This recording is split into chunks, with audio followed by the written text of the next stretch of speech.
All right. We're here. I need to turn that down as well. That's loud from the F1 yesterday. Don't mind me. Yeah, that should be good.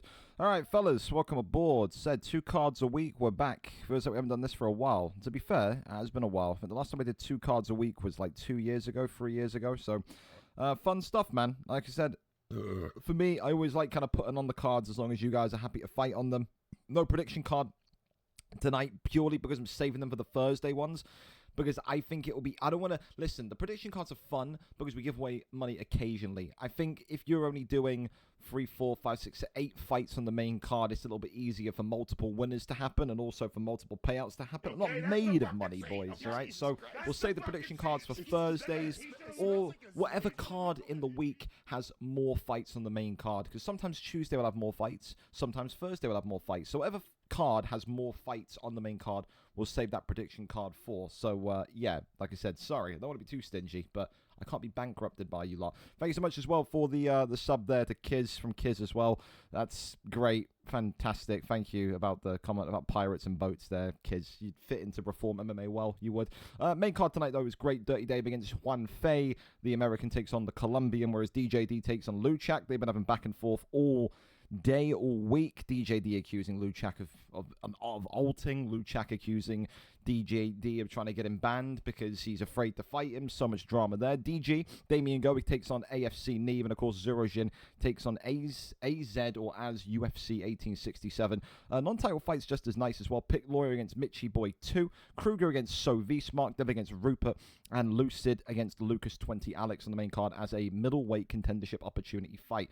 For now though, listen, we crack on. Of course, 4-star fighters are the limit here in the 243 Fight Pass prelim card. We start off tonight with URFL Russell against Jay Hypes. Russell still a little bit miffed that he didn't get a no contest in his against his last opponent for wrestling being turned off. Realistically, they couldn't agree a time to redo the fight. The fight wasn't close enough for me to kind of say, well, it's a no contest because it was tight. I think regardless of it being on, off, on, Russell would have still lost that fight. He doesn't agree, but a great way to bounce back tonight and try and find a victory. 1-on-1 tonight is URFL Russell against Jay Hypes, who was looking for his first win in the Octagon, 0-2 here this evening. We go over and up to it, and we start off the reintroduction of 2 cards a week. Like I said, big ups to you guys as well. The 2 cards a week stuff wouldn't happen unless you were interested and you were enjoying it. So that is always down to you guys. A big thank you again. Make sure game volume is good as well. And this should be decent as well. Perfect. Volume looks decent to me. It needs to be turned up or turned down, you tell me, and I'll adjust on the fly. Here we go then. First fight of VFL 243 tonight. Tuesdays and Thursdays now. Live fights. You'll see them 2 days a week. Of course, Sergey Pavlovich against none other than Vitor Petrino, both in white trunks. You've got the man on the left-hand side, Russell, who says he's been working on his grappling, and this is what he wanted to do to the American raids on Thursday. Ultimately, though, an immediate reversal and deny there by Jay Hypes, who, whether he knew what he was doing there or just got lucky, only he knows. Back flats him out. This is already a terrible position for Russell to be in. Eats shots here and back flat. This is not where you want to be. Could be over in just a brief minute. Nearly. Russell finds himself out like a light almost. Goes for a straight armbar here, and again, this is what I'm saying, man. Russell will sit and talk about, I was drilling the ground game. This is what I'm saying. It would have made no difference. I don't want to be a dick to Russell, but look at this. It's completely up in the air here, and Russell there having his arm taken, and just like that, we're under 50% of the submission bar already. Has Russell been too hyper-focused on raids, too hyper-focused on that no contest? And has he ultimately led himself down a pathway where tonight he is going to be dominated again? Because right now there's only one person that looks like they're going to win this fight. And I'll tell you this much, it ain't the Sergey Pavlovich pick. Russell going for an armbar again. Oh, and he's got his arm again. No, he doesn't. Wow, Russell just about gets out of there. Goes for an arm triangle instead. Does Jay Hypes. Hypes looking good, bro. Not looking like a guy that's 0-2 today. Tried to rush that arm triangle. And ultimately Russell pushes him away and gets right back to the feet. So that's Hypes' way of pretty much sitting down and saying to him, you sure you want to go to the ground? Another takedown lands beautifully there. Fantastic from Jay Hypes, who crawls over into top mount, not able to keep him there. Great deny there, though, from the 0-2 heavyweight. Crosses over again. This is phenomenal work. Phenomenal work from Jay Hypes today, who locks in yet another arm triangle. and is going to look to get this one done in one tonight. Gets a deny that time, and Russell's in big trouble here. If Russell starts to panic, he's going to fade, and it does look like it's going to be a one and done here this evening. No, gets out of there again. I don't think Hypes expected him to go the same way 3 times. Back up we go, though. Heavyweight action to start, and very much heavyweight performance so far, you could say, from Russell. Not to be disrespectful, but... Oh, well, I'll tell you this much. Hypes, I don't know what he's doing here going forward when Pavlovich has got that that flow state kind of lack of fear. I said, even though you got flow state, I think Vitor Petrino had the flow state there. It doesn't make you invincible. It doesn't mean that you can just take punches. And that was a big reminder there from Pavlovich. That's what I'm saying, man. Russell needs to keep this fight on the feet. He gets caught in an armbar again. And I think this could be it here. Petrino going to try and make the extension now. And he does. Gets the submission off. There is a sliver. You want to call that, what, 5%? Maybe less than 5%? 2%? He's not going to get this armbar in, though. And ultimately, it will go to round 2. How Russell has survived this, I don't know. But this has been a mauling. There was so much focus. I can't emphasize enough to you. There was so much focus from Russell. If you know, the fight would have been completely different against Raids if Stand and Bang wasn't on. Russell got pieced up by Raids. He did. There's no other way you can say about it. And tonight, if this is the wrestling that he was talking about, it further proves the point for me. It wouldn't have made a difference. Immediate takedown again there from Hypes, who is now reining it in from half guard position. Tries to crawl over. Denies him once. Tries to go into top mount. Finds top mount now. Has the arm again. And he's in trouble. No, gets the deny this time. Petrino, though, running out of stamina. You can just see almost that the only criticism I've got Hypes here tonight, although it's been a fantastic performance from the 0-2 heavyweight, is he's just rushing a little bit. Just try and slow down. That's the next kind of elevation of your game as a wrestler, isn't it? Just try and be a little bit more calm with the decision-making. Not everything needs to be a race to the submission. Takes the back, though, now. Does Russell, who needs to be the definition of perfect. He cannot have a single slip here in the next round and 3.5 minutes. Front kick there comes forward as Russell there just retreating. Uppercut left hand. Big shots now coming from Russell. Shoots the takedown. Ultimately that one is denied. So I want to see as well Hypes believe in his striking a bit more. Does very much feel like he doesn't have much confidence to even throw a jab in this fight at the minute in time. So because that's what you need to do now. He's aware of the takedown. So obviously he's going to defend the takedown. You've got to try and disguise it with some illicit boxing. And he has taken the arm twice, which therefore means that Pavlovich's block is naturally lower. He is going to be more susceptible to damage. Gets the judo toss, but right back up comes Russell. Flow state there enabled by Petrino again. This is the thing. Is he going to get a little bit crazy in there? Last time he had flow state, Petrino kind of walked forward and got clapped, but ultimately uses the flow state, gets Pavlovich back down to the ground. Tries to go to top mount. Does not work. Ultimately half guard here. Back to full guard now. Posture up is good. Couple of strikes from Petrino. Yoinks him right back down. I just feel, like I said, now that, again, the ground game, it's clear. It's clear that Hypes is a lot more happy on the ground. I need to see Hypes throw some sort of strikes, though, man. I've got to see, like, he's got to be at least comfortable throwing a jab. There you go, a bit more of this. No doubt that's what his corner is going to be probably saying to him as well. Just got to get that jab straight in, the jab hook. Just even simple stuff to try and kind of disguise that takedown. Good little peekaboo punch there from Russell, who gets that right hand across the dome of Petrino. Still there, little micro movements. That's a lovely jab from Hypes once more. No need to rush this one. But ultimately, Russell knows that I think he's probably lost this round as well. I don't think Russell can look at this and possibly say round 2 was one where the judges are going to give it to him. But you see, though, you know, a little bit of boxing there from Hypes, and it softened the takedown defense, and that ultimately gets him into knee on belly, and it could be over here. One more strike, and it could have been over. Ultimately, though, not going to happen. You have to praise Russell's resilience, though, to stay in this fight. You think this fight was going to be a round 1, and that's it. It heads to round 3, but clearly, categorically, it is one-sided. It is a 2018 fight right now to the Vitor Petrino pick. Jay Hypes looking to get his first win in the octagon here tonight in a historic week where we reopen with 2 live fight cards a week. What a time to go and get it potentially for Russell. He's now very much got to just bide his time and wait and pray that Vitor Petrino, J Hypes, makes a mistake. Pavlovich has got that one-punch knockout power. You can catch him if he gets a little bit too crazy. Spear takedown there, though, is lovely. Great shot, great execution. As Hypes now goes back into knee on belly, rains down the strikes here. And look at this, he can't defend himself, and it's going to be all over. The block was gone from Pavlovich, and that comes down to those 2 arm bars from round 1. When you get an armbar submission in, it weakens the block. When it weakens the block, it means that in those later rounds you can't block as much, and ultimately it took 1 knee on belly attempt in round 3, and J Hypes comes away victorious tonight. That there is a great performance from a heavyweight that didn't look like he had much motion coming into tonight. Big surprise win. I did expect Russell to win. The way that Russell was talking to me about his wrestling training and whatnot, I thought that it would be a flip performance. I thought that we would see Russell do what Hypes did.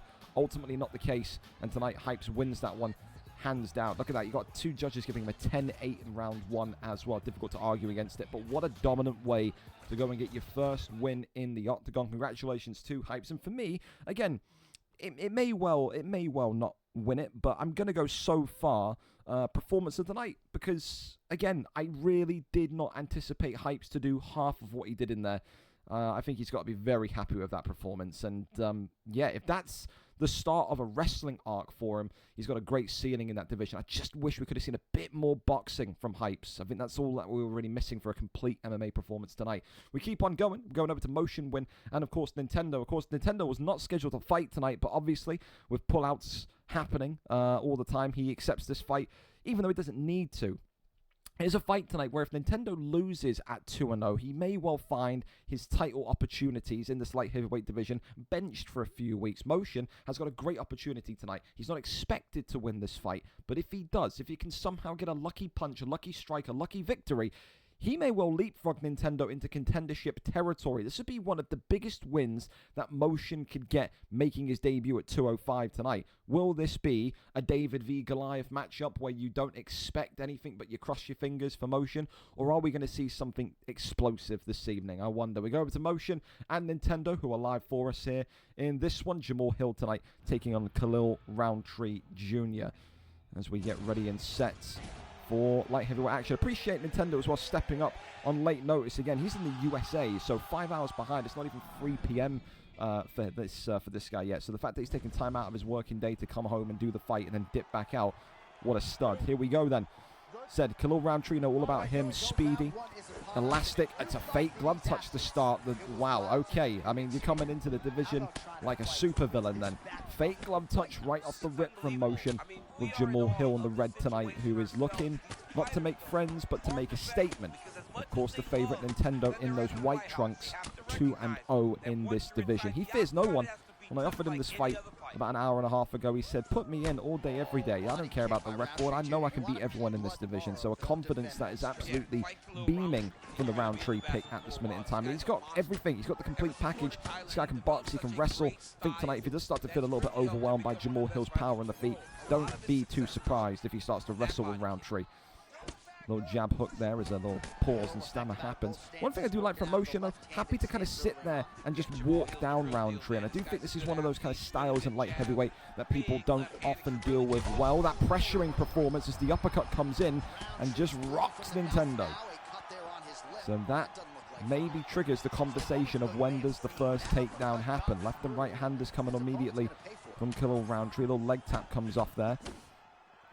I think for Motion, this is a great start. I think you have to keep doing this, though. I think you have to keep in his face. And again, when you face a pressure boxer, usually the best way to kind of stop that from happening is a takedown. Gets the first takedown of the evening.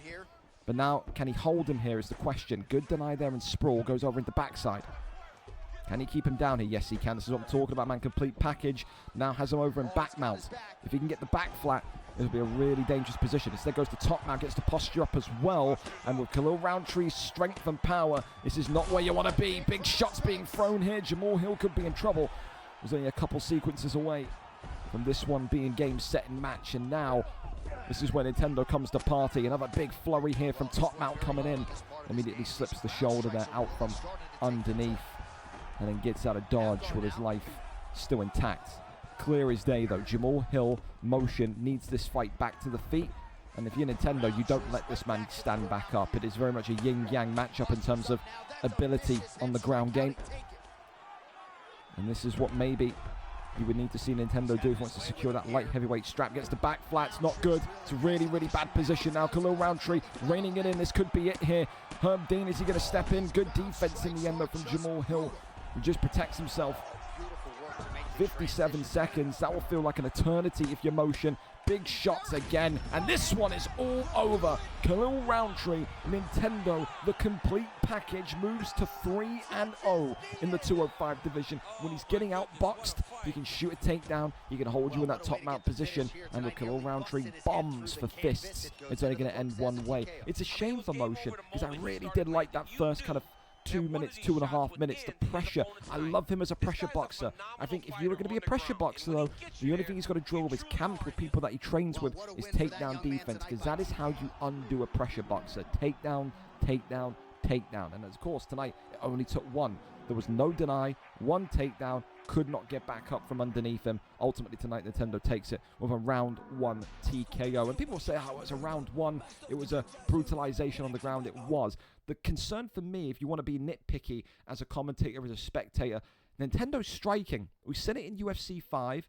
I say it again. I'm still not sold on the striking. I do think he is a balanced fighter. He can strike now and again, but I do look at him more as a groundsman. I think if you put Nintendo in for the title fight tonight, for example, let's say the world exploded, we put him in for a title fight tonight, I think the only way that Nintendo wins that fight is through his groundwork. I don't think he can outstrike anyone in that kind of top 3. That's not me being a dick. It's just from what I see from this fight, from the end of UFC 5, I just feel like there still needs to be a little tweak to his fluidity in his striking, but take nothing away from his wrestling. Like I said, when do you see light heavyweights with top control like Nintendo? He's a killer. Congratulations to him again. A beautiful performance indeed. 3-0. The title shot has to be close. It's got to be right around the corner. There's no other explanation for it with that record. DJ Penis and Rossetti, of course, up next. DJ Penis coming into this one tonight. 1 win, 2 losses. 15th in this welterweight division. Of course, Rossetti, a long-time veteran. Once upon a time, bantamweight flyweight contender, but nowadays, look at him, 0-2 in this welterweight division. There is a real possibility, should Rossetti lose tonight, lose maybe 1 or 2 more fights before the turn of August, that we could end up seeing Rossetti in middleweight. Has hell frozen over, or has the league just improved? Has Rossetti become an unk? Has he got no reactions left? Tonight, a big opportunity to go and get his first win, but for DJ Penis, who you would think maybe getting cornered by Tango and Tilo, I think he'll be confident they can go to 2-2 tonight and stake a claim for those higher up divisional positions once again. So we wait and we see. As this sneezed guy retired, there's no way. So, hang on a minute. Without doing a fight. There's no way that this guy is actually dead-ass retired. Isn't he supposed to be fighting tonight? Yeah, he'll be banned. If he's genuinely retiring, he's never fighting here again, by the way. Dead-ass. I don't know what he's posting in that channel. Again, they're all a little bit stupid from that camp, but I guess we'll wait and see.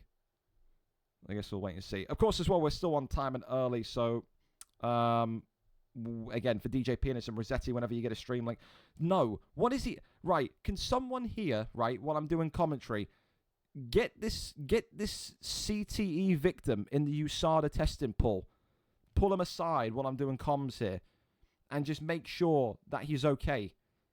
I don't know if he needs a doctor or something, bro. I don't know what very strange. Please, don't post in the USADA pool if you ain't retiring. I don't know what this kid's doing, bro. I don't know what he's doing, but Godspeed to him.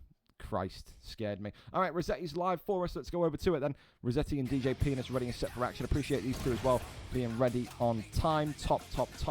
We can get through this card tonight with everyone being early on time. We're on for a fantastic one. So, Carlos Prates and Michael Morales here in this one this evening. Prates, of course, in the white for DJ Penis. He is the favourite. Rossetti is the man with all the pressure on his shoulders. 0-2. Will it go to 0-3 tonight? He needs a victory, and he needs it ASAP. He's got Michael Morales, of course, on the right-hand side of your screen in those blue trucks. Here we go, then. So for DJ Penis, you know him more as a kickboxer. We saw him kind of be at his peak powers at the end of UFC 5 in lightweight. ultimately the league increased in size. You had this kind of merging from crossplay, and ultimately he did drop down a division into welterweight. That's fine, it happens, but I think realistically there is an ambition, there is a hunger from the likes of him and Tilo to get right back into the 155 division. But there are very, very interesting fights for both of them still at 170.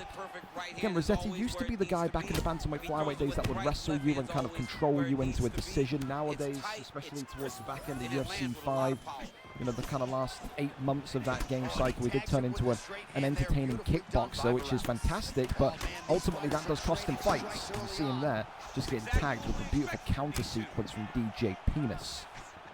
Leg taps there coming in again from Michael Morales. Right back now from DJ Penis as well. DJ Penis, one of the big winners from these Tuesday cards. Usually has football training on a Thursday, so just great to see him on a live card once again. Such a great fighter, an entertaining fighter on his day. And now gets a chance to do it in front of a crowd of people here tonight. Little leg tap comes forward again as you can just see here Rossetti just shuffling backwards. Left and right hands goes back forward. 3-piece, 4-piece combination there from DJ Penis. It still surprises me that Carlos Prates is only 4-star in UFC 6. When the game came out and I saw that, I just couldn't believe it. Same for maybe Michael Morales, you can maybe argue. I think both of these two command a 4.5-star rating when we talk about primes, but good takedown there, which of course now puts Rossetti in back-sitting position. Goes for the rear naked choke and is looking to maybe try and get the tap here tonight. Goes over into top mount instead. Rains down some big brutalizing strikes, but ultimately DJ Penis uses a power transition, gets right back to his feet. Easy peasy. Body shot there immediately coming in again. Little leg tap, that one there avoided. Left hand was just being looked for, so he goes for the right. Definitely seems like there's a small element of hesitation. Don't know if you agree with me on that or not, but it seems to be a small element of hesitation on DJ Penis. Maybe that's just timing, trying to get the window correct for when he makes that forward step and advancement. Rossetti, of course, doing what we've seen him do in the recent fights that he's had. Definitely the fighter that is, you know, producing more volume of strikes. Left hand that comes forward again is still DJ Penis is trying to find maybe one of those killer blows. There's been no stuns, if I'm not mistaken, in this first round between these two. So it's a very chess matchy fight so far. Good head kick there as well came from. Oh, there you go. Talk about a potential stun. Dude, I've only just noticed. Look how beat up the leg of Rossetti is in that top right-hand corner. I didn't even notice that. Clearly, DJ Penis has been tagging away at that. That's really, really, really damaged. And now for Rossetti, he has to kind of lead with that lead right for the entire fight, going to invert all of his controls and maybe reduce the punch power ever so slightly. Great round in the end then when you take that into consideration with the leg health events. DJ Penis probably leading this one 10-9. So for Penis, a good start. For Rossetti, I think the leg kicks would have surprised him as well. I don't think he would have even remotely noticed that until the health event happened. Now it's about defense of that compromised leg, but also kind of getting the offensive spice going on the feet with Morales. No leg kick there comes in immediately again. 1-2's down the center. Right hand there comes open. I wonder now if we're going to see Rossetti just get a little bit more aggressive, or if he's just going to kind of tries to go for the jumpy switch kick. And let's see. Question asked and answered. Left hand though stuns him. Michael Morales on the back foot once again. You can see DJ Penis without eating shots. He's walking forward. They're going to try and pressure Rossetti here. Head kick there comes off once more. Right back to it. Thank you so much again for the sub. Appreciate you. Welcome aboard. 2 cards a week now. 2 live cards at least. Means more and more of you going to get seen on stream. That's the aim. That's what we want to do it for, man. Whole purpose of the UFC League is to get as many of you on camera as possible. Not to have you condemned to the unstreamed fights forever and ever. Big takedown there. Shot and landed. That was nice from Rossetti. Still surprised that he was leading with that lead left as well. You can see bar at the top of that compromised leg, which means he was happy in that position. Testing at his defense, perhaps. Side control here. Goes down into half guard. Tries to cross over now into top mount. Finds it. Good deny as well. And is Rossetti about to find maybe the first trinklet of damage? The answer is no. Good defense from DJ Penis. Again, for DJ Penis, he is more of a kickboxer, but he's got some great anti-wrestling. I will say that. I think the same for Tilo can be said. You know, these guys, they cope with wrestlers, they deal with wrestlers, they hate doing it, but it's all about survival when it comes down here. And it's smart as well, because if this goes into round number 3, then you maybe are looking at this and saying, all right, well, does Rossetti think he did enough to win round 2? If he didn't, he'll need to go and hunt for a finish. That one they're denied once more as well. A couple of little taps there to try and build the GA. Does well. Posture up is good. Gets back up. And now DJ Pianist, I think, going to be happy to see himself back in a standing position. Head kick there as well. Didn't connect with the head of practice, but the force field around him. Welcome to EA Sports. Head kick once more comes up. Left and right house. Beautiful three-piece combination again. Want to see, oh yeah, that was bad. I want to see Rossetti take a back step a little bit more, man. He's just staying in there for way too long. Talk about bank robbing, pocket boxing as we've seen before in the featherweight division. Just Rossetti is trying to get too much off there. Swinging for the fences, flying knee comes out. Just about whiffs. Jumping switch kick. Back step. Got Pianist out of there. Pulls the left hand. He's waiting for Rossetti to make the first strike. Definitely see he wants to be the reactor rather than the guy initiating the strike sequences. Clinch there, a couple of elbows. Oh, big stun again. Goes back down to the body. Rossetti in huge trouble now. DJ Pianist, we got him as a favourite tonight. Can he get it done in the dying moments of round 2? The answer is no, he cannot. We head to round 3. And I think, again, for those Rossetti fans out there, I am one of them. I want to see him do well. Listen, he got more significant strikes, yes, but 3 stuns can't be ignored. I think he's 2018 down. I think Rossetti needs to go for a finish in this round. He's a round away from being 0-3. I would have never in my wildest dreams imagined Rossetti be 0-3 in the 170 division. No disrespect to the 170 division, but you talk about a guy that was a former featherweight contender. Talk about the guy that once upon a time back 4 years ago was the bantamweight flyweight champion. You know what I mean? People get older, I get it. You got kids coming in, you got reactions at an all-time high for some of these people. But for Rossetti, you just wonder what has happened. Left and right-handers. Morales now fighting with an urgency, you could almost say, but he gets popped there with the uppercut, goes back down low to the body. This is only going to end one way right now, and DJ Pianist knows it, gets a knockdown. The end is nigh. Big shots now coming in. DJ Pianist getting more and more confident. Head kick comes up. No knockout yet. Good defense, but it's a left hand that stuns Morales. Still now charging him down. Head kick right back though from Morales. Could Rossetti steal the show here with a victory? Jumping switch kick. Oh, the right hand though clocks him right back down. He goes. Oh, pops him with the uppercut, knee on belly, and this one and done for Carlos Prates tonight. For Rossetti, he started to feel like there was signs. Positive signs, encouraging signs. The head kick came up, the stun came forward. But ultimately, DJ Pianist, he was so relaxed and so calm throughout the entire fight. I think he knew in his mind he was the better striker. He knew he had the higher chance of winning. And I think the way that he handled round 1 in particular was absolutely breathtaking. A brilliant, brilliant victory tonight. One of the best victories that I've seen DJ Pianist have moves to 2-2. For Rossetti, when does this roller coaster stop? 0-3 now. Can he find the win in the 170 division before the end of the month?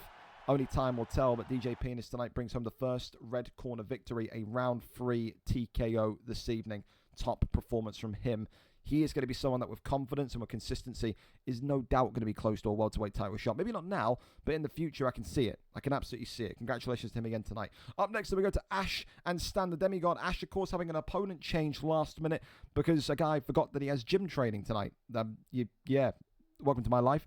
1-2 for Ash, of course, coming off of a loss last time out. He said before that loss, he feels like he was 4 weeks away from a potential title shot.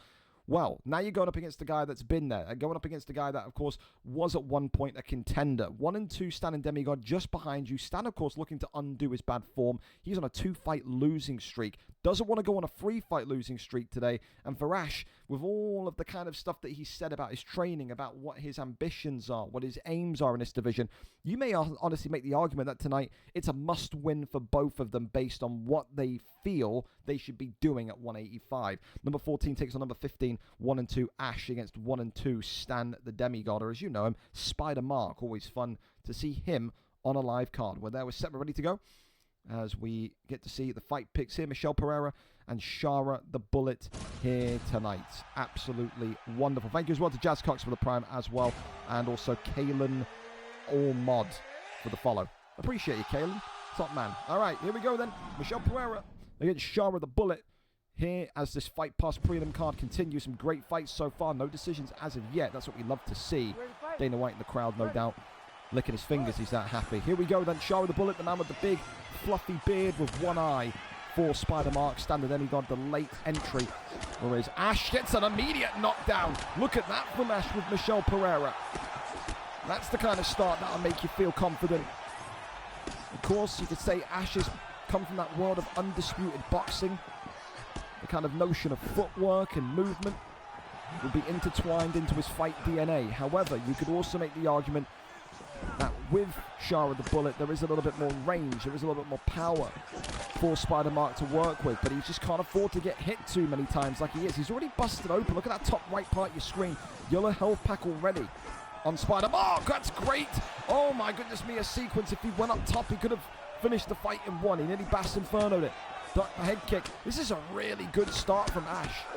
He just cannot afford to throw this away. He's got to get out of dodge there. Spider Mark starting to kind of apply the pressure, walk him down. One of the best starts to a round I've seen Ash have, and one of the worst starts to a round I've seen standard demigod Spider Mark have.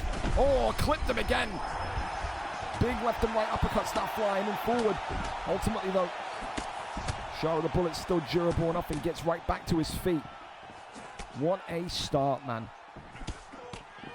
I think if there's got to be a change in game plan here. I think if you're Spider Mark, if you're Shara the Bullet, you have to kind of go from being the aggressor to maybe on the outside. Big left hand again. Pereira looking for some sort of finish. It is a bar brawl here inside round one of the middleweight division. But are we going to get a finish? Goes back to the body, poking away. Left hand, right hand now from Ash. You can just see Ash is looking for that pull. He's working some sort of trap for a counter, hoping that he can catch Shara the Bullet in sequence. Again, you can just see Spider Mark just walking him down again. Good shots to the body as well. Oh, head kick though from Shara the Bullet. Hang on a minute.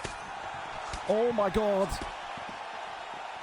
It's getting, oh God, it's a wheel kick against the cage. It could be over. Oh my God, it's not over. Holy hell almighty.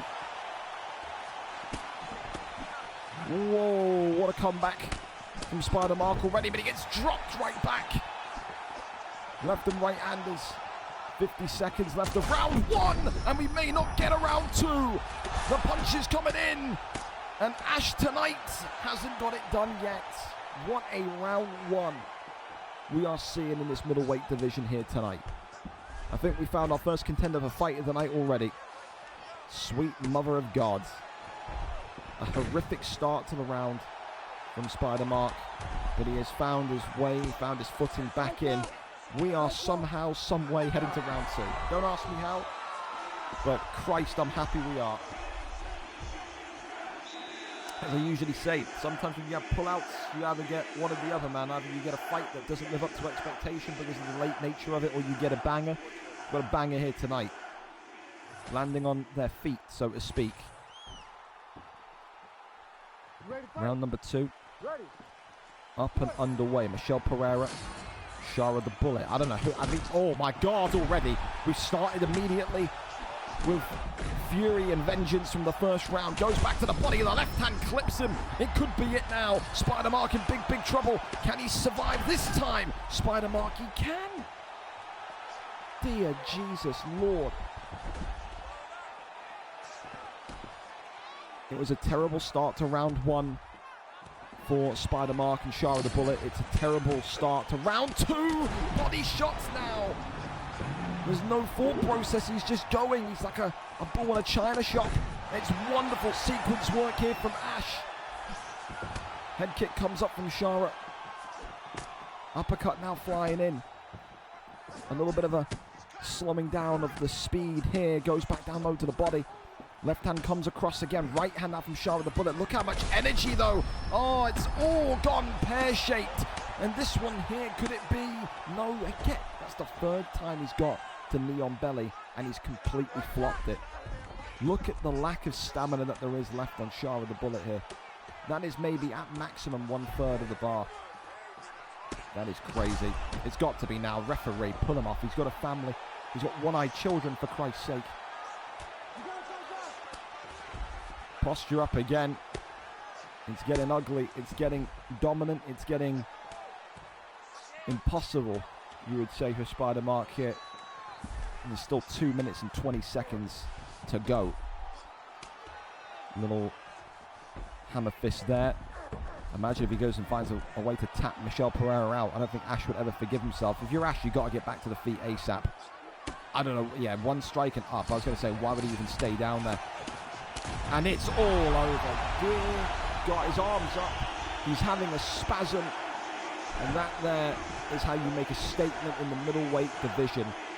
I think just because the way that Charles de Bullet ended the fight, Devin was back with his arm up, you know, frozen almost. I think we're going to go for a double award there. I think it may not keep it, but it was a great fight, and that's a wonderful knockout as well. Just the knockout's nothing special in terms of just a straight uppercut you can see here, but for me, I'm a sucker for the animations. I'm a sucker for landings. So when Charles de Bullet, you know, flops like this and then keeps his arm up like that, the right arm just kind of stays up. He doesn't know where the fuck he is. I love it. So yeah, for me, fight of the night and also knockout of the night so far this evening. What a performance. That is, again, it was just, you know what it was? It's the start of each round that Stan has got to get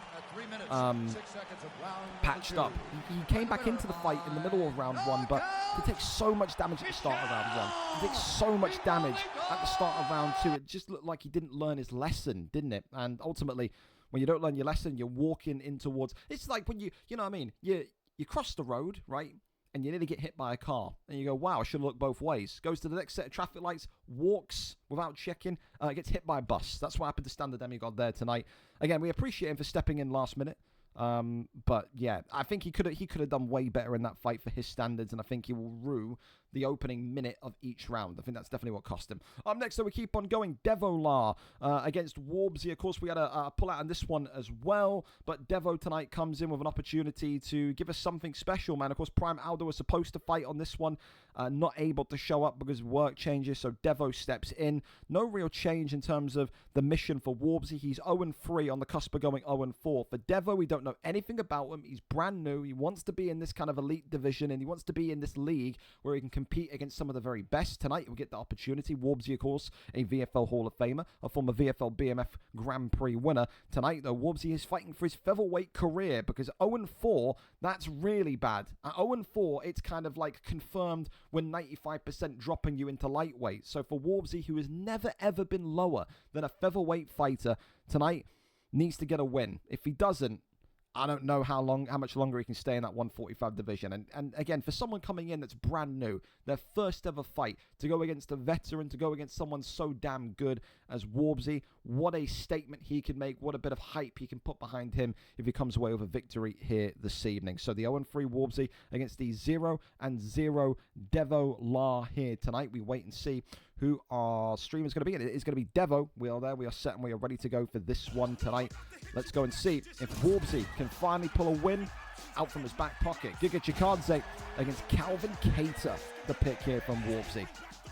All right, Too Much Stella is his PSN. That's wonderful. I'm sure, no doubt, it will be met with a rapturous amount of applause from some of the fighters in that fighter lounge. Too Much Stella. Wow. Here we go then. So, Warbsy tonight in the blue trunks, 0-3. Giga Chikadze in the yellow trunks, making his debut.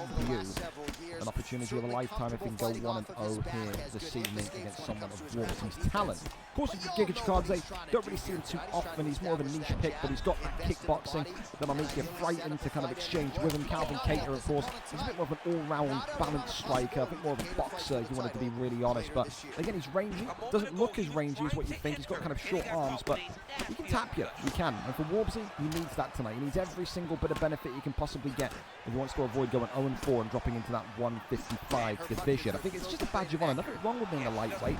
I think lightweight is one of the most exciting divisions in VFL at this minute. But it's a personal badge of honor for Warbsy. You've never been lower than featherweight before. You don't want going to start now.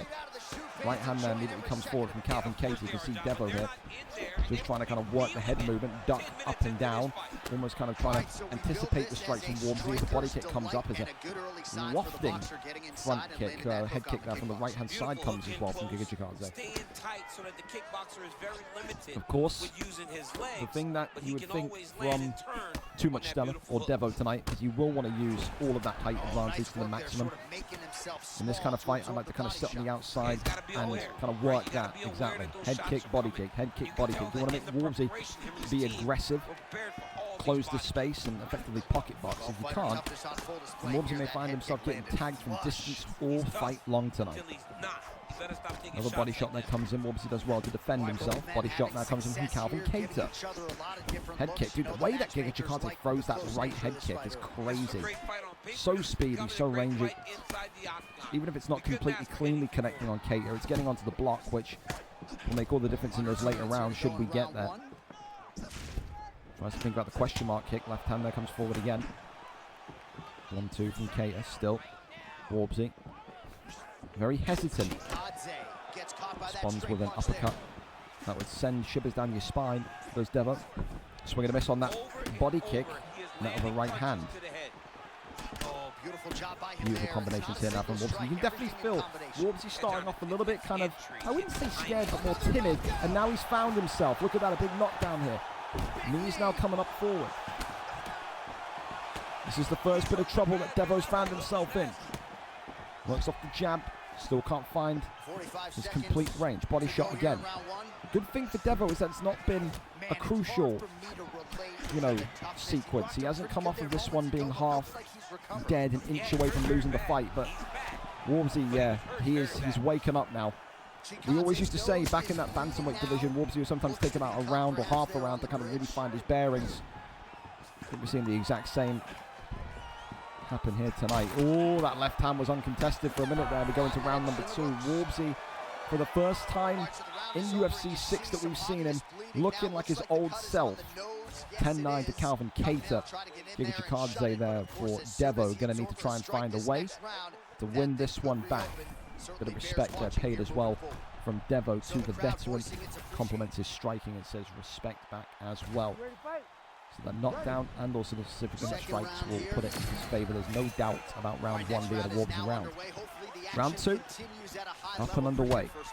Chikadze got to try and find a way to get the respect back from Warmsy in this fight. 1-2 down the center. Calvin Cater just, he eats an overhand body shot. Still a little teeter away. A little teet kick as well. It's nice. Got to use those teet kicks a bit more. It's a great way to go. Oh, Jesus Christ. It's a great way to kind of keep that distance separated. You feel like Cater is invading your personal space. Oh, what the hell clipped him? It looked like it was a body shot, but it connected to the head. I don't know if Warmsy ducked into it, but that's a big stun. Oh, right back though the elbow comes. I'll tell you, that's the kind of strike though that wakes you up if you're Devo. Landed, and now very much has a bullseye to target, to look for. Oh, gets knocked and dropped though. There's Devo. Here comes Warmsy now. I think he's going to start the level change a whole lot more. I think you're going to start to see Warmsy target that body to unlock the head. Teases that kind of front kick or that head kick, you could say. There's Chikadze. Oh, gets clipped again. Left hand drops him once more. Goes low to go high. Shoots the takedown. Maybe the first little bit of worry and desperation there tonight from Devo. He can't outstrike Warmsy on the feet. Big right hand there from Calvin Cater. Warmsy, can he survive this takedown? No, he can't. The turning takedown gets him down. I tell you this much for free. Giga Chikadze and Devo needed that one desperately. He is in a very bad position. He can't allow Calvin Cater, he can't allow Warmsy to get back to his feet. No way. Ultimately though, he uses the cage, gets him back into a good position. Once more, body shots here coming in. Still absolutely nothing more to see other than a Warmsy masterclass with Calvin Cater this evening. Overhand though comes in. All it needs is one lucky strike. All it needs is one mistake from Warbsy. The big question mark is, when he's so close to the finish line, is he going to make a mistake? So much experience over the years across the UFC comp scene, you wouldn't think so. Still 1-2s down the center. Another takedown attempted there by Devo. That one being rejected and resisted by Calvin Cater. Body shot was just being teased again. Uppercut there lands beautifully well. Leg tap, right hand. Cater coming to work again. You definitely see that there's now more kind of uncertainty when Calvin Cater starts to make a strike, when Warbsy starts to initiate that sequence. I don't think Devo knows if it's going to be a low or a high to start with. He has done well here, though, to escape round number 2. And this one will at least go to the third and final round. For Devo, though, round 1 wasn't as bad. Round 2 was a much more dominant Warbsy round. So there's kind of a couple moments in there where you look at that and say, how the hell has Dicker Chikadze not been knocked out? Ultimately, 2 rounds to 0. 2018 as things stand to Warbsy. Third and final round. The man in yellow needs a finish. There's no if, buts, or maybes. And there we go. Activates flow state and immediately hit.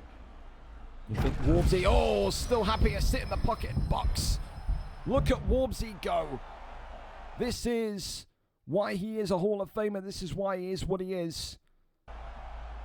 A huge amount of lag here from Devo, and we're not even going to get to see the finish because his internet is turned into a pile of arse. We know it's Devo's internet because his stream's even buffering. So whatever the fuck Devo has turned on, whether it be his Spotify, or whether he started to watch some porn to make himself feel better, you got to fix this, because I can't have you on stream cards if we're not even going to be able to see the finish. What the actual hell is this mess, Devo, son? I think his stream's completely died. So, yeah. 2026 internet here from Devo. What a brilliant watch, man. Your internet was fine for 2 rounds. It turned into mashed potato. There you go. Oh, it looks like we're finally back. Fantastic. He turned his pornography off. Wonderful. Pulls over into top mount. No, it's still buffering. Excellent. Jesus Christ, Devo. Invest in wired net, buddy. Wi-Fi in 2026. That's the biggest crime you've done here tonight. I think if you're Warbs as well, you want to try and get this fight finished now. You don't want to even risk this one. Oh my goodness me, could you imagine if Warbsy ends up slipping here because of the lag? Oh, it clips him. And surely this one is not going to go too much longer. Goes back low, uppercut there is nice from Warbsy. Left hand, right hand against the cage. Hammer fist coming in. And this one, is it going to be over? We're in backside now. And this is all done and dusted. The Hall of Famer has his first win in the featherweight division. 1-3. What a relief if you're a Warbsy fan. That impending doom of a relegation to lightweight is put on hold for at least another week. And for Devo, listen, the first 2 rounds were good. I don't know what fucking tin can you turned your router into in the third, but please don't let that happen again. But ultimately, again, I think he did well in the first round, but round 2, the second round, when Warbsy started to get into the fight, feel the fight a little bit more, yeah, it was one-way traffic. And at that point, when Warbsy's in that kind of flow state, not to, pun not intended, but when Warbsy is in that kind of zone, yeah, I don't think anyone's out kickboxing him. I don't think anyone's outdoing him. So, yeah. Giga is so tall. It's like a painting. Well, there you go. We go over to the next one. Tim Cold-Winter, former lightweight champion, against Lewis X19. Of course, Tim Cold-Winter tonight coming in 1 win, 1 loss. The former champion looking to get back into winning ways. Of course, though, for Lewis 19, an opportunity to get his first win against the dangerous opponent in the 155 division. Lewis, of course, had so much... Lewis had a lot of people on his behalf almost angry that he wasn't in a higher division when we did the initial roster changes for UFC 6. Right now, I'm kind of being proven right. 0-2. I originally had him starting in welterweight. People pushed for him to be in lightweight. The opportunity happened and occurred to have him in the 155 division. He's now got to earn it. Has to get a win. Maybe not tonight. Maybe you can look at this and say, well, he's still got room to lose here. But When you start to go 0-3, 0-4, 0-5, that's when questions seriously start to get asked. Can Tim Coldwinter, the European former champion, get back to winning ways today, or does Lewis 19 go and get his first victory in this 155 division? We're with Lewis to find out. He is our cameraman here this evening, ready and set to go. Esteban Ribovics against Paddy the Baddy in a very, very, very interesting matchup here, because again, you think about Tim, kickboxer first, but does have wrestling background.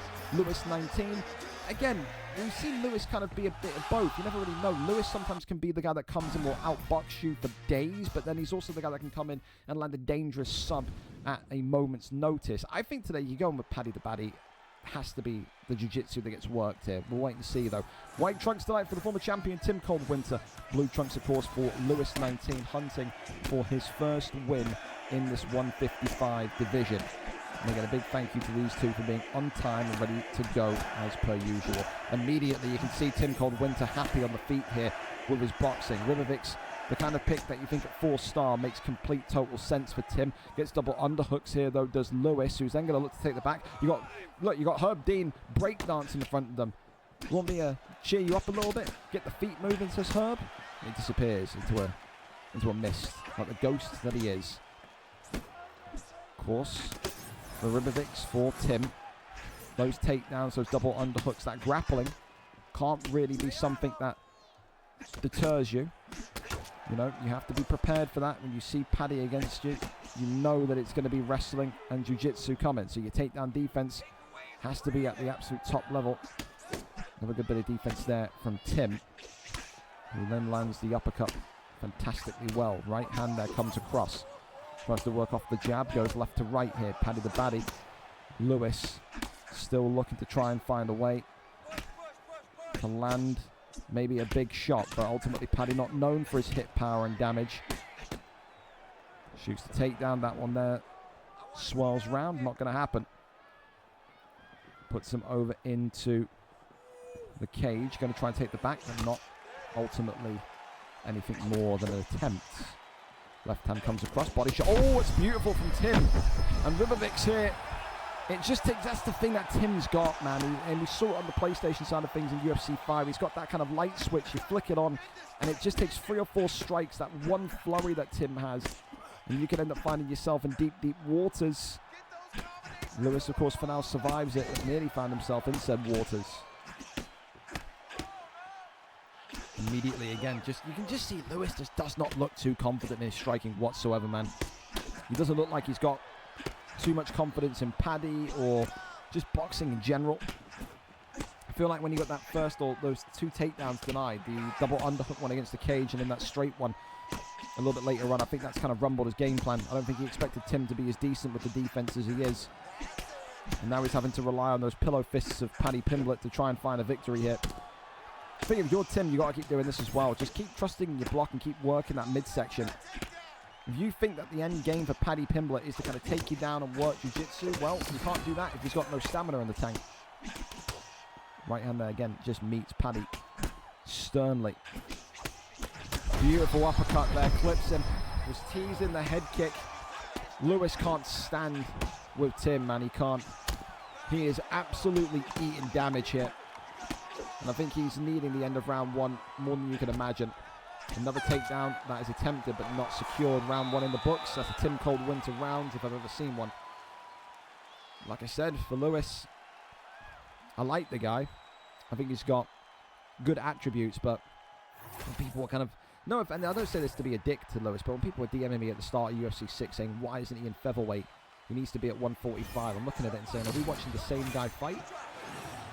I think the guy could absolutely compete for the welterweight gold. I do, but lightweight with the people that are in there now, it's difficult. However, Paddy Pimblett getting the first big stun of the second round. If Tim Coldwinter throws away this fight after the round 1 that he's just had, he will be absolutely in tears. Gets the takedown, and now this is where Lewis feels probably a little bit stronger, in my opinion.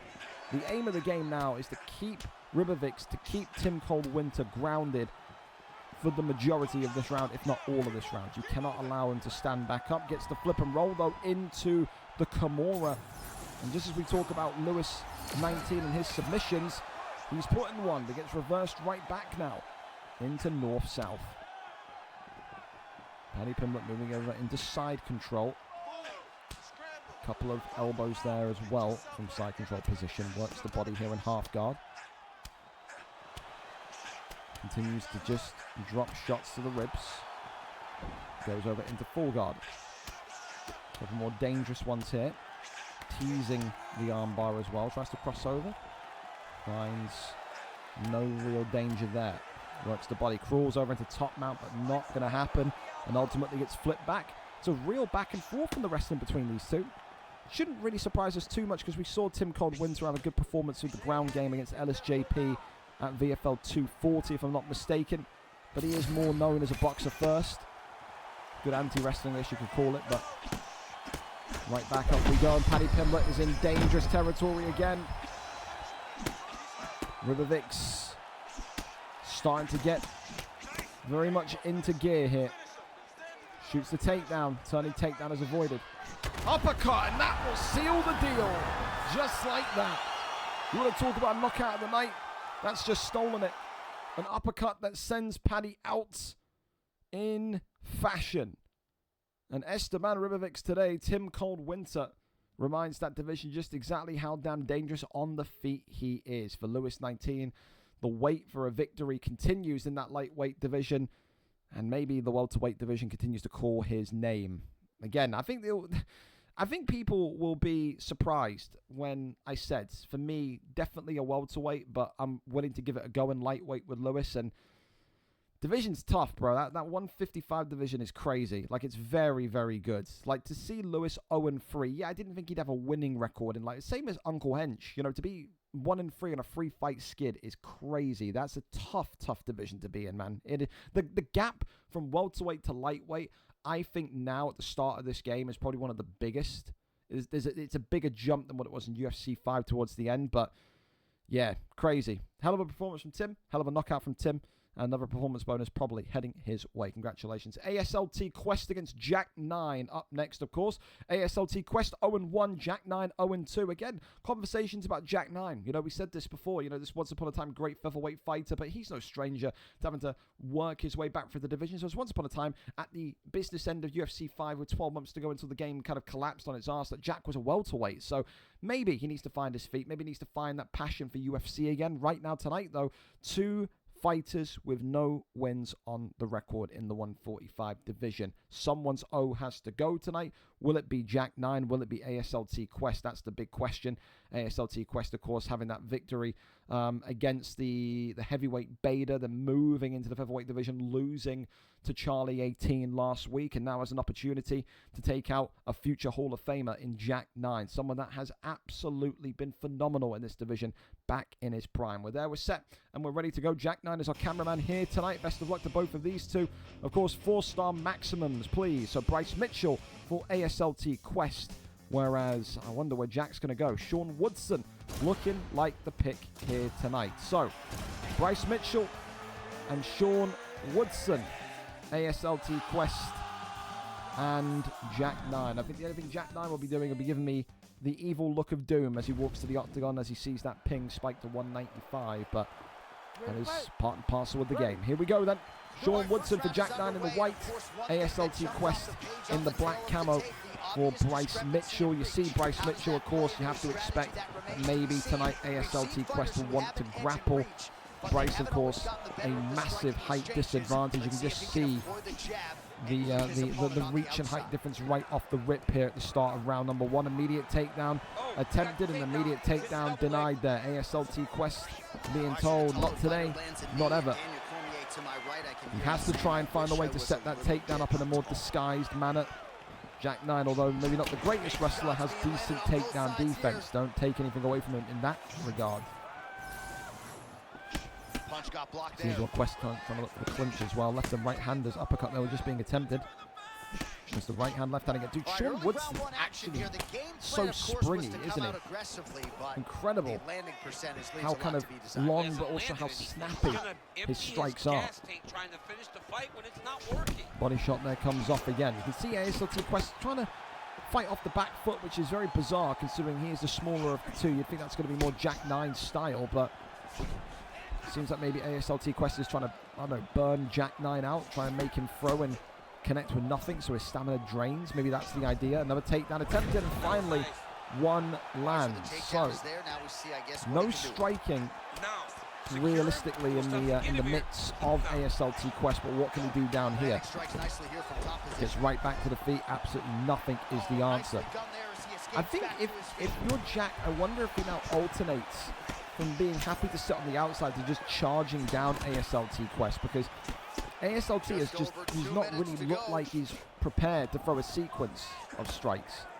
Attempted takedown into the elbow again. Bryce Mitchell aiming for 5 strikes onto the block. Head kick there comes up as well. Big knees. Needs more wrestling in my opinion. Thank you. So that's definitely a Morg sub. Thank you, whoever did sub. Uppercut the hands. That not stunned him, by the way. That's crazy. Body shot. Right hand, left hand. Beautiful strike sequence again. 1-2 down the center route. Left hander comes up still. Little leg kick. Bryce Mitchell continuing though to just struggle, I think is the polite way to say it. Little leg tap. Tries to kick at the shins, not going to happen. Works up the jab. Body shot. There's nothing, dude. I've never seen someone, I think, again, but Bryce Mitchell's got all right power, right? I'm not kind of waffling there when I say that Bryce Mitchell's got decent enough power. I don't think it's like world class, but the way that he's using Bryce Mitchell, it's almost like he's afraid that if he hits Sean Woodson, he's going to break his hand. He's just not interested in striking whatsoever. There's no setup, there's nothing. Round 1, it's a very inactive round from ASLT. He's looking for takedowns. You can see what he wants. He wants to wrestle. He wants to try and get that security on the takedown. But you're not going to get it if you don't look to set it up. You have to take Jack's mind away from takedown defense and more towards strike defense. You have to engage. If you don't engage, you're going to sleepwalk into a decision loss here tonight. That's my opinion of it. Round 1, Jack 9 round, 10-9. Immediate attempt at a clinch and takedown. Nothing more to see there. Beautiful free piece again. Double jab into the right hand. Body shot. Shoots the takedown. Turning takedown. And again, great defense from Jack. How many more can Bryce Mitchell attempt before maybe he decides in his mind? New game plan on the agenda. Beautiful left hand as well there from Woodson. Definitely see that ASLT Quest is now starting to warm up a bit more on the striking, but it just more looks like he's trying to find a way to get a counter. You know, he looked for an uppercut there a minute ago in the last sequence, about 20 seconds ago when Jack was going low, trying to get that flash TKO. But going to be more than that. That's going to be a very lucky way to win this fight. Works off that right jab, still nothing, shoots the takedown again, denied again. Absolute ease once more. Left and right hand is still coming forward, dude. It's just like a barrage. He just can't stop Sean Woodson's momentum right now. Uppercut onto the block of Mitchell. Oftentimes, Mitchell's striking has been a means to an end, but works off the jab once again. He's just looking at, he's just not wanting to. It's so low risk. It's almost like you wouldn't mind this if Bryce Mitchell was 2 rounds up and it was the 3rd round, because you could say, okay, Bryce Mitchell, ASLT is trying to defend the decision victory, but I'm convinced he's 2 rounds down right now. If this round ended right now, he's 2 rounds down. He has to start pushing forward, man. He has to. Left hand there comes forward again. Jack now continuing to land more and more. Every single forward movement, but look at that though. Good timing though from ASLT. Shoots the takedown, that one there being guarded up by Jack, but that's what I'm saying. He goes a little bit more forward. He gets a little bit more out of his comfort zone. He throws a couple more strikes. He's going to be in a good position to potentially win this fight. That's the first bit of damage that Jack has got to be very, very careful with. That's a reminder that Sean Woodson isn't Superman. He can be damaged, he can be stunned. Less than a minute to go here in round number 2. On this Fight Pass prelim main event, that's definitely what it is. Still, it's a good right hand there from Bryce Mitchell. Works off the double jab. Still circling around, gets that body shot off. Another one goes towards the ribs. Front kick. And these will take their toll as this Some fight goes right-handers. into the latter rounds. Sean Woodson. Ooh. Tell you what, the pull from both of them there.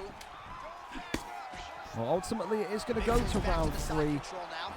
I still think if you look at the stats, despite that stun, I still think Sean Woodson's won the round. I do. I still think Jack Nine's 2 rounds up, but that was the slight little bit of, you know, I think hope that ASLT would have needed.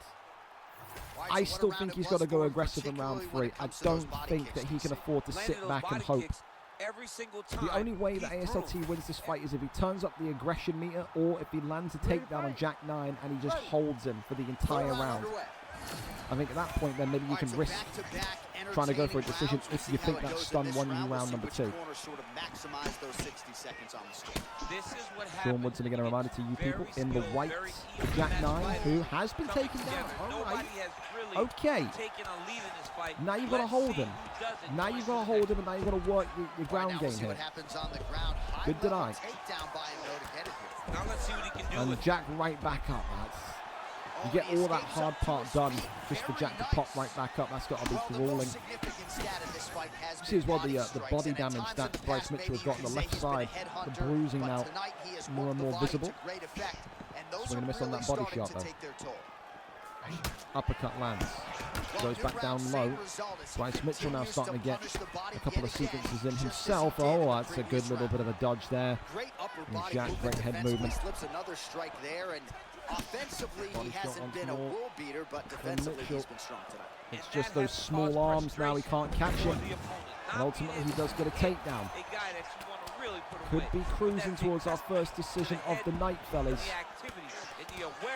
I think the $1 million question is, did Bryce Mitchell win round 2? If he did, is he winning round number 3? Because if in your mind he is, you could walk away a shock winner here tonight. Right back to his feet, there goes Jack. Just being looked for. Good pressure as well now from ASLT, just trying to keep Jack behind the black line. Work those hands. Too busy blocking. He's a little afraid of Woodson, isn't he? Avoids the strike. There's Jack.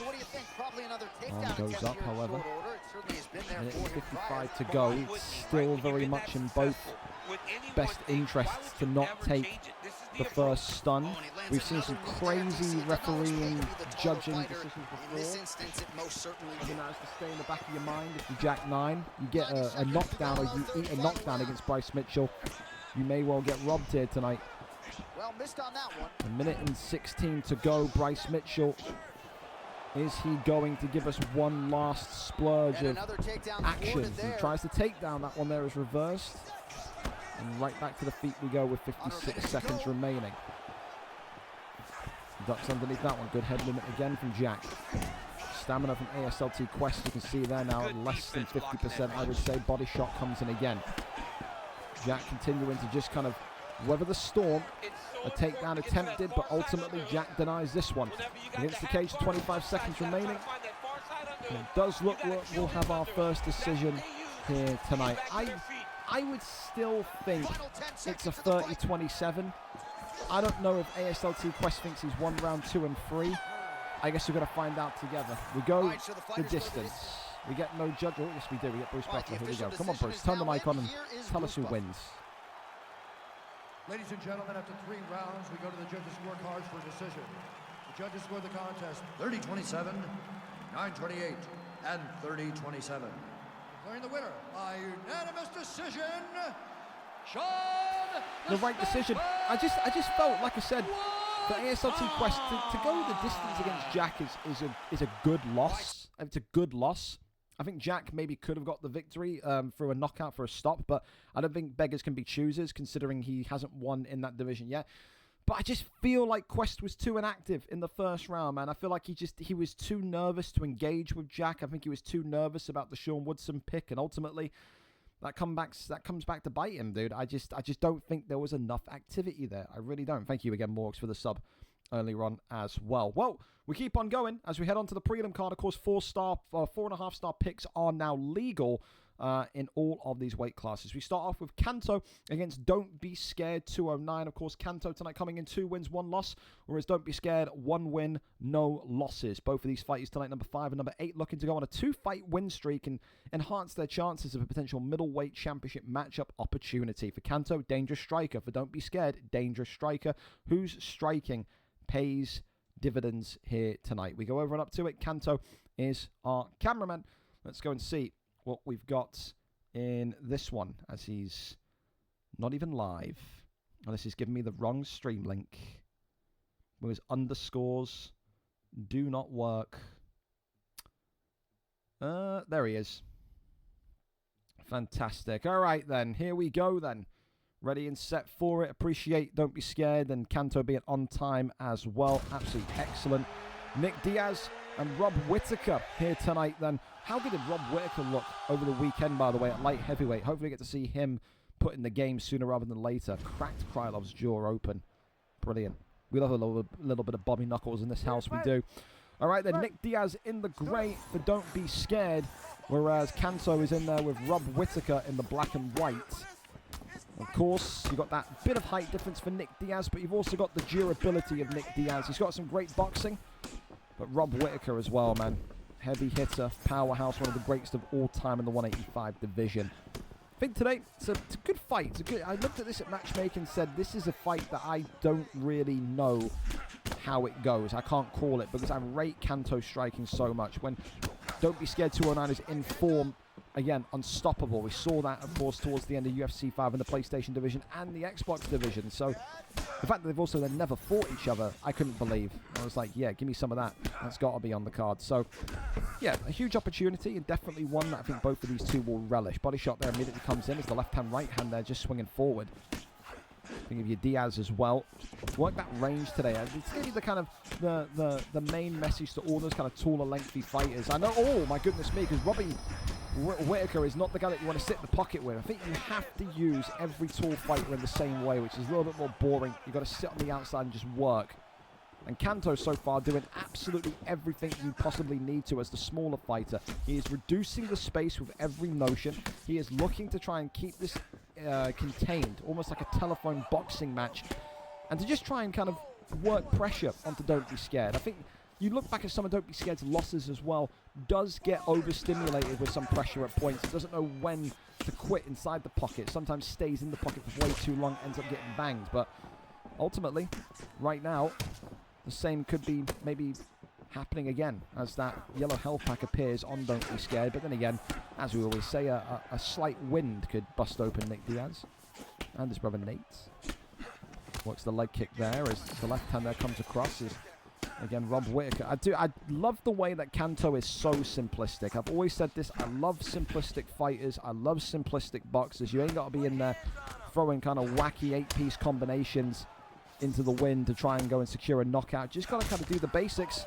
Rob Whittaker, though, now also busted open. Yellow health pack on him. I think the right side of his face starting to show some redness, so we'll maybe see that when we head back to the corner. But body shot that comes in. There's a little pull from action comes forward as there's the uppercut from Rob Whittaker. Just about whiffs, though. A little side kick to the body. We'll say, oh my God, I will say, the way that both of these two are leaving their jaw open at times, just letting their chin swing in the wind, is concerning me. It's a big knockdown from Don't Be Scared. It's a really, really good moment, especially in the dying moments of the round. 30 seconds remaining to get that first knockdown, and now a stun, right hand, left hand, right hand. And Don't Be Scared, turning on the afterburners. Trying to hunt for a potential knockdown. Oh, and gets the knockdown. There you go. Usually it is Don't Be Scared who gets a little bit flustered, gets a little bit overstimulated. In that last 30 seconds, it was Kanto. Kanto should not have engaged as much as what he did, especially after that stun. Ready to fight? He said, fuck it, when in Rome. Walk forward, eats the knockdown. That's a 10-9 Nick Diaz. Great start from Don't Be Scared. 1-0 for a reason. Former champion for a reason. Both of these two are former champions, in fairness. Rob Whittaker got to start this round just like he did the last round now, though. Swings for the fences with that left hand again. Diaz. This is exactly what Don't Be Scared did in round one. A little bit of a slow initiation, and then kind of when, you know, the first sequence lands, maybe your eyes get a little bit wide and bright, and you start to say, okay, I can push now. That's when you see that kind of last 30 seconds happen, where it's just a flurry from Diaz, and here we go again. This is where the aggression's going to come in now. This is where the tempo starts to turn up. It's another big stun from Don't Be Scared onto Kanto, and there's flow state activated, but it's not going to be the be-all, end-all. Head kick that comes in from Whitaker. No real massive usage yet from Diaz, and yet effectively wasted that flow state, didn't he? Then comes across uppercut. There's that head kick again. You can just see those little traps that Kanto is trying to set. He's trying to work in the odd head kick to maybe catch off Don't Be Scared.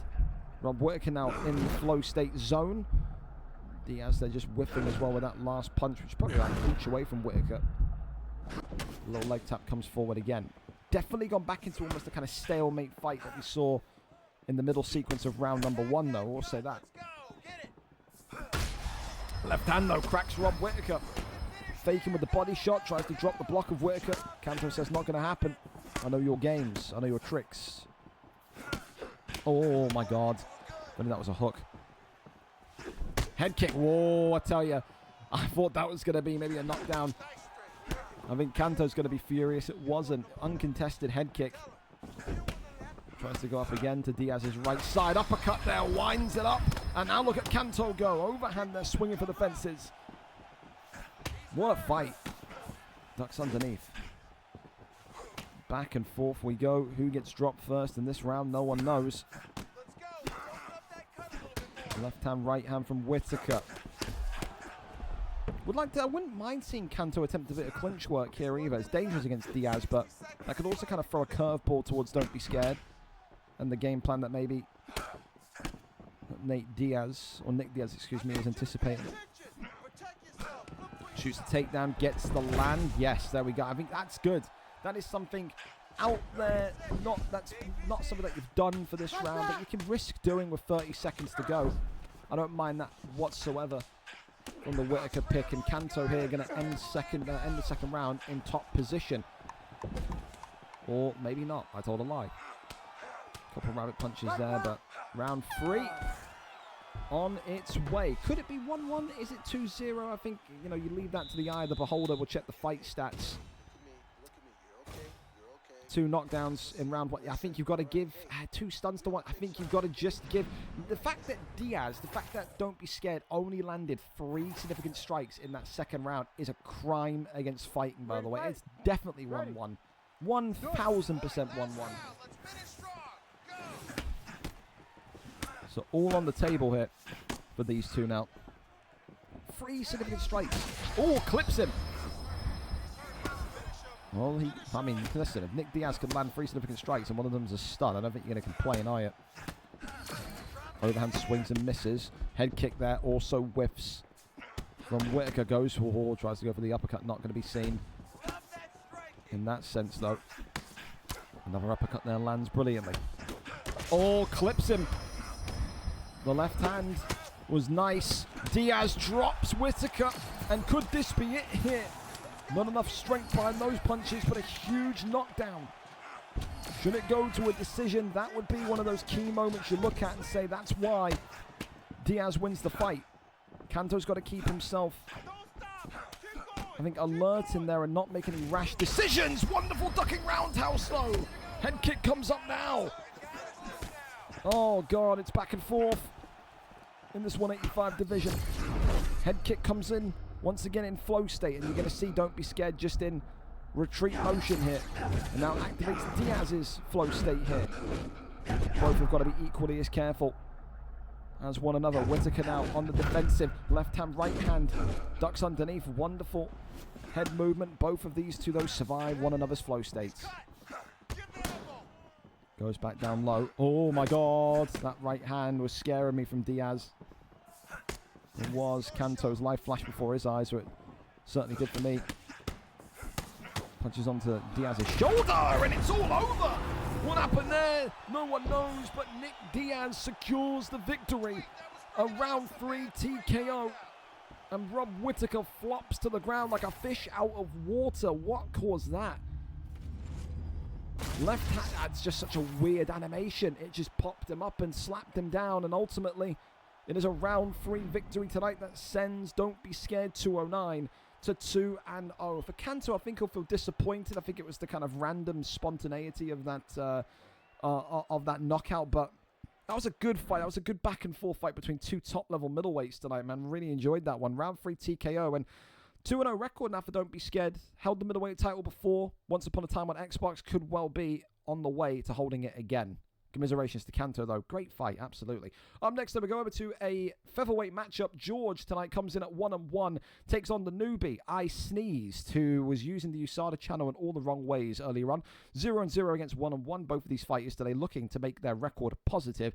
A reintroduction to Sneezed, who, of course, I think had one fight back here in UFC 5, maybe. I recognized the name when he signed up. Maybe he signed up back in UFC 5 and then just never competed. I have no idea, but I swear I remember his name.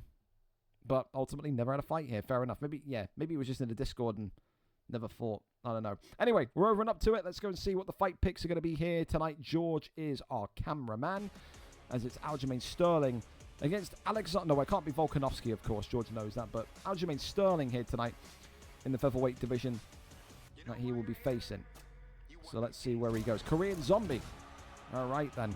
That is George's 4.5-star pick. And you can see level 21 for a reason. He loves Korean Zombie, doesn't he? So Aljamain in the green. And Korean Zombie in the black. Shall I go and tell him? He is a little bit derpy. Or we'll go tell him he can ready up. Hang on. I sneezed. Dear Lord, man. Can't even fucking... Oh, my God. It's doing this from a Discord again where I can't even find the person. Oh, he's readied up. I hear Bruce Buffer in the background. Fantastic. All right. Sorry. Okay, here we go. We're ready and set, then. I was just about to DM and tell him he can ready up. All goods. Thank you for these two again. Being bang on time. Ready. All right, well, let's see what Sneezed is about, man. It said we know a little bit about him, about his friends, about, like, the camp that I think he's representing. I think he's in with those new guys, like Gangbot and stuff. But what is his actual fight IQ saying tonight? Of course, we don't know anything. I don't know if he's a boxer, if he's a wrestler. You think about Aljamain Sterling, maybe there's a little bit of wrestling background in his back pocket. But so far, he's enjoying the stand-up brawl that he's having with George and Korean Zombie here. Of course, for George, he is no doubt one of the, I think, more consistent Brazilian Jiu-Jitsu artists. He's got a long, lofty line of submissions under his belt. And maybe this is where he expects the fight to be tonight. Goes to side control. Gets a couple of really damaging elbows on Korean Zombie as well, as we're now in side control. Crawls over maybe into top mount. That one going to be resisted by George. Back now into full guard. Couple of shots here to the body. Right hand side, nothing more. Pulls him on down. Goes to the right side, absolutely nothing again. Again, though, George giving up his knee. And look at this. I'm amazed that George allowed that to happen. Thought George was going to get the easy up deny there, but trying to take the leg. And Aljamain Sterling is not going to get the leg. George right back to his feet. And then shuffles right back towards Mr. Sneezed. Head kick! Wow. That was really, really potential opening there from George. I have no idea about what Korean Zombie's hand stats are good at, but again, ducks a roundhouse or just a straight head kick, excuse me, and gets the clip right back. I think both of these two are going to feel a little bit disappointed. I think George there and that left hook would have felt maybe a stun would have been nice, and I think even Aljamain Sterling and Sneeze would have felt like maybe he could have got a stun about 30 seconds ago or whatnot. A very, very intriguing fight, though, already. Two wrestlers tonight turning into strikers. Body shot there comes in. Uppercut there lands nicely from Aljo. Body shot right back in. Oh, three-piece combo from George, though. Shoots the takedown and his wits about him. Good defense from Sneeze, who now finds himself in the half-guard position. That one there resisted and denied. Couple of shots here to the body. That one there immediately resisted and denied again. Side saddle once more. Tries to go for the arm triangle. Fakes that one. Keeps him locked in here. Now going for the arm triangle. No again. Trying to get those elbows in. We saw a couple of them before. George protecting himself, the arm up. Gets right back into side control though. So it's equally damaging position when you see the welts that can be very much enacted on your temple. Starts to make the doctor question whether he can let you fight or not. Still though, haven't seen a doctor stoppage in UFC 6 in comp at least. Maybe I don't watch enough fights. You tell me. Goes over into full guard. Posture up is there. Rains down a couple of strikes, one including a clubbing elbow to the body. That's going to be round 1 in the books.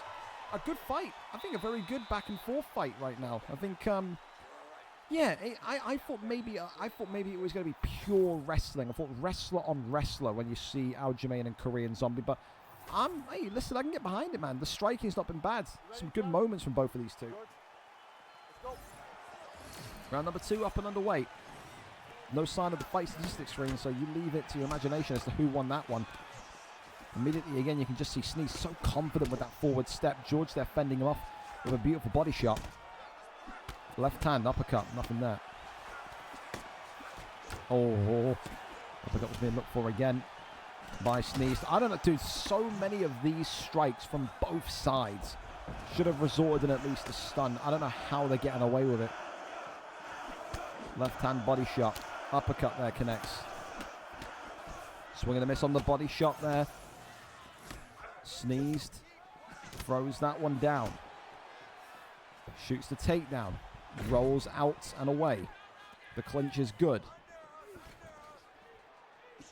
Is he going to be able to take the back here? The answer is no. Judo flip. And into side control. Back into half guard. This screams to me like a fight that will go decision. You absolutely suck! Chael Sonnen's not impressed. Over into sprawl. Body shot still being worked. And again, this is such an advantageous position as well based on how these two want to fight. Looking to maybe work more damage to the body. George going to have to wait for that GA bar, but ultimately doesn't. Goes up, uses the position of against the cage. Now takes the back. George here wrestling a grappling, taking the back and going to drag him down. Wonderful takedown there from Korean Zombie. This is why I love the featherweight division, man. So good. This fight has been excellent, in my opinion. Denies the get up and now goes for the arm triangle. And look at this for the first time. Maybe Sneezed is in a little bit of trouble. Can he keep him locked in? The answer is no. And then slips out of that one straight into sprawl. Did George rush that one? I think he did. Oh, again, how's the uppercut not got anything? That head kick, bro. How are some of these strikes not even getting a stun, man? It's been the story of this fight. Crazy.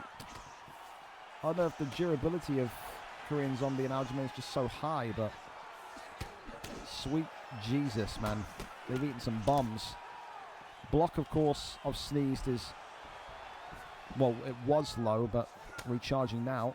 And jumps him into the flying triangle. Look at that, it's the George special. Ultimately, though, immediately denied.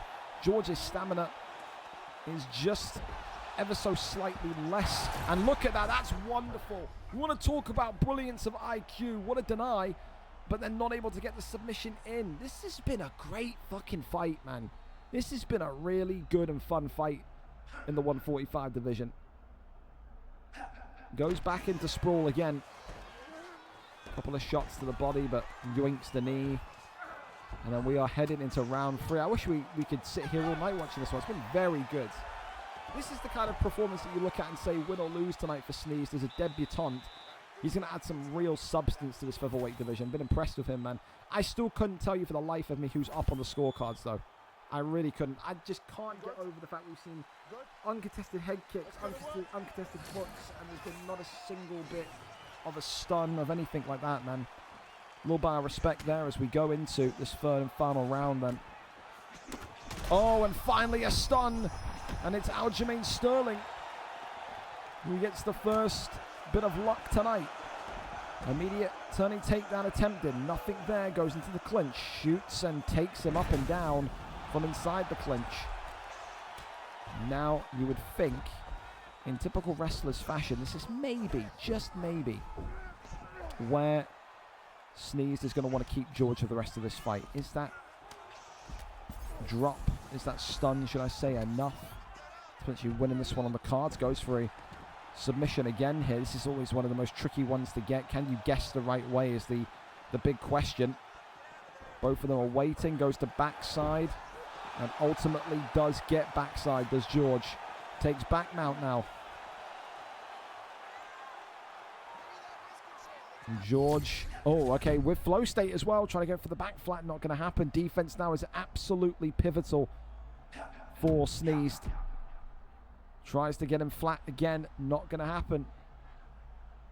George then rolls back over into half guard. Really, really smart from Sneezed. Just keeps his wits about him. Back into sprawl now this time. Korean Zombie in the dominant position. Tries to slip out, not going to happen. And again, not going to happen. Goes over to backside. Tries to get up, and he does. Takes the back, really nice from George. Can he get the submission in? You'd wonder, goes straight into mount. That one there is denied, though. That's really, really good. Really, really good. Reins it in, goes into mount himself. Minute and 40 left here.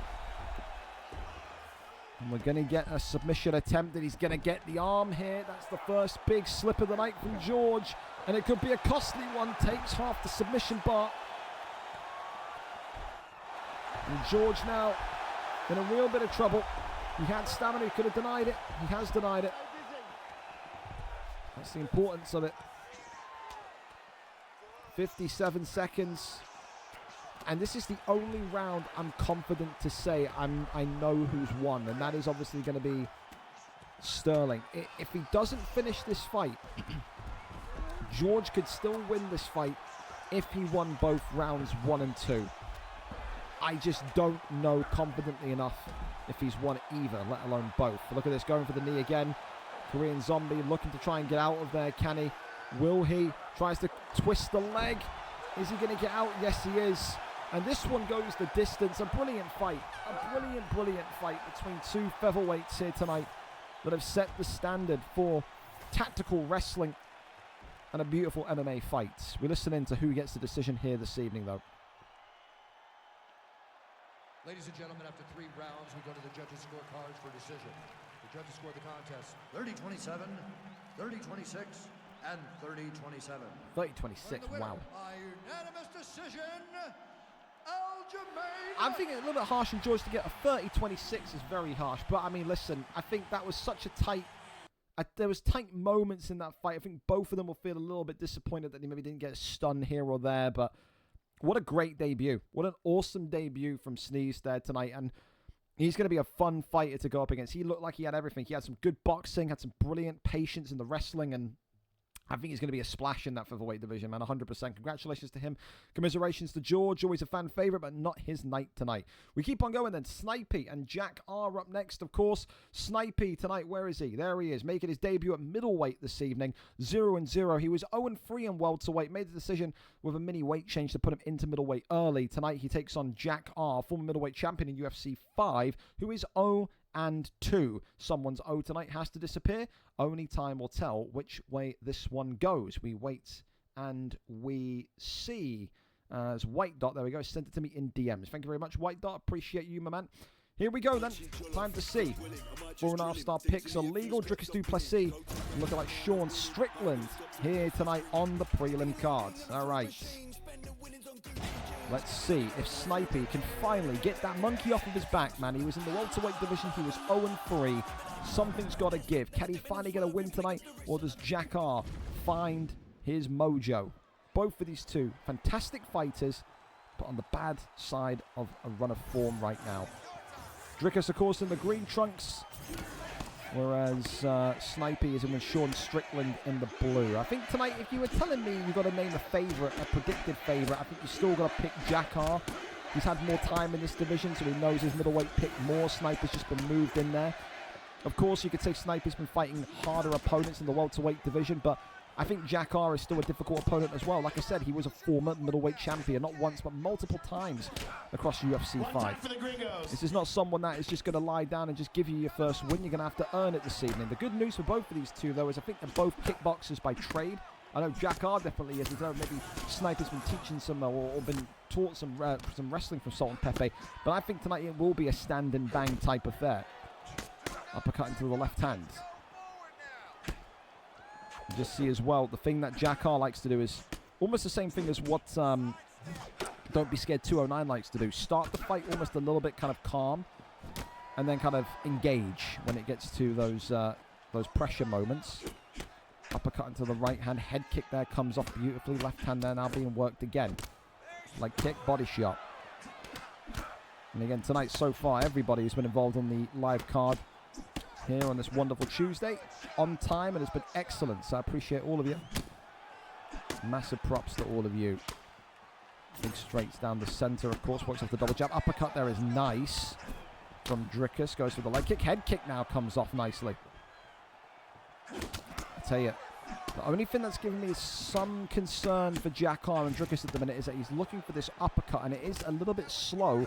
That gives the Sean Strickland pick, that gives Snipey an opportunity to clock him with a left hand and potentially do some serious damage. So I think maybe give up on that uppercut. That would be my only advice to Jack R if I was in his corner. I think if you're Sean Strickland, though, you're in a good position, because look at, oh, I say that, he gets head kicked.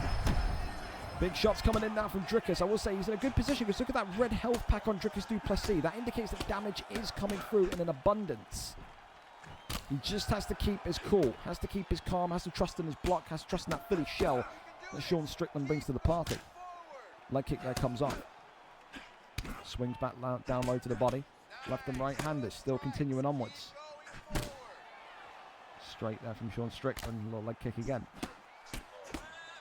Do like the pressure that Jack R is putting on here, though, as well. Just doesn't really feel like Snipey is able to kind of get away from Strickland. He eats a head kick. I think you've got to use Strickland a bit more like real life, man. Strickland talks a big game, but he is just kind of a defend and back up type fighter. You've got to do that more. The way that Drickus is pushing onto him right now, there's just no, I can't see a way that Snipey with Strickland is going to win this exchange when it's close combat, close quarters. Round one, that's a clear as day Jack R round, 10-9. If you're Strickland, you've got to trust in your defense more. You've got to use Strickland just like you would see him fight this fight in real life. Use the Philly shell, back up, walk away, and frustrate your opponent, because right now he's trying to pocket box. It is not working. Not working. Round two up and underway. As of now, though, definitely the best round of UFC 6 that I've seen Jack R with Drickus du Plessis have. No doubts about that whatsoever. Front kick comes forward. Beautiful shot there. Ducks underneath. Body shot. Little leg kick comes in. Head kick works wonderfully. Still goes down low. It's that head kick. I think he's landed that head kick 3 times this fight, hasn't he? And it's caused Snipey and Strickland a little bit of problem. Way that he's working as well, the 1-2 body kick as well is really nice. He's consistently making Snipey think about whether to block low or high, and that's when the head kick works. Beautiful uppercut there, though, from Strickland. One right back to the leg, though, from Drickus. Little tap to the body. One right back to the legs. 1-2 down the center. Body shot comes in again. Still, Strickland laying in wait. Left hand, body shot, left hand again. Leg kick into the left hand. Dude, the way that the left hand continues to just find home base is crazy. Head kick, swing and a miss there. That could have been dangerous from Jack R. That's the only thing, you know. If he does miss one of these head kicks and Sean Strickland ducks it, gets the counter, that's what can happen. Wasn't exactly the case, but you get clocked and dropped, man. Strickland does have some strong hands. I think if you're Jack R, you've got to calm down a little bit and go back to boxing the way that you were doing in the first round. I think he's trying to do a little bit too much here. as it stands, but it's a great response. Oh, from Snipey, who then gets clocked with the uppercut. Head kick comes up again. Snipey has to just try and find the moment to duck the head kick and win this fight.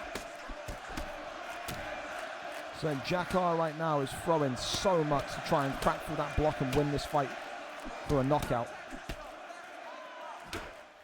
Big straight down the center again. Uppercut being looked for. Body shot. Double jab left hand.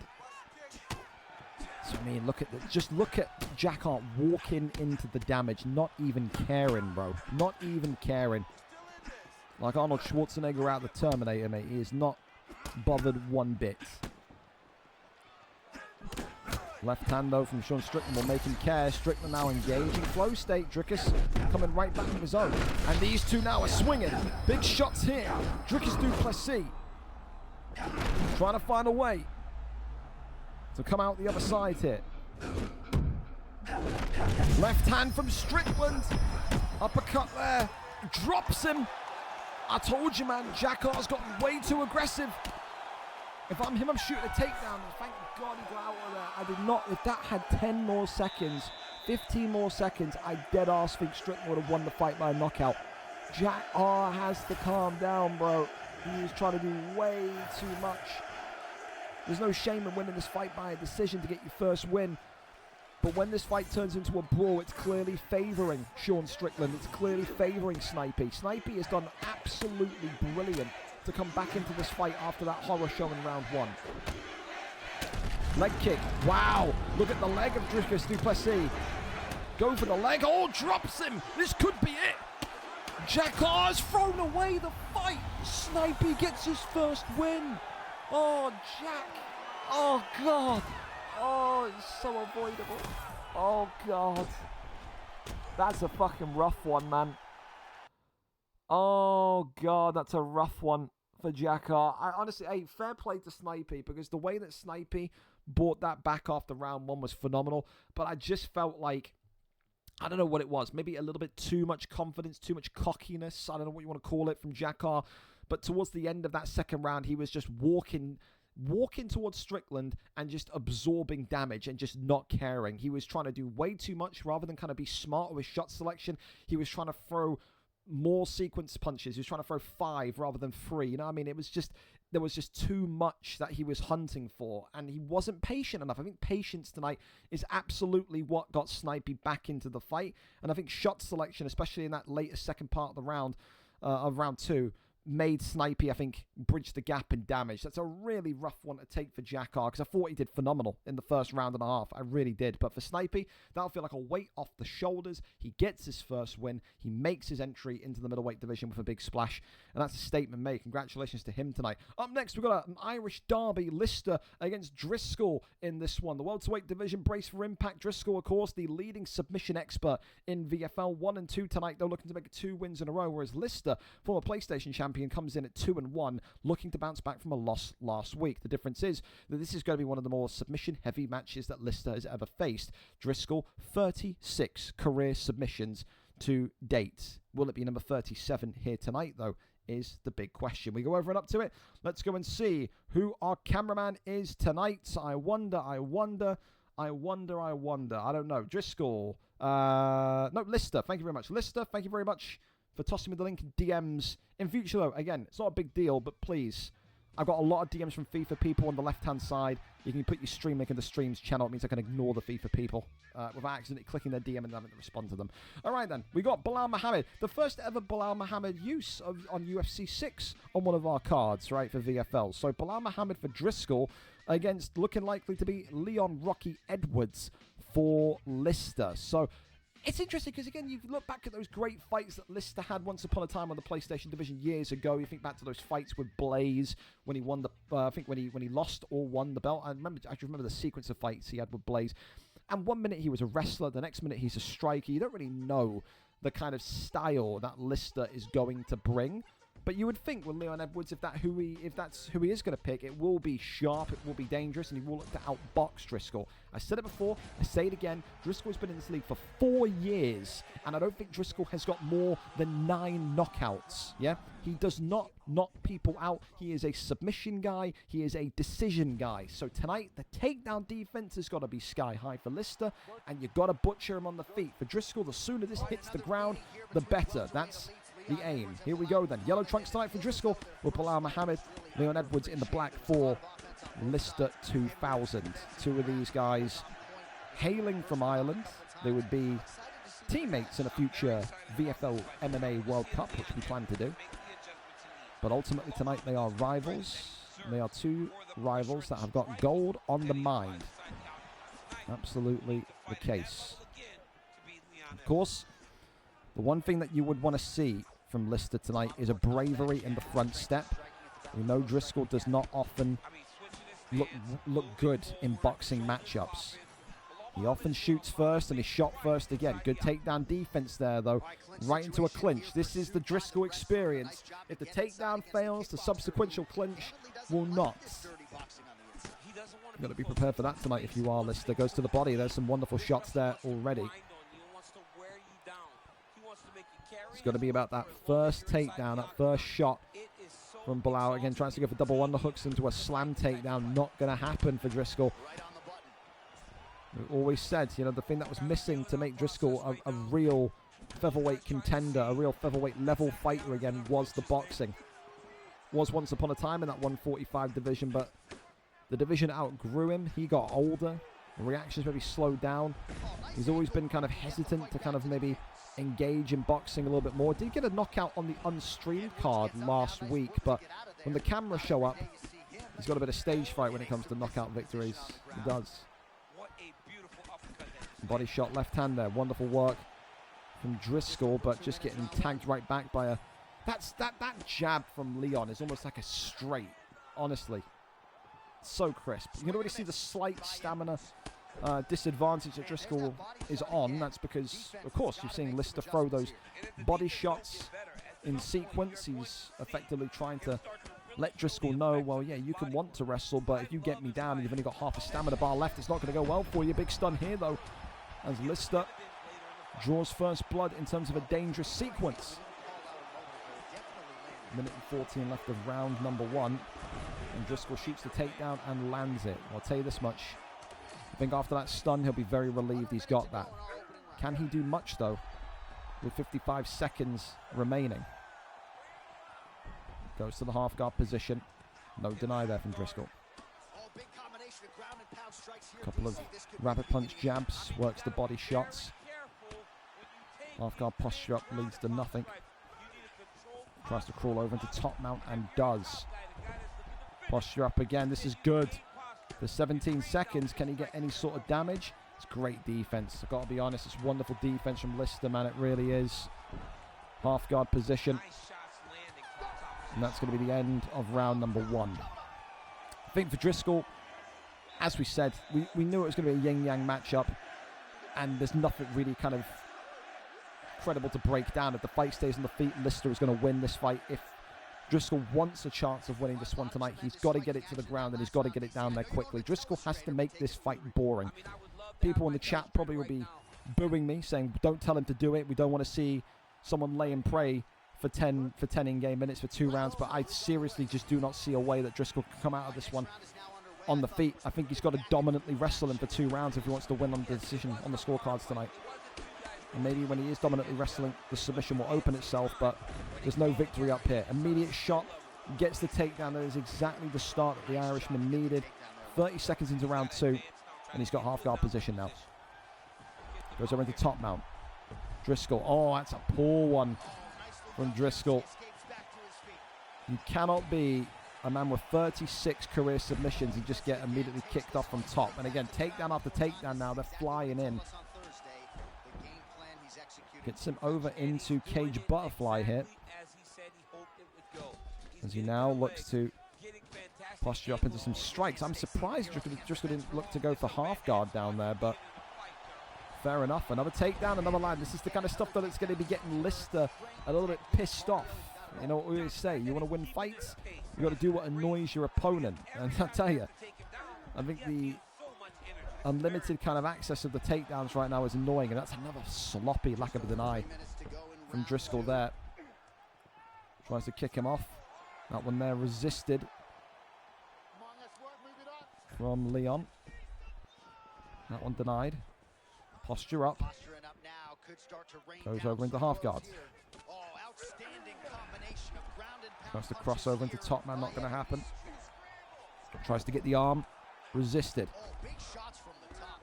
Like I said, don't forget, Lister does have a background of wrestling and submissions as well. Couple of slight taps here. Driscoll's got to be the one that's brave and makes the move first. He's got to try and look for a flip, for a submission, something here in this bottom position. And gets the armbar. That's a big, big mess from Lister, I can't lie. That's a really, really big one. Denies it though. And Driscoll, although he's got the armbar, is going to have to transition back into back sitting. That's really good defense. But look at that, a great reversal. And now look at this from Lister. Wow, and look at Driscoll's stamina completely drained. That's brilliant. That's great IQ. Lister not able to lock it in though. It's gotten a little bit more scrappy on the ground now. Goes into back mount. Now down into top mount once again. Posture up is there. Rains on the big bombs. Does Leon Edwards.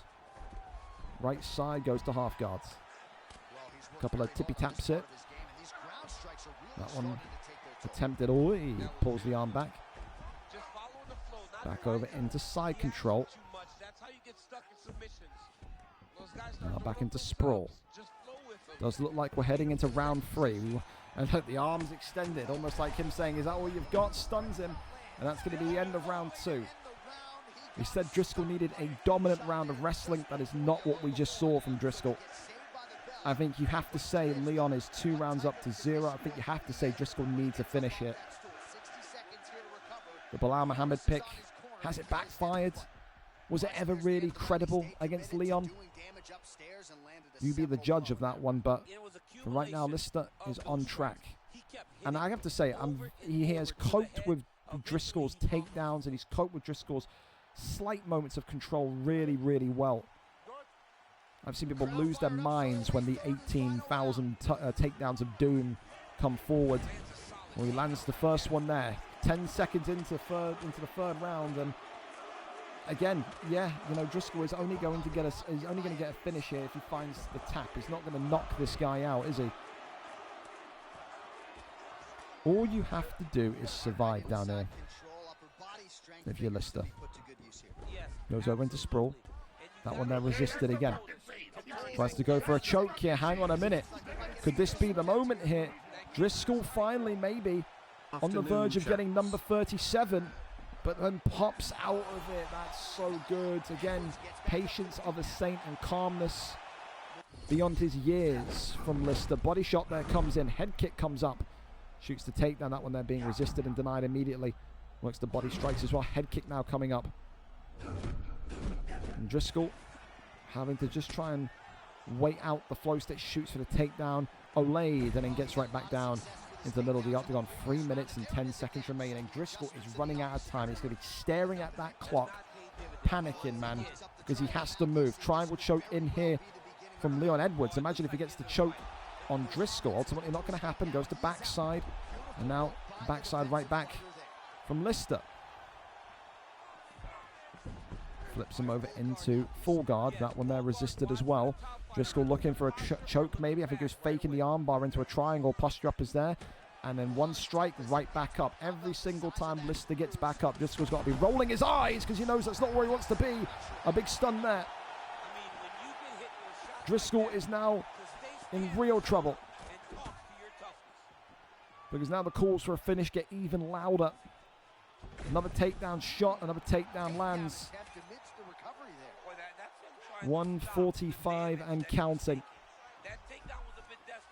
Said Driscoll does not get finishes. He also rarely gets finished. If he is going to lose a fight, he usually does it through a decision. Darce choke is in here, and he does get the Darce choke through on Driscoll. So the only submission that has been completed, confirmed in this fight tonight, has been Lister on Driscoll. The irony, as he goes in for another Darce choke, he's going for a second one here. Is Driscoll going to get out of this one? Driscoll could be about to fade here. Bilal Muhammad's in big, big trouble. And Bilal Muhammad is one submission away from being tapped. Lister may well look for a third. Can he get a hat trick of Darce's? He's going to go for a third. Can he get a hat trick of Darce's?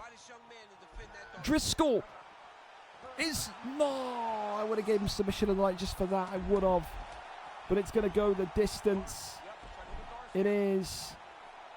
And this one will be a Lister decision win tonight for Driscoll. He just couldn't keep Lister down. I think Lister was praying, begging to go and get the third Darce choke through. That would have been quite funny. Driscoll, at least tonight, doesn't get finished. He doesn't get knocked out. He survives Lister's fantastic striking. But for Lister, patience of a saint there in the ground game. And he will win this one tonight, 30-27, I think. Let's listen in. Ladies and gentlemen, after 3 rounds, we go to the judges' scorecards for decision. All 3 judges scored the contest 30-27, declaring the winner by unanimous decision, Leon. The right decision, 30-27 across the board. Said for Lister. It's more frustrating for him that he couldn't get the finish, but you take what you're given, and that tonight is a big, big win in the welterweight division. For Driscoll, on the other hand, the search for submission win number 37 moves on.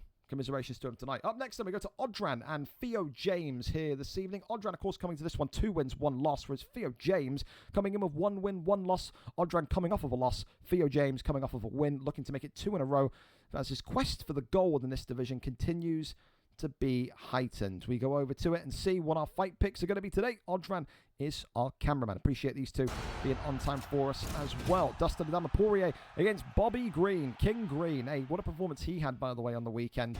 Is this the answer, though, against the dangerous Dustin Poirier? I've said it before, I've said it again. Dustin Poirier, UFC 5, UFC 6, doesn't get enough respect in this lightweight division. But King Green, though, is this guy maybe now one of the new meta picks because it suits Theo James down to a T. White trunks tonight for Theo James, floral trunks.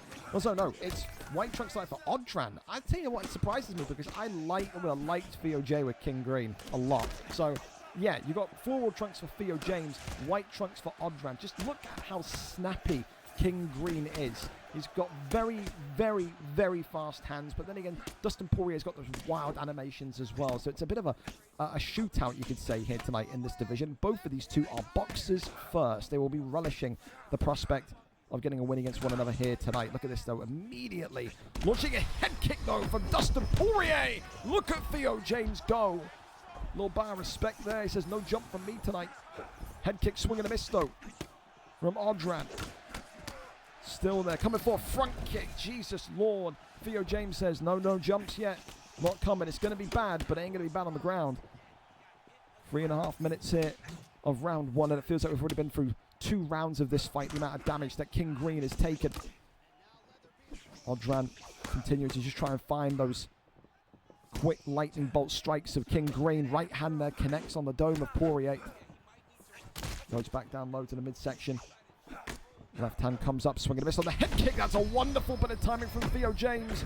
Drops him again, knee on belly, and this one here is all over. That is the Theo James that we know from the featherweight division. Theo James has unlocked himself, and Theo James has arrived at 155. What a victory tonight.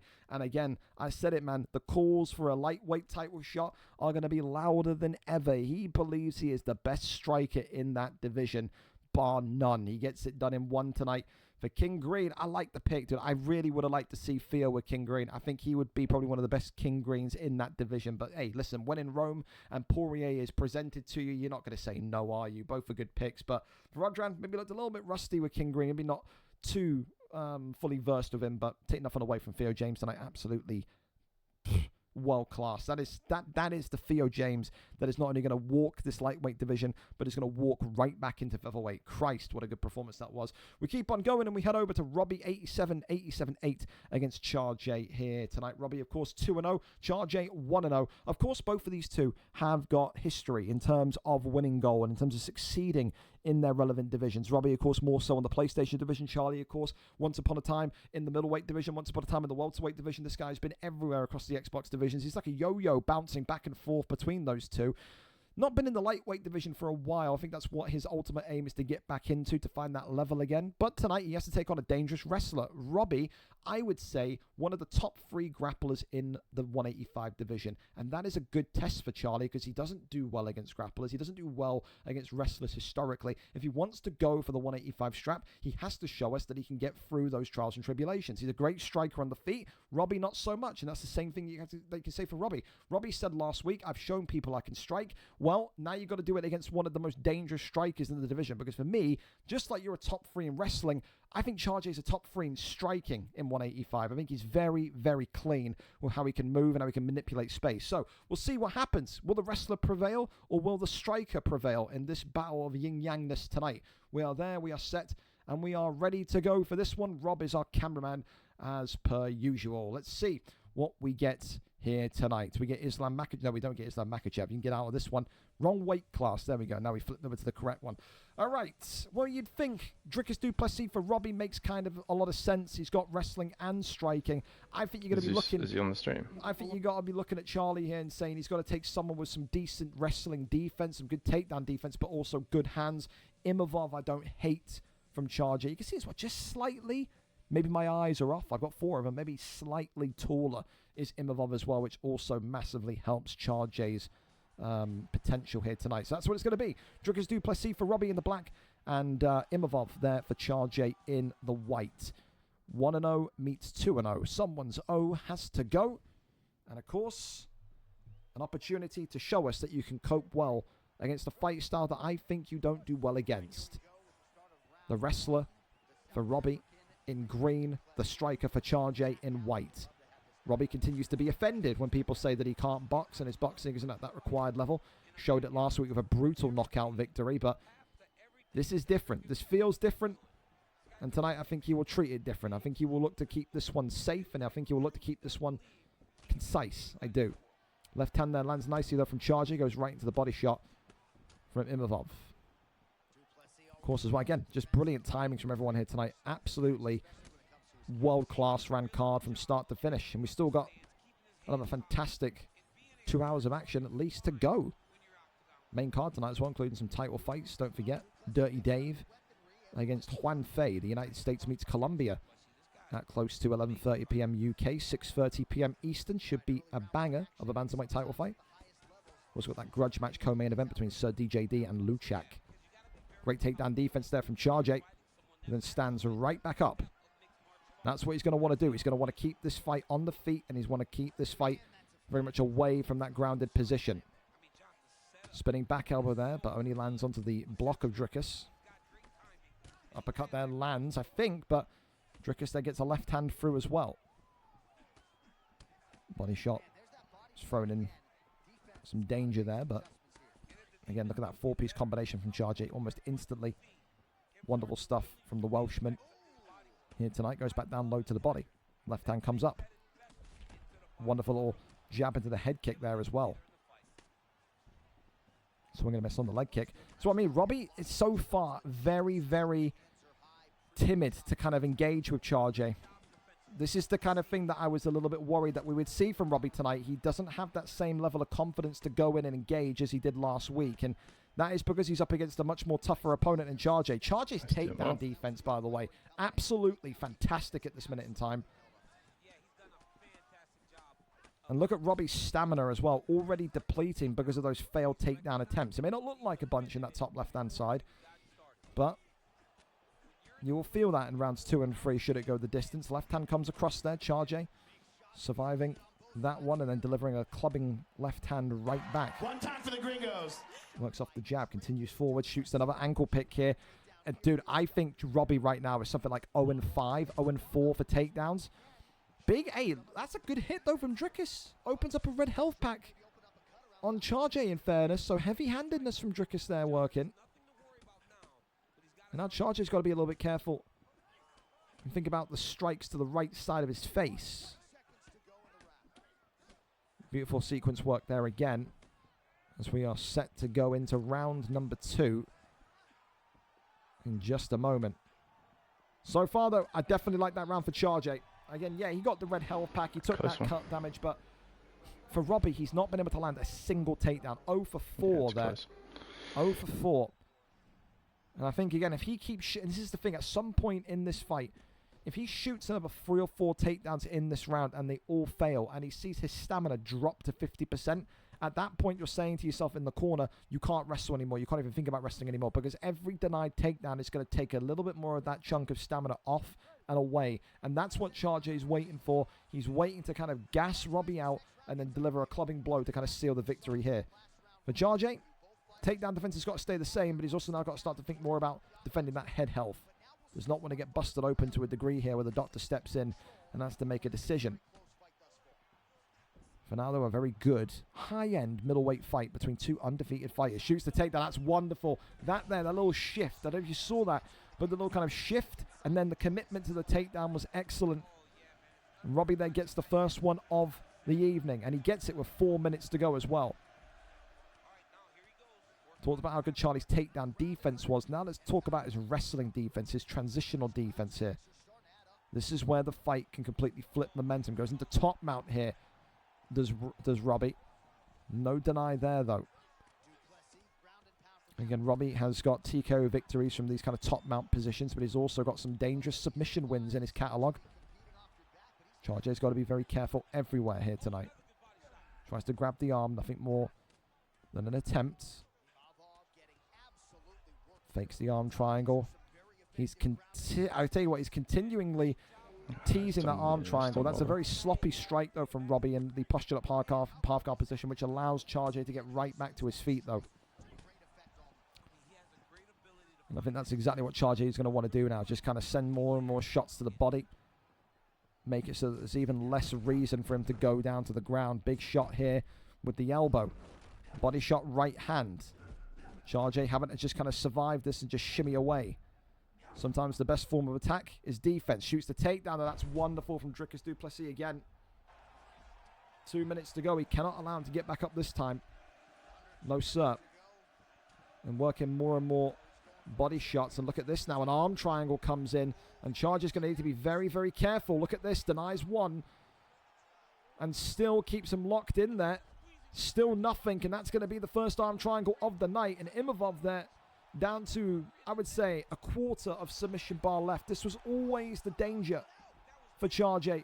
Back into a Darce choke. It's legal. He's got stamina left, and this could be it here. Is it? Will it? It will be. Yes, it is. Robbie just needs one sequence. Squeaky bum time. Gets it done by round 2 submission. Charge8's going to be furious with that because of how well the fight was going, but he taps. And for Charge8, the O goes, and still that conversation about Charge8's weakness will enter the fray. He's one of the best boxers in the middleweight division. You even heard Robbie say it there, squeaky bum time. He was getting pieced on the feet. He knows it. The takedown defense in the first round from Charge8 was electrifying. But again, with these kind of guys, with these kind of wrestlers, with these kind of performers like Robbie, it only takes one. They can shoot 9, 10, 11. It only takes one. And I think tonight we're going to give him the submission of the night as well, purely because I personally didn't feel like he had a game plan after round 1. I felt like he finished round 1 and he was a little bit dejected about what to do, how to handle it. But ultimately comes out the other side and shows championship grit. That's the kind of performance and the kind of victory that grants you the next middleweight title opportunity. I guess he'll be looking very, very firmly at that matchup between Lucid and Lucas later on. See if maybe he can prize his eyes on maybe the winner or the loser of that fight. Who knows? Up next, we keep on going, and it's G09G against Diallo here this evening. G09G, talk about his brilliant impact in this lightweight division last week on Thursday. Came in and performed at an excellent level. 1-0, brutalized, I think it was Odran, didn't he? And now tonight has an opportunity to go 2-0 in a division that he was looking forward to conquering in UFC 5. His opponent, though, unknown, dangerous, and that's sometimes the thing that you don't really know. Is he fighting a bum? Is he fighting someone that could be a world-class performer in this division? I think I remember seeing Diallo twice before, couple times before. There you go. So the last time we saw Diallo was 181. VFL 181, where he got a decision victory in lightweight against Fish 14. That was on the 3rd of April 2025. The other victory he got was against the former welterweight champion of the world, Tormentor, round 3 TKO at VFL 180, the 27th of March. So over a year off.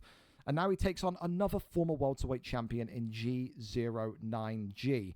Let's go over and see what the picks are going to be. I'm very intrigued to see how Diallo fights. It's been a year off. Has he improved? Has he changed his style? What are we going to see from this exciting prospect tonight? Here we go then. The picks are in. Charles do Bronx Oliveira from Diallo. And it looks like maybe Justin Gaethje coming out. King Green coming out. Dude, everyone's loving the King Green pick today, eh? Look at that then. He took King Green last time when he got the victory against Odran. So stick with what you know. Absolutely. Here we go then. Do Bronx against King Green. Boxing against Jiu-Jitsu. Do we see Diallo pick up where he left off last year, March 2025? 2 wins in the lightweight division. Does he get his first in UFC 6? Purple trunks tonight for the 0-0 Diallo G09G in the red. 1-0. A boxer against a grappler here tonight in our second to last prelim fight of the evening. Then on to the main card after our next fight, so stick around. Still some great action to see here tonight. Of course, for G09G, he brutalized Odran in that first round last week. It was a real boxer's performance, but we know that G09G has got some incredible wrestling as well. He dominated that welterweight division at the business end of UFC 5, submission wins, knockout wins. He could do it all. He was categorically the most well-balanced fighter at 170, and that's what got him that move to 155. Ultimately here, though, tonight, when, like I said, you're taking on a guy that's not fought in over a year. Are you fighting someone rusty, or are you fighting someone that's even more dangerous and even more improved than the last time we saw him? For Diallo, of course, it's about kind of dealing with that slinkiness of King Green. Talked about once already tonight. He throws strikes so rapidly and fluidly.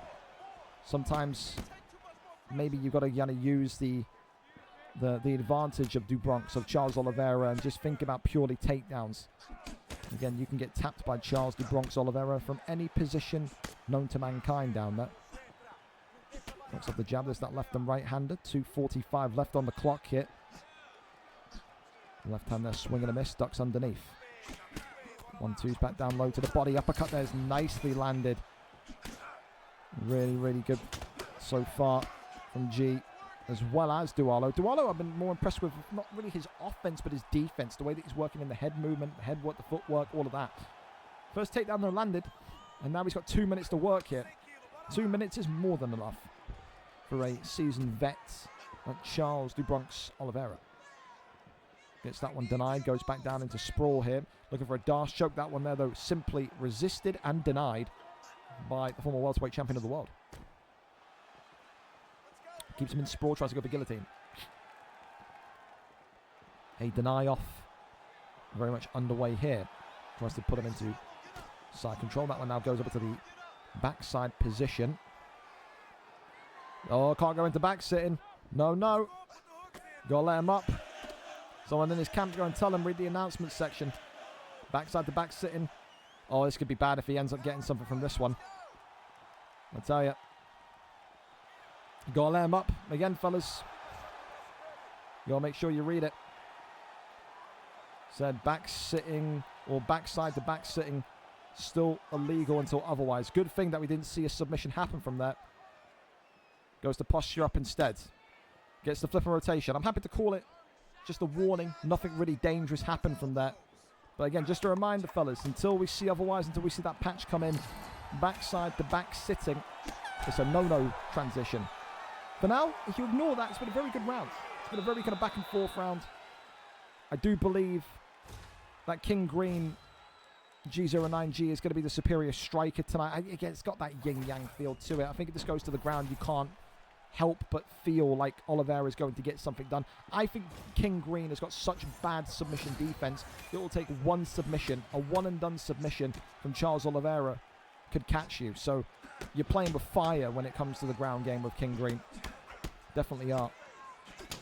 Right hand there immediately comes up from DuBronx. And we are boxing now. Absolutely we are.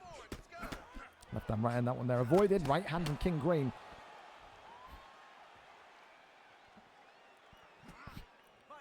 Bronx underneath that left hand again. I don't know what Charles Oliveira's striking is actually like, because I feel like people said it was stronger than it should have been last year. Never really saw people openly picking to choose to strike with Du Bronx though, but I wonder if it's the same. I know, for example, John Jones has still got 83 punch power in the heavyweight division, which is just hilarious. Right hand that comes across from King Green, swing and a miss there on that left hand side. Just the way that G09G with King Green is just able to kind of go in and out, not take any damage, and just kind of land at will. He's got a beautiful King Green, man. He really does. Uppercut there, knocks down Dualo.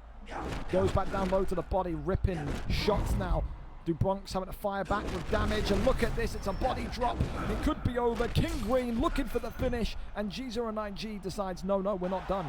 Over into top mount we go. He wants a TKO through this top mount position. Maybe he wants to tap out Charles Oliveira, just like Islam Makhachev did back in real life. King Green going for the armbar, and he's going to get the armbar. Jesus Lord. Well, the block's going to be even lower now than before. Can Dualo find a way out of it? Half guard, it's a brilliant bit of top control. Posture up again, reins it in, reins it on down. Charles Du Bronx Oliveira, not out of there yet. It's a statement, man. Look at this kid. This kid is dangerous, boys. The most dangerous lightweight I've seen next to Theo James. Dude, this kid and Theo James could be the mark, bro. It could. It could be the one. Hell of a performance. Hell of a performance. He can box. He can grapple. He can do it all with King Green. Head kick comes up from Charles Oliveira. Left hand there again. Uppercut drops him. And now hammer fists. Could this be it here in backside? Gets up and away from him. The arms extended. He's even feeling himself. Tries to get that head kick going. One comes up again from Charles Du Bronx. Uppercut drops him once more. He doesn't want to go down that. Can he finish this fight? Yes, he can. That there is performance of the night, categorically. All I'm thinking in my head, it's just pulsing. Theo James, G09G. Theo James, G09G. Theo James, G09G. Those two.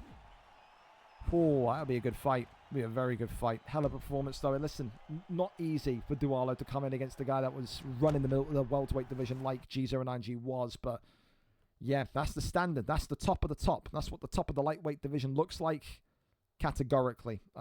Yeah, could be the first ever King Green performance of the night ever in VFL history. So that's also a fun one for G09G. Takes the performance bonus away from who had it before, J Hypes and Petrino. Apologies to you, my friend, but it was going to get taken eventually. Always difficult to hang on to. Up next, then we keep going on, and it's going to be Harris Campbell against Muff Rules in our prelim main event tonight. Harris, of course, coming into this one tonight, the Scotsman 1-0, whereas Muff Rules on the other side of things also 1-0. Someone's O has to go, and someone gets a win streak going here tonight. Who gets over the line? Muff Rules, of course, is a bit of a class clown, a bit of a troll, a bit of a so-and-so. But Harris Campbell will not care. The aim tonight is to get a win and to dominate in that bantamweight division. All right. Muff Rules on Twitch. He didn't even link it to me. He just gave me the name. So we're going over to it. And again, I can't say it enough. The way that we have ran this card tonight, with everyone being on time and everyone being absolutely fantastic. Christ, I wish this was the standard every time. Wonderful, fellas. Here we go then. Bantamweight division set and ready for two killers here this evening. Sugar Sean O'Malley and TJ Dillashaw. The height scares me from Muff Rules. It does. But we're talking about a guy that's been there, that's done it, that's worn the t-shirt. He will not be phased by that whatsoever. Purple or pink trunks, for Harris Campbell. Whereas TJ Dillashaw in the blue, if I'm not mistaken. All right. Who goes to 2-0? The Scotsman takes on the American. I got my mic on. We can hear him as well. Look at that. He's got his mic on. Of course, when you think about TJ Dillashaw and all the brilliant TJ Dillashaw performances we've seen over the time that we've had the league, I think a large majority of them coming from Keza at one point. You know, you have to be aggressive. You've got to be violent. But Muffrell's hit opting to shoot a takedown immediately. And that's the thing, you know, against Sugar Sean O'Malley, he is going to try and establish space. We know that Harris likes to box on the inside, but when you are the longer fighter, the taller fighter, you limit the damage by backing up and playing off the back foot. Don't think that's how Harris prefers to play, but against a dangerous opponent like Muffrell's tonight, you will have to maybe take some sacrifice in terms of, you know, not being as entertaining of a striker as you usually are, and thinking more about finishing the fight, getting the victory over the line. Because that's one thing that you could say has plagued Harris Campbell in previous months, whether it be the featherweight division, whether it be the bantamweight flyweight division. Sometimes he just gets a little bit clouded in his mind of what to do and how to fight. However, right now, he is absolutely piecing up TJ Dillashaw, and Muffrell's, wow, I mean, he needed that takedown, didn't he? He was on death's door for a minute there. This is, of course, where Harris Campbell, though, does have his deficiencies. He does struggle more so against these grapplers. Gets the posture up here. Rains down a couple of big strikes. Gets that flip, though, does Harris Campbell. And you would be very hard done by to believe he would stay down there. Absolutely. Gets right back up to his feet. He says, come on then, let's carry this on. What do you got for me, TJ? Right hand, left hand again. And you just see TJ Dillashaw is the one that's fighting off the back foot. Happy as can be. Teasing that head kick again. Here's Sugar Sean. Beautiful body shot there from Muffrells. Trying to go for that right club in hand. Still TJ looking. Beautiful uppercut shot there. Wow. Shoots another spear takedown. Muffrells right back to where he was in a previous sequence. Can he keep him down here? He was in backside before last time. He's going to go right back to backside this time. Goes from right to left. That one, though, is denied. And Harris Campbell uses the cage, notices his position, and says, thank you very much indeed for that one. Spin kicking it, dude. Harris Campbell is enjoying life in there tonight, man. The way that he's just at one with Sugar Sean. Like a rainbow-haired tornado heading towards TJ Dillashaw. Outreaches the arm. Head kick there comes in from close proximity. Never going to really generate enough power with that, but works off the sequences again. He is just right in Muffrells' face. Muffrells is not liking it, man. Big shot again, but then one right back from TJ Dillashaw. And the American now finding rhythm in the final 10 seconds of round one. That's why has Harris Campbell activated that. Points it and says, I'll see you next round. That's a crazy decision, though, to activate. He must have fat-fingered it. There's no way he's intentionally meant to activate flow state with 5 seconds left of the round. Silly. But that'll give Muffrells a good confidence boost, man. It will. Oh, an old taunt in his face there again. Both of these two letting their charisma take over tonight. Body shot was just being looked for. Uppercut there comes forward. Double shots here. Elbows. That's nice. From Sugar Sean and TJ. Tries to go for the takedown, but way too far away. Still here trying to work the jab. Tries to go for that ducking roundhouse. Immediate takedown, and it's a trip there from Harris Campbell. Really impressed from Harris so far tonight, man. It's a very clean performance with Sugar Sean. But don't count Muffrells out yet. You saw him get that stun towards the end of round one. The guy's a killer. Body shots again. Dude, the way that he's mixing in those body shots into TJ as well, really giving Muffrells some problems. Level change has been excellent from Sugar Sean. Head kick there comes up from Harris. Not able to find a clean connection, though. Body shot coming forward again. Tries to trip the leg. Not going to happen. Yeah, it's that lead body kick every time. Said it's so reversed, because the way that Muffrells is kind of enjoying being on the outside is exactly what Harris should be doing, and the way that Harris is kind of engaging in the pocket is exactly what Muffrells should be doing. That's what kind of the common sense and the kind of fight logic tells me, but hey, these guys know more than me. It's why they're fighting. Shoots the takedown and lands again. It's the one thing you can be critical of, right? Have to be subjective, got to be critical, although it's a brilliant performance so far from Harris Campbell. A little bit concerned at how easy it is to take the Scotsman down. Takedown defense, no doubt a weak point of his game. Side saddle position here. Tries to get some bludgeoning, carving elbows in. More and more damage, but ultimately keeps him locked in as well. And look at that, slices open O'Malley now. Big wound there on the right side of the temple. Denied. Keeps him locked in, side control, works more damage to that cut. Sugar Sean O'Malley could end up being a crimson mask of red. Where does TJ Dillashaw go? Goes to backman. That one there is resisted and rejected. Both rounds, though. Both rounds, same kind of, you know, choreography. It's a great start from Harris and then a great ending from Muffrules. So all Muffrules has got to do is convert this into a good start of round 3, and this fight's still winnable. Oh, uppercut there lands from Harris, though. Right hand, right back to that compromised wound. As this one heads into round number 3. A really good fight from two very top fighters, man. Really clean. Fun one. Muffrules will win that round as well. Significant strikes in his favor. So yeah, 1-1 going into the third. Man, I need to lock in. Jesus Christ, just roared down the mic. Unhappy with his performance, though. Shows you how high the standards are for Muffrules. Says you got to lock in.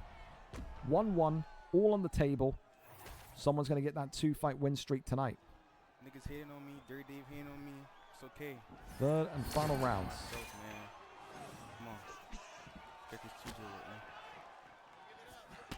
See as well. Oh, big clip there! And Sugar Sean O'Malley may well be about to take it in quick time fashion. It's the same thing that's happened each round. A strong start from Harris Campbell and a strong ending from Muffrules. Muffrules, though, gets the takedown. And this is now where he wants to be with 4 minutes and 10 seconds remaining. Oh, he's got him locked in. Harris Campbell's in some trouble now. He's thinking about going for a potential armbar. And he gets the armbar. It's so sloppy from Harris. The kryptonite of the Scotsman being shown here, denies the armbar. And Harris Campbell is going to have his arm taken. No. Goes into back sitting. Didn't trust himself there, did Muffrules, to go and get it. This is why I'm worse than both of these two. I would have absolutely risked it and went in. Ultimately, though, back sitting. Because that's the thing. I think that Sugar Sean is damaged to a degree where if he takes the arm once, drops the block down, I do like Muffrules' chances. I do. Goes into backpack here, brings him down. Right back into the armbar again. This is really smart. Is he going to get the armbar? No, I thought he was looking for it. If he got the armbar there, it would have been game over. It would have been money. It would have been 2.5 minutes left of round 3. Could we see another decision in what has been a very good fight? I keep on emphasizing that in the bantamweight division tonight. Excellent. There's the armbar. And now the tug of war continues. Will he get the arm? Yes, he does.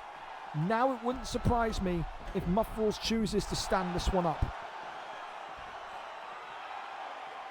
Because I think he can take him with that compromise block. I do. Ultimately, keep him down here. Try and find the submission finish. Harris Campbell locked up in backside. Yoinks him back down. Takes back mount. Really nice from Muffrules. Calm. Patience. Looking for the rear naked. The rear naked's in. Harris Campbell's in trouble here. Harris Campbell's in real big trouble here. Can it be? No, he gets out. Top mount, though. 45 seconds, but right now it's looking like Muffrules at least will get a decision victory. Kicks him off. Here we go then. Taunts in his face. Points to the octagon. Here we go. Flow state enabled. And we're going to get a Max Holloway-esque finish here. Big shots here coming forward. Little taunt again. Big uppercut there. Muffrules on the back step. Maybe that scared him off a little bit. The American does not want to throw this one away. Big uppercut right back, though, from TJ Dillashaw. And this fight goes the distance. What a fight. What a fight from these two. That has to be me. That has to be me. A good fight indeed. That has to be me, man. That has to be me, man. And this one goes to a decision, and it is tonight none other than Come on. Muffrels gets it by decision. Great fight. Great fight. He's got a reason to be happy and celebrate that one tonight. Harris Campbell will feel so gutted about how that third round went, but a really, really good fight, to say the least. A 10-8 there from 2 judges in round 3 also. Take nothing away from Muffrels tonight. Looked damn excellent, didn't he? Gets it done. That's a big, big decision victory in that bantamweight division. Congratulations to him. A top-tier performance from the American against the Scot. Commiserations as well. Again, Harris to 1-1 now. It does not look like a 1-1 fight at all. I mean, that's... it's just one of those. You look at that and you go, I wish there could be 2 winners because of how good the fight was. But, hey, say la vie. What happens? That's what happens. Thank you as well to Josh UFC for the follow. Hawksy Boy for the follow. Brad Shorey 25 for the follow. And also DJD for the prime as well. Top. All right, fellas, we're going to quickly ping the Discord, and then we're going to go to our main card tonight. And get a big thank you to all of you fellas. The reason why we're able to do 2 live cards a week now is because there is just so much interest. North of, I think, 190 fighters that are active asking to fight. I think now this week, if you combine the 2 cards together, there are something like 65 live fights across the 2 cards. Ridiculous. And that's what we want. We want to get you guys on camera, whether you're new, experienced, in the middle. That's what it's all about, getting you guys fighting in front of a crowd, man. Love that. Okay, cool. UFC 6 main card is now live, and then we got to attach this. Don't worry, you got time. I'm typing. I'm old man typing. Bear with me. You know what, actually, I can just copy and paste this. Yeah, that'd be smarter. You got glasses to make you look smart. Let's be smart. Yeah. And that is Dirty Dave versus JuanFe. America meets Colombia. Wow. Main card is now live. And we'll attach the main card poster. Yes, we shall. Where is it? Where did I save it? There it is. Fantastic. And then we'll attach the stream link as well. Awesome. Right, fellas, grab a drink, grab a snack. Main card action on its way after the main card trailer. Do not go anywhere, you wonderful people.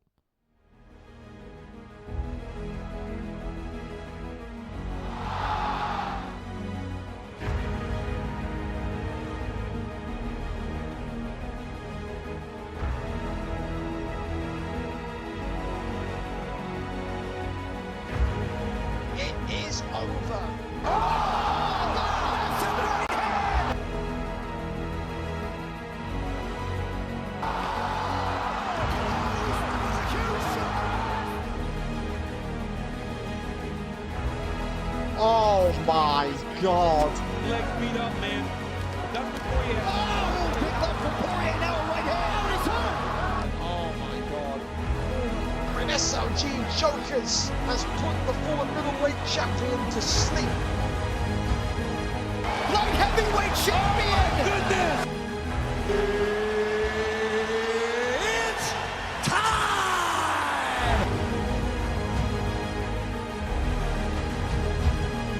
Oh baby, it's time. Great main card tonight, fellas, as we head into a historic week where once again VFL as a UFC league is back to 2 live cards a week. Fellas, some great fights tonight, including 4 incredible title fights. Main event, Dirty Dave and JuanFe, closest to it at 11:30 p.m. UK, 6:30 p.m. Eastern start time. The American meets the Colombian in what is a battle of 2 phenomenal fighters. Tonight, though, we start off with a fantastic middleweight contendership matchup between Lucid 27 and Lucas 20 Alex. We've got an Irishman, I think, no offense, Lucid, against, I think, a Czech. So you've got no Europeans, you've got no English people, no Scottish people, no Irish people. The Irish don't like to be referred to as British, do they? They're kind of their own on the side. But yeah, you got no kind of unionist in the picture for the middleweight strap. It's an interesting one because there's so many great contenders in middleweight right now. When you look at Lister, you look at Robbie, you look at all these kind of guys. Phenomenal division, jam-packed with talent. However, tonight, you look at Lucid's 2-0 record. You look at Lucas's record at 2-0 as well. And you say this is the ultimate test for these two. The winner of this fight tonight has to be looking at that Raw Matrix and Playboy Vinny matchup and saying to themselves, I'm next. Lucas, more of a kickboxer, more of a striker. Lucid 27, we talked about Lister 2000 earlier on. Lister could usually show up back in the day on PlayStation and be a boxer one week, a wrestler next week. You just don't know what Lucid is going to provide and do. I think he's more of a chameleon. He kind of adapts to the situation and camouflages himself to the situation that he finds himself in. I wonder tonight who shoots the first takedown, though, because, again, I think Lucas's boxing could be a serious problem here. We go over and up to it as Lucid is our cameraman tonight. Best of luck to these two, and a thank you to them for being on time as per usual. 5-star fighters are now legal to be used in all weight classes. GSP and Anderson the Spider Silva to kick off this main card tonight. GSP, of course, always you got to think about the weakness in his jaw. That's the one thing that has plagued him across UFC games in this division. We saw it with VRL Kieran last week, didn't we? Just the chin goes so quickly. There we go then. Anderson Silva in the black and yellow for Lucas. Lucid back where he belongs on a main card in the grey with GSP. He's been here. He's done it before. He's won belts before. Lucas has never. Only his third ever VFL career fight. Will it be one to remember tonight, though? Apologies if game volume's a little bit loud. It's just because Lucid likes to play in pretty much complete silence, but God bless him. All right, then. Height difference, of course, you can already see that mammoth advantage that Silva has. Of course, when you think about UFC, if you watched it when you were younger, if you've never got to see Anderson Silva fight in his prime, you're talking about a guy that absolutely oozes confidence, but is also so dangerous off of his back. And right now, GSP not fearing that I think angle of danger and going right into a takedown to look for maybe top mounts. It would surprise me if Lucid's end goal here is not to kind of get that mount position. Gets to deny a couple of little jabs here. Crawls over now into top mounts. Right hand side gets the deny instantly. Goes for an arm triangle and Lucas is already in big trouble. Look at that. Smooth, simple and easy. To be fair, no one's tested Lucas's ground game coming into this fight tonight. And Lucid may have found the kryptonite to this young man. The arm triangle's in. That's half the submission bar gone. That is the kind of, you wake up in the middle of the night with a smile on your face if you have a dream this good. This is the ultimate start to a round that Lucid could have hoped for. Horrific start for the Anderson Silva pick. Maybe tonight he has something to work on in that ground game defense. Tries to get him into back flat, not going to happen. Pops right back up, does Anderson. Crawls, tries to crawl over into top mount, gets to deny that time. This is the thing now, you're on a really, really tight rope, because if you're Lucas, you know you can't allow one more submission to come in, and he's allowed an arm triangle here to find home base, and he could be in a really, really, really big bit of trouble. He's going to race the stamina. Lucid is going to yoink him back in, and just like he did in those PlayStation days, he looks phenomenal, but he's not going to get the submission off here. He rushed it, he risked it. It could have been a round one sub, and that would have been some statement to take Lucas's O. Minute 35 left here of round one. It could still be a round one sub. Just has to be a little bit more patient, you think. Socking shots here to the body, that one there. It was looking like it was going to be a backside deny if he did go through with it. Goes over into side control instead. That one there whipped back into place. Great deny here. Goes into crucifix now. Trying to get those bludgeoning elbows from GSP. Some work. Whips him back into place again. He's stuck down here, man. The worst thing that can happen to you as a striker, being stuck in someone's side control, someone's crucifix. You feel helpless. Feel like a deer in headlights. He goes right back into crucifix as well. As Lucid continuing to try and get that damage off. I think knowing Lucid, he'll be a little bit disappointed he didn't get that submission off on the second one. But ultimately, he's in such a good position right now. A really, really promising round. There's going to be an emergency meeting in that corner for McDonald's MMA, the part of the camp that Lucas is a part of. The likes of Luchak and Sir Misfa, they've got to be giving their young fighter, their prospectful fighter in Lucas here some advice, because you cannot have another round like that. It's case in point. Absolutely cannot afford to have another round like that. Round number 2. Up and underway. Goes back down low to the body immediately. You can see it's got to be... I think if you're Anderson Silva, you've got to look for a stun or something kind of impactful quickly. I think you have to get respect back into this fight. You've got to try and make that confidence of Lucid disappear. Because if he gets that first takedown again, you're in trouble. And he gets the first takedown. It's a beautiful shot as well. Absolutely excellent. And now we carry on just where we were moments ago in round number 1. Posture up is there.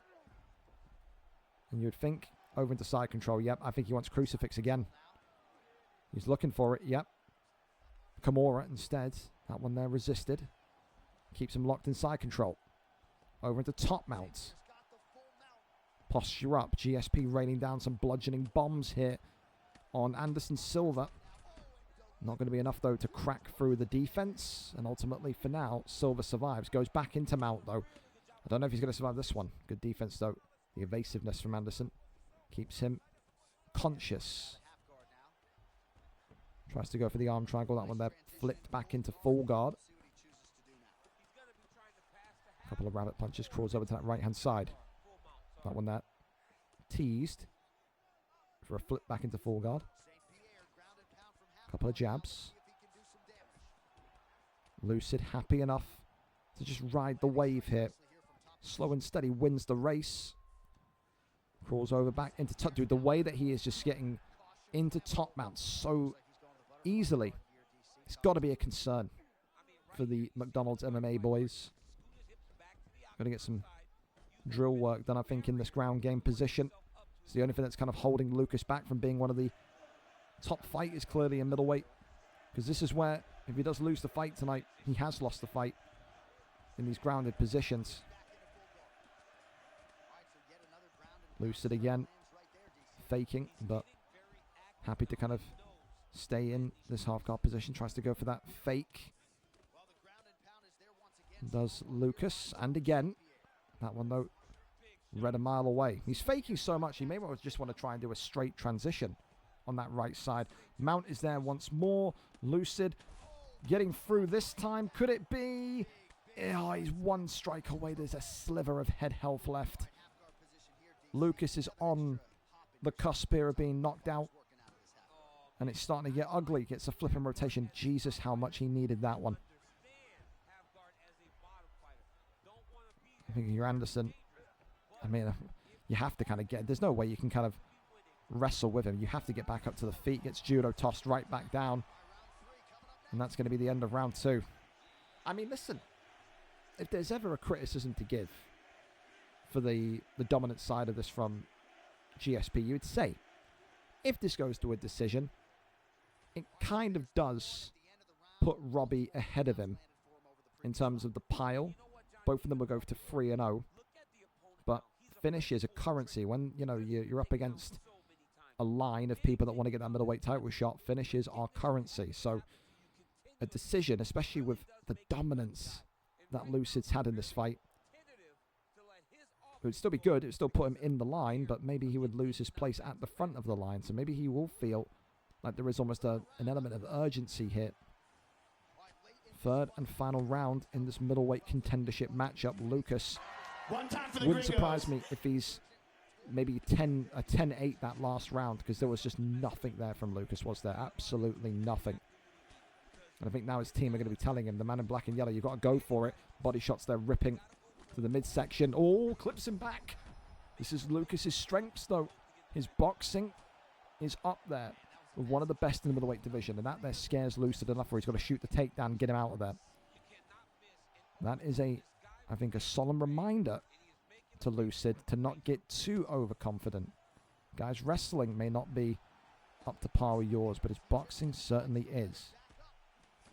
This will, I think, put a smile on Lucas's face that he's happy to keep standing up with him, but it's all over. And Anderson Silva sucking his own dick there in the corner. We wanted to finish. We got to finish. And for Lucid 27, a statement made. The first loss in Lucas's middleweight career. We got to see the brilliance of the ground game. We got to see a little bit of fire in that third round with the striking. Tonight, though, I think, listen, you feel for Lucas, you do.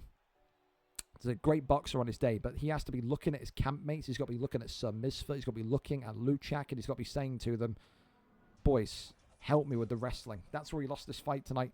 The ground game was a disaster. There's the only way you can really say it. Congratulations to Lucid, though, very much. I think now with the finish, with the fact that he played a 2-0 opponent, he's got to be next. Has to be next for the belt. And I think not too far behind him, Robbie 87878 will be waiting, no doubts. Okay, we keep on going, and we head over to a fan favorite next, Mark Dev, the international man of mystery. He called himself at one point. At one point in time, he was one of the greatest PlayStation champions that VFL ever had about 2.5 years ago. This guy was on the Mount Rushmore of the PlayStation division before the guys like Bully showed up, before the guys like DJD showed up. This guy paved the way, you could say, in that PlayStation division as the Jiu-Jitsu champion. Tonight, he comes into the welterweight division taking on a dangerous Rupert 97, 1-0, meets... where's Mark Dev on this wonderful list? 2-0. There you go. So someone's O has to go. Very much the similar kind of story again. Both of these two have shown excellent periods of dominance in their fights so far. The 1-0 for Rupert, the 2-0 for Mark. It does feel like a number one contenders fight. It does. And for Mark Dev, you would think this is an ideal opportunity to once again sail to the top of the division in such a noteworthy way. Rupert, like I said, is not an easy guy to beat. He has got a bit of everything. He's got ground game. He's got striking. Whereas Mark Dev, maybe a little bit weak when it comes to the striking. I don't know if that's changed or not, but we go over and up to it. Let's go and see what we've got in terms of a stream link here tonight. I've gone into the FIFA section because I have crippling stupidity. There we go. Mark Dev is our cameraman. Here we go then. Conor McGregor against Islam Makhachev. Mark Dev saying there's no more grappling here. It's Conor McGregor season. Oh, we got Mark Dev back on comms. It's been a while. Back on the Twitch. Fantastic. All right, well, you see Islam Makhachev. I just want to let it be known, I don't agree with Conor McGregor's politics or sexual preferences. He's funny as Mark. Well, here we go then. Mark Dev, of course, tonight in the green and black with McGregor, whereas Rupert in with the red of Islam Makhachev. You see Islam Makhachev, you've got to expect the takedowns, you've got to expect the wrestling. Can Mark Dev avoid all of that? Can he use the power, the brawn of McGregor to sail his way towards the summit of this welterweight division? Of course, for Rupert, the aim is to get the takedown as soon as humanly possible and get this fight into top mount as soon as humanly possible. See McGregor's die in that Islam Makhachev top mount before. We can see it again. Good hands, though, from Makhachev so far. Don't forget, got some powerful shots to Makhachev. 94 strength, I think it is. It's not bad. One thing that Rupert will not want, though, is to find himself penned in a corner on the business end of McGregor's left hand. Swing and a miss there from Makhachev. Swing and a miss there from Mark Dev. Definitely feel like it's just such a complete different version of Mark Dev now compared to a few years ago. You never see Mark Dev looking to stand and strike like he is tonight. An evolution of the Irishman, no doubt. He used to be in the same kind of camp as Driscoll, where he wouldn't have any knockout finishes. They would all be submissions. They would all be decisions. Tonight, first time we see him on a live card in what feels like over a year. And he's looking very confident in his striking. Takedown there, though, lands. Beautiful shot. 2.5 minutes now, half the round for Rupert to kind of bed in and to start feeling like he can maybe find the answer to McGregor's striking through Makhachev's dangerous grappling. That one there is denied instantly. Posture up is good. Works down the body strikes. And this is the thing for Rupert as well. Part of that Boa MMA camp, which teaches you, patience, calmness. This is definitely a fighter that has dominated the welterweight division before in UFC 5. Was at the summit of the middleweight division towards the end of UFC 5. He knows all about dangerous strikers. He knows how to cope against them. Sloppy, though, to allow Mark to get back up there. I will say that. McGregor now, oh, Jesus, flow state, that's not what you want to see. And yeah, that was the right decision. Fucking coward. I mean, come on, Mark. Can't call him a coward. It's flow state with McGregor. We'd all do the same. That's the only right answer, man. You ain't sitting there and striking with that guy. I mean, Works more shots to the body, tries to crawl over into top mount, perhaps does get there. Mark's in trouble.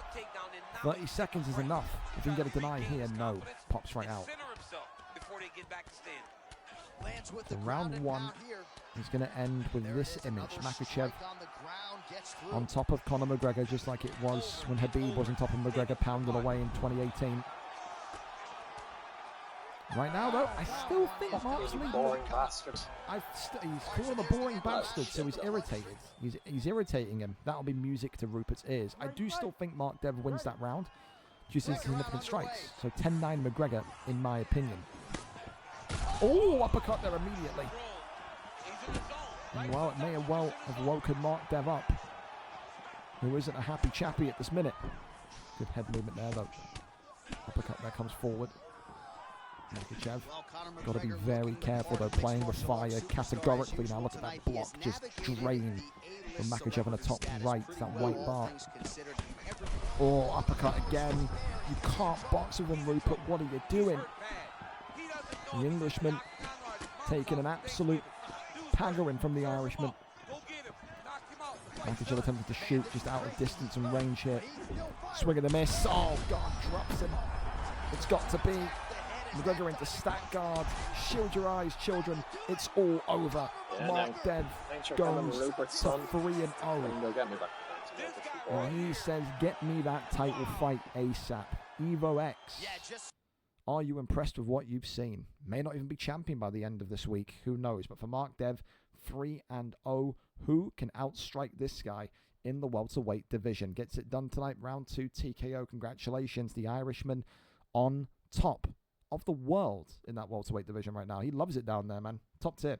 All right, we keep on going. Kruger and Sovis up next. Of course, Kruger tonight 2-0 in the featherweight division. Sovis, with that brilliant performance against Warbsy last time out, qualifies himself for another fantastic opportunity. Kruger, again, same thing as Mark Dev. Back before the DJDs and the Bully MMAs and the Whimpering Ians, Kruger was the guy that was running the show in the top-end PlayStation division on the Mount Rushmore for historical status in terms of what he did down there in the PlayStation side of things. But now, Kruger with an opportunity not only to get his first kind of cross-play belt in the featherweight division, but has an opportunity to do it in style, because it's a Sovis fight. When I booked this fight, I'm looking at how Kruger strikes, I'm looking at how Sovis strikes, I'm looking at how aggressive Kruger fights, I'm looking at how aggressive Sovis fights.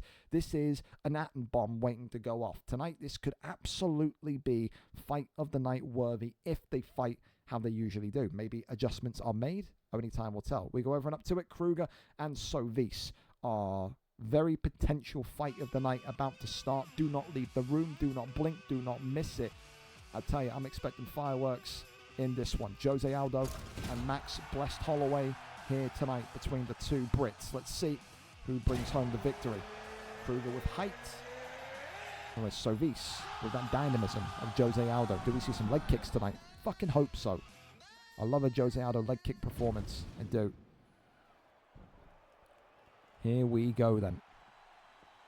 Featherweight division stands tall, ready for what could be an absolute banger of a matchup. Red trunks for Kruger. Black and green trunks for Sovis, who's already stunned here. I'll tell you this much, it's going to be one of those tonight where the first person to blink, the first person that makes the wrong step, the wrong head movement is going to get punished. These two both start fights so aggressively, they both sit in the pocket like lunatics despite the damage they've taken. The level change of both of these two is incredible. But the risks that they also take, you're going to see flying knees, you're going to see question mark kicks, you're going to see opportunities for the opponent to synchronize a fantastic attack and win this fight in one shot. That's what makes these types of fights so intriguing. Who makes the stupid mistake and who makes that brave shot that wins the fight? Body shot there immediately comes in. Left and right handers coming forward again, goes back down low to the body. Sovis, of course, has always preferred, I would say, these lower fighters. He just looks a little bit more composed when he's got someone like a Jose, got someone like a Volkanovski. The speed of Jose Aldo is doing such brilliance for him here tonight as well, but the pressure that Kruger is bringing, just walking him down with no fear whatsoever in his eyes, is excellent. Head kick there comes up. I think Sovis was trying to duck that one. down low to the body. Look at this though, the right hand stuns Aldo again. Just stayed in there a little bit too long that time with Sovis. He's busted open now, red health pack. That's not what we want to see. Points to the octagon and says, come on then. Oh my god, he's stunned. Oh god. Oh god. Oh god. What? Kruger? Oh wow. That nearly backfired tremendously. I told you it was going to be a good fight. I fucking told you. Little bar of respect from both of them. They're fucking crazy. The maniacs. Left and right handers again. Goes back down low. Left hand. Wobbles. Jose Aldo. It decapitates him. Kruger looking for the finish. And Max Holloway tonight gets it done in one. An atom bomb waiting to drop. A storm in a teacup. A ball in a china shop. You call it whatever you want to call it. That was what Kruger and Sovis was always going to deliver. What a roller coaster of 3 minutes, 3.5 minutes we saw there, where you'd think Jose Aldo was about a second away, a split second away from securing the victory tonight. And like I said, if you're Kruger, that's the exact type of fight you want to send a message to the top end of the featherweight division, that you are the Grim Reaper on the feet, the Grim Reaper with Max Holloway, the Grim Reaper in the pocket. Sovis, I don't think will take too much shame in that loss tonight. That was a fun fight. But for Kruger, that is 3-0 and another big victory, another big knockout victory, to say the very least. And yeah, I think he's looking at that Fat Butler's Food and Scrooge's fight tonight and saying, I got next, man. What a victory tonight from Kruger. Round 1 TKO. And if it went a little bit longer, we could have been talking about one of the fights of the year. It's a shame, but I understand the speed of it. Okay, well, listen, we go over to our final non-title fight of the evening. And, of course, it is Picked Lawyer against Mitchy Boy in what is a fun matchup between two old friends in this flyweight division. Picked Lawyer, 0-2. Mitchy Boy, 0-2. It's not often you see two winless fighters on the main card, but tonight someone's O has to go in what is a really, really fun rematch. You go back through the history books, the logs, and you look at the last time these two fought, and it's been a long time coming, if I'm not mistaken. The last time Picked Lawyer and Mitchy Boy fought against one another was all the way, I think it was like back in October, but I could be wrong. I often am. Was all the way back here. VFL 211. Yep, the 30th of October. In that fight, Picked Lawyer won by decision. For both of these two tonight, it is such a must-win fight because you're 0-2. You go to 0-3. You're kind of one loss away from dropping down into the featherweight division, and that is a badge of shame that I don't think either of these two want to wear. However, tonight, someone's got to win, someone's got to lose, gentlemen. Who gets it done in this rematch tonight? Mitchy is our cameraman in our final non-title fight of the evening. Brandon Moreno against Brandon Royval. The two Brandons meet in what is set to be a really decisive matchup tonight. Decisive in the sense of, is this the fight that you look back at the end of July that you say, that's the one that relegated me to 145? Time to find out. And as well, great to see Mitchy be able to make a live card. We've not been able to get him on Thursdays because of his work schedule. Great that we can now provide him with a Tuesday card to fight live. And like I said, these 2 cards a week are done so we can get you guys who can't often fight every week live, fighting live. That's the whole purpose of why we do this. This is the whole reason why we made the league, to get you guys on camera. Can't be sitting in the unstreamed fights forever, can you? Of course, both of them in black tonight. Brandon Moreno, the man on the left in the red gloves for Picked Lawyer. I think he will be the favourite tonight. Won the first fight back in October. Whereas Mitchy, of course, the man in the blue gloves on the right-hand side of your screen, who is chasing revenge. That's the only way to describe it.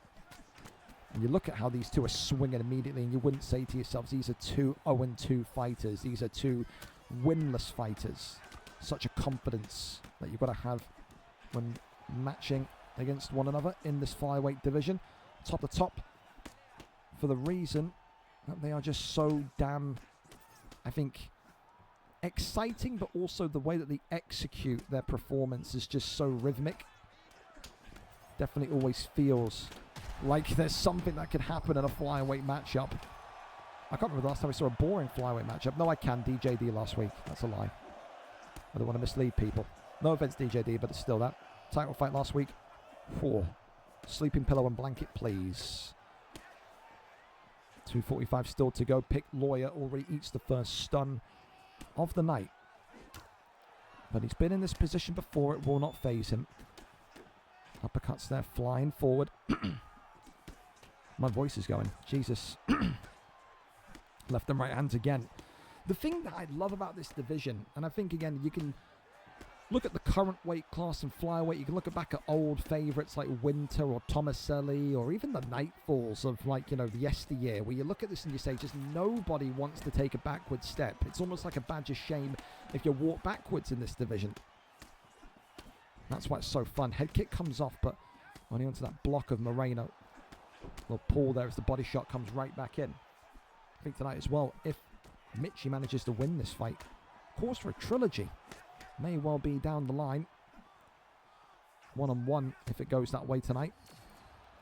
So far does again feel though like the smaller fighter, and Brandon Moreno is struggling ever so slightly here against the Go-Go Gadget extender reach of Royval. Red health pack though on Royval indicates that damage is getting through. Like I said, picked Lawyer cool as a cucumber. This is one of the most relaxed guys in the division when it comes to these types of fights. He can take damage, but he believes in his ability to deal even more damage. Oh, beautiful double uppercuts, triple uppercuts there, as Mitchie on the back foot here is dropped against the cage. He tries to activate flow state to save him. Maybe it has. Big knee here against the cage, but ultimately that is not going to deter Lawyer, who cracks Mitchie at the end of the round. It was a good start by Mitchie boy, but Christ almighty, it looks like that stun has woken up Picked Lawyer. It's woken up the beast here. This is the performance of the guy that we knew as a former champion in Picked Lawyer. Great. Round 1, 10-9 to Brandon Moreno. Don't think we'll be seeing a decision today. I'll tell you that much for absolutely free. Oh my goodness me, Mitchie's in big trouble again. Behind the black line, penned against the cage. Mitchie like a wounded animal in there. Got to try and find a way to fight your corner. Left and right handers from Moreno. Royval, he just can't find the time, and you can see it with Mitchie. He's making the right decision of striking, but it's just a split second, a half a second too soon. And that's why Picked Lawyer is getting the edge on him. He's getting the jump on him. Look at that pressure again. To pressure fight the way that you're doing here against someone so dangerous like Mitchie is just pure confidence from Picked Lawyer. Head kick there comes up. Canadian with Brandon Royval tonight. Just trying to find a way, though, to edge it back into the center of the octagon. It's done really well there. Needed to get back ahead of that black line, but just shimmying backwards again. Moreno continuing to walk him down. Still the uppercuts, it's all over. Just like that. Picked Lawyer with a blink and you'll miss it stoppage. He says there will be no 1-on-1. There will be no trilogy. 2-0. The first fight in October went to a decision. Tonight it ends in round number 2. And for Picked Lawyer, more importantly, a sigh of relief. Because finally, in a UFC octagon for VFL, he has his first victory of hopefully many. That is a guy that can absolutely win the flyweight strap once again. For Fear Mitchie on the other side of things, you think about it now, 0-3. It's getting into that precarious situation when maybe you've got to start preparing yourself mentally for that drop into featherweight. He's still got time. July still has a lot of cards left on it. But for Fear Mitchie, it's time to start winning. And again, I don't want to say that like I'm ripping on the guy. Again, they're in the elite weight class. It's difficult to pick up wins here. But there's people knocking on that door in featherweight to get into that elite weight class, man. You got to make room at some point. Congratulations. So tonight, Picked Lawyer gets it done in what was a confident performance. Top tier. And so far, listen, make of that what you will. Be superstitious. Be a fan of patterns. Not a single blue corner victory on the main card so far tonight. Maybe JuanFe, Luchek, Neve, and Az have all got to count their chickens, man. Who knows? Well, listen, we're going to go over to our first title fight of the evening. We're going to ping the Discord again and say to people that title fights are now live. Title fights are now live as we get ready to see where the gold heads to tonight. All right, here we go then. So, starting off, heavyweight action, Zurojin. Now, what a performance this kid had back last week. I said on the time at commentary, I think he's the best boxer in this division at this minute in time. He absolutely brutalized Vicky Lopez, Yorkshire Pirlo, whatever you know him as, and came out as the new heavyweight champion of the world. A few days later, he's back in there, and he's got to go against a really talented Scotsman in as a UFC who continues to kind of say, well, listen, you think he's the best boxer, but he hasn't faced me yet. 3-0 for the champion, looking to make his first title defense tonight against the 2-1 contender, who is, of course, on a 2-fight win streak, who says tonight it will be a 3-fight win streak paved in gold. They never faced each other before. They're in that kind of beginner division of heavyweight, but there will be nothing beginner about this title fight. These two want to rip each other's heads off to become the new champion here this evening. We're there, we're set, and we're ready to go. As a UFC is our cameraman tonight, Alexander Volkov against Cyril Gane. Interesting fight picks in this heavyweight matchup. But, hey, if you're confident, who am I to judge? Zero Jin hovering with Volkov, and as they're locking in Cyril Gane, time to see where this one goes. Interesting statement there as well by as a UFC, if you noticed, wearing the black and gold champions trunks. So maybe mind games there coming in against the champion, who of course tonight enters in white trunks. Here we go then, Zero Jin, champion in the white, as in the black and gold with Cyril Gane. Cyril Gane wasn't really ever a main pick in the heavyweight title picture. You know, you were thinking about Tom Aspinall as the guy that had the biggest win percentage in heavyweight. But then equally, you could say Volkov was just never, ever used. And maybe there was 2 Volkov champions in the entirety of UFC 5. So the fact that Zero Jin is so confident with a guy that is more of a niche pick, and is so confident with a guy that is tall like Volkov as well, which is such, again, a big factor in this, shows you exactly what this fight's going to be about tonight. First stun, though, comes from the champion. Rocks the chin of as a UFC nice and quickly. And this is what I'm saying, man. You're going to see Zero Jin tonight not take a backward step. He believes that he is superior than a lot of the people that occupy this division currently. And he'll be looking at as UFC tonight and be saying to him, if you think you can box me, don't take that backward step. Stand right in front of me and let's swing. Let's give the people a show. Sways round to that right-hand side. So we're going working those leg kicks as well. It's one thing, you know, you can eliminate that footwork ever so slightly by chopping at the legs. Cyril Gane, decent enough. I think that's what you got to do against someone like Zero Jin as well. You've got to try and confuse him with level changes. You've got to try and drop that block from high to low. That's when then you can get one of those treacherous head kicks from Cyril Gane working. See already, both legs of Volkov starting to take some damage. Wonderful little pull uppercut there though from the champion, and another one. As a UFC, stunned and knocked for the second time. He is a brilliant counter-striking artist, is Zero Jin. Certainly is. Comes with his own leg kick there. Sways back round to the side. Volkov. Still again looking to try and test Cyril Gane's confidence, and it's a takedown. Wow. Wow. That is the... Again, there's slight... You may be thinking, what's he wowing at? But there's slight things, right, when you look at it and you go, he's not feeling it in there.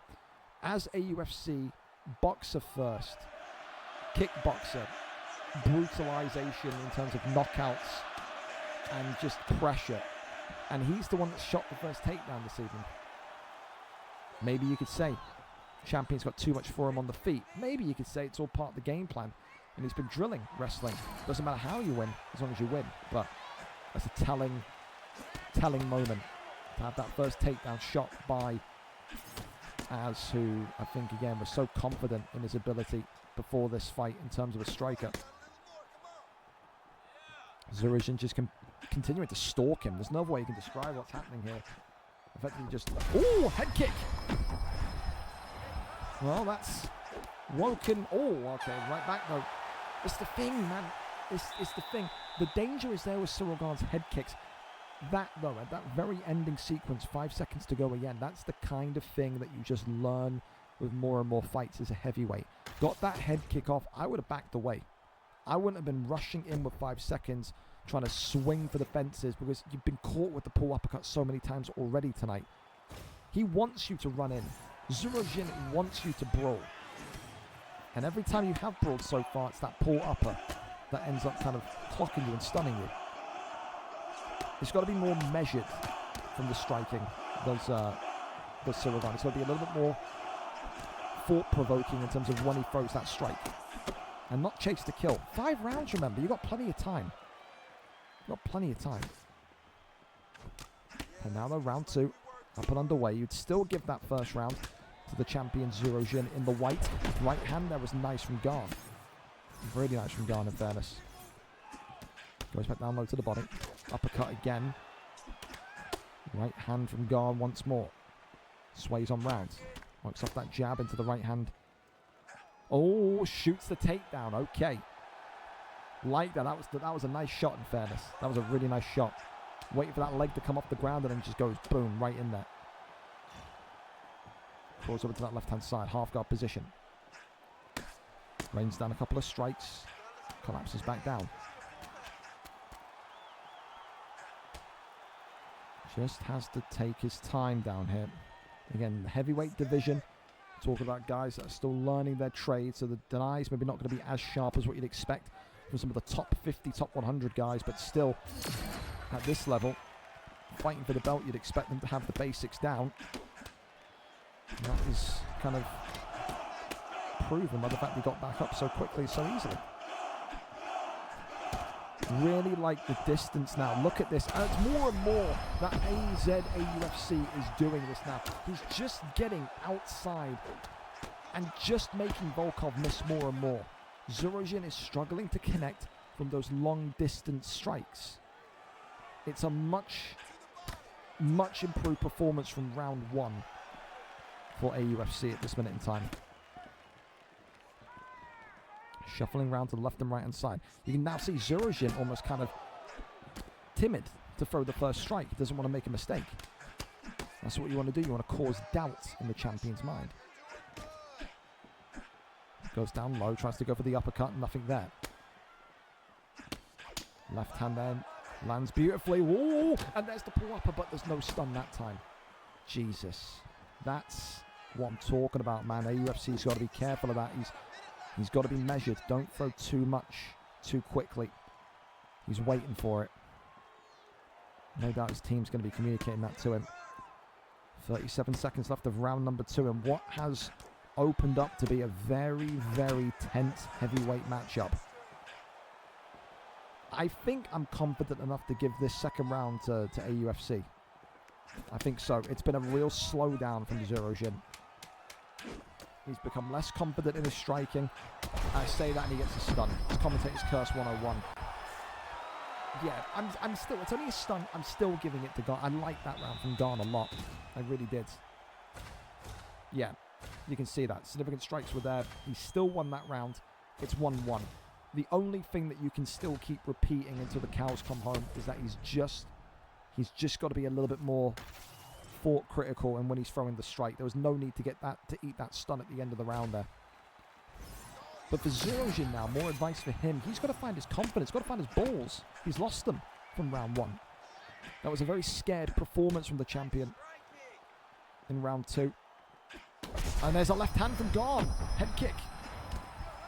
It's another poor start from the champ. Left hand, that was nice, good bit of head movement there.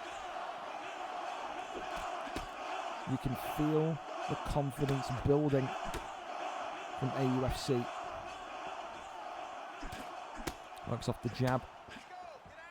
Pops him on backwards, goes back down low to the ribs.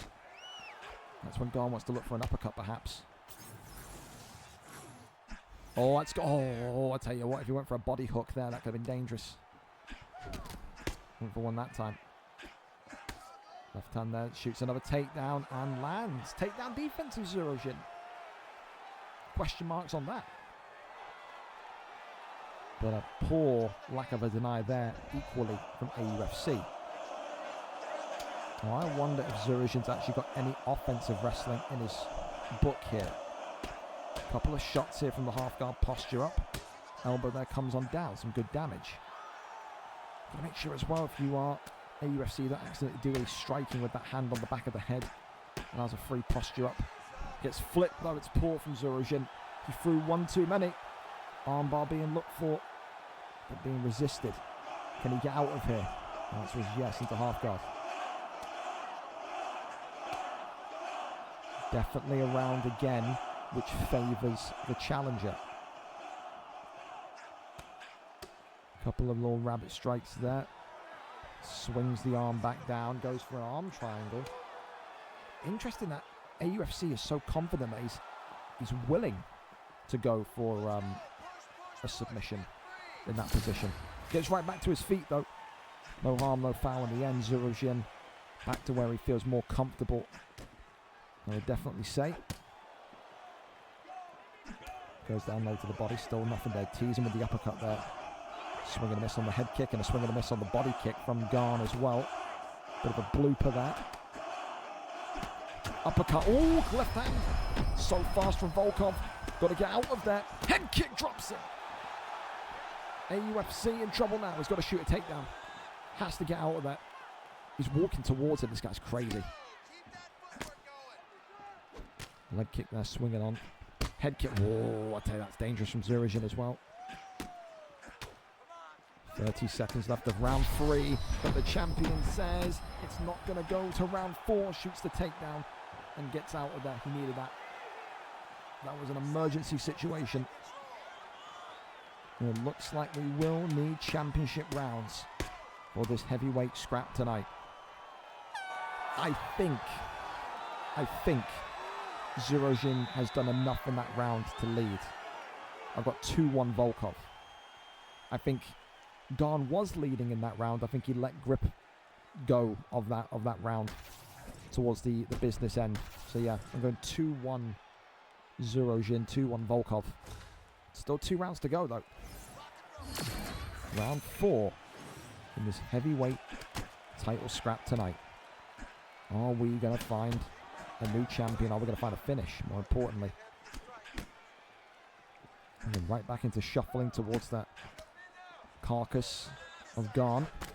Body shots. So I think he got him with a body uppercut, but he leant into it, kneeled into it. Looked like it was obscenely low to be a oh my god, that's poor. Oh god, he's Bass Inferno'd everywhere. And this one tonight, not over, thank god. He got too greedy and he nearly got decapitated. 3:45 now, but Volkov is going to be feeling that confidence return to the forefront. It's a wonderful bit of evasiveness and a wonderful strike to drop Garn down. And now are we going to see, as AUFC, go back to being a little bit timid? He's got flow state there, but when he activates that, when he pops that, that's going to be the big talking point of this round. Left hand comes in. Leg kick, right hand, nice. Back down low to the body. Those body shots are doing what they're supposed to. Let me tell you. Certainly are. Left hand, left hand, uppercut. And UFC could be on the cusp here. Swings, misses, nearly gets decapitated himself. Oh god, he's been slept. And this is going to be it. Zurojin tonight has not done it. Great defense again from Cyril Garn. 2 big knockdowns. You want to talk about definite rounds in this fight. Round 4 is all day, every day, twice on Sunday. Zurojin's round. He's got to get back up. There's no way he looks to stay down here. Because imagine if he gets caught by an armbar. Goes in a top mount though. Oh, he wants an armbar. Oh, excuse me. That one being rejected. Posture up is there. Only one strike collapses back down. Left hand side just pops the shoulder. If anything, this is good for Cyril Garn because he wants him back up now. So I say all Cyril Garn's got to do is just cruise into the 5th round to get that recovery. 45 seconds, and you can see that's exactly what he wants. He doesn't want to be on the feet with Volkov. He wants the recovery. 30 seconds left of this 4th round. Leg kick, right hand again.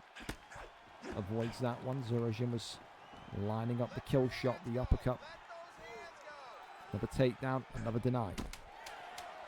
And it does look like we are headed into the 5th and final round tonight. Jesus. All right. I think if you're Zero Jin, you're scratching your head there at the end of the round saying, how did I not, you know, 4 knockdowns in that round. How did I not get him at least once with one of those 4? That's a 10-8 round as well. So I think if you are Cyril Gane now, if you are as a UFC now, you kind of understand you have to go full out. You need a finish. You need a finish. A bar of respect there, these two have loved their fight together tonight. Gotta say, for a heavyweight matchup, no complaints. It's had everything. It's had drama, it's had striking. Oh! Head kick from Cyril Gane! It's not all done and dusted yet.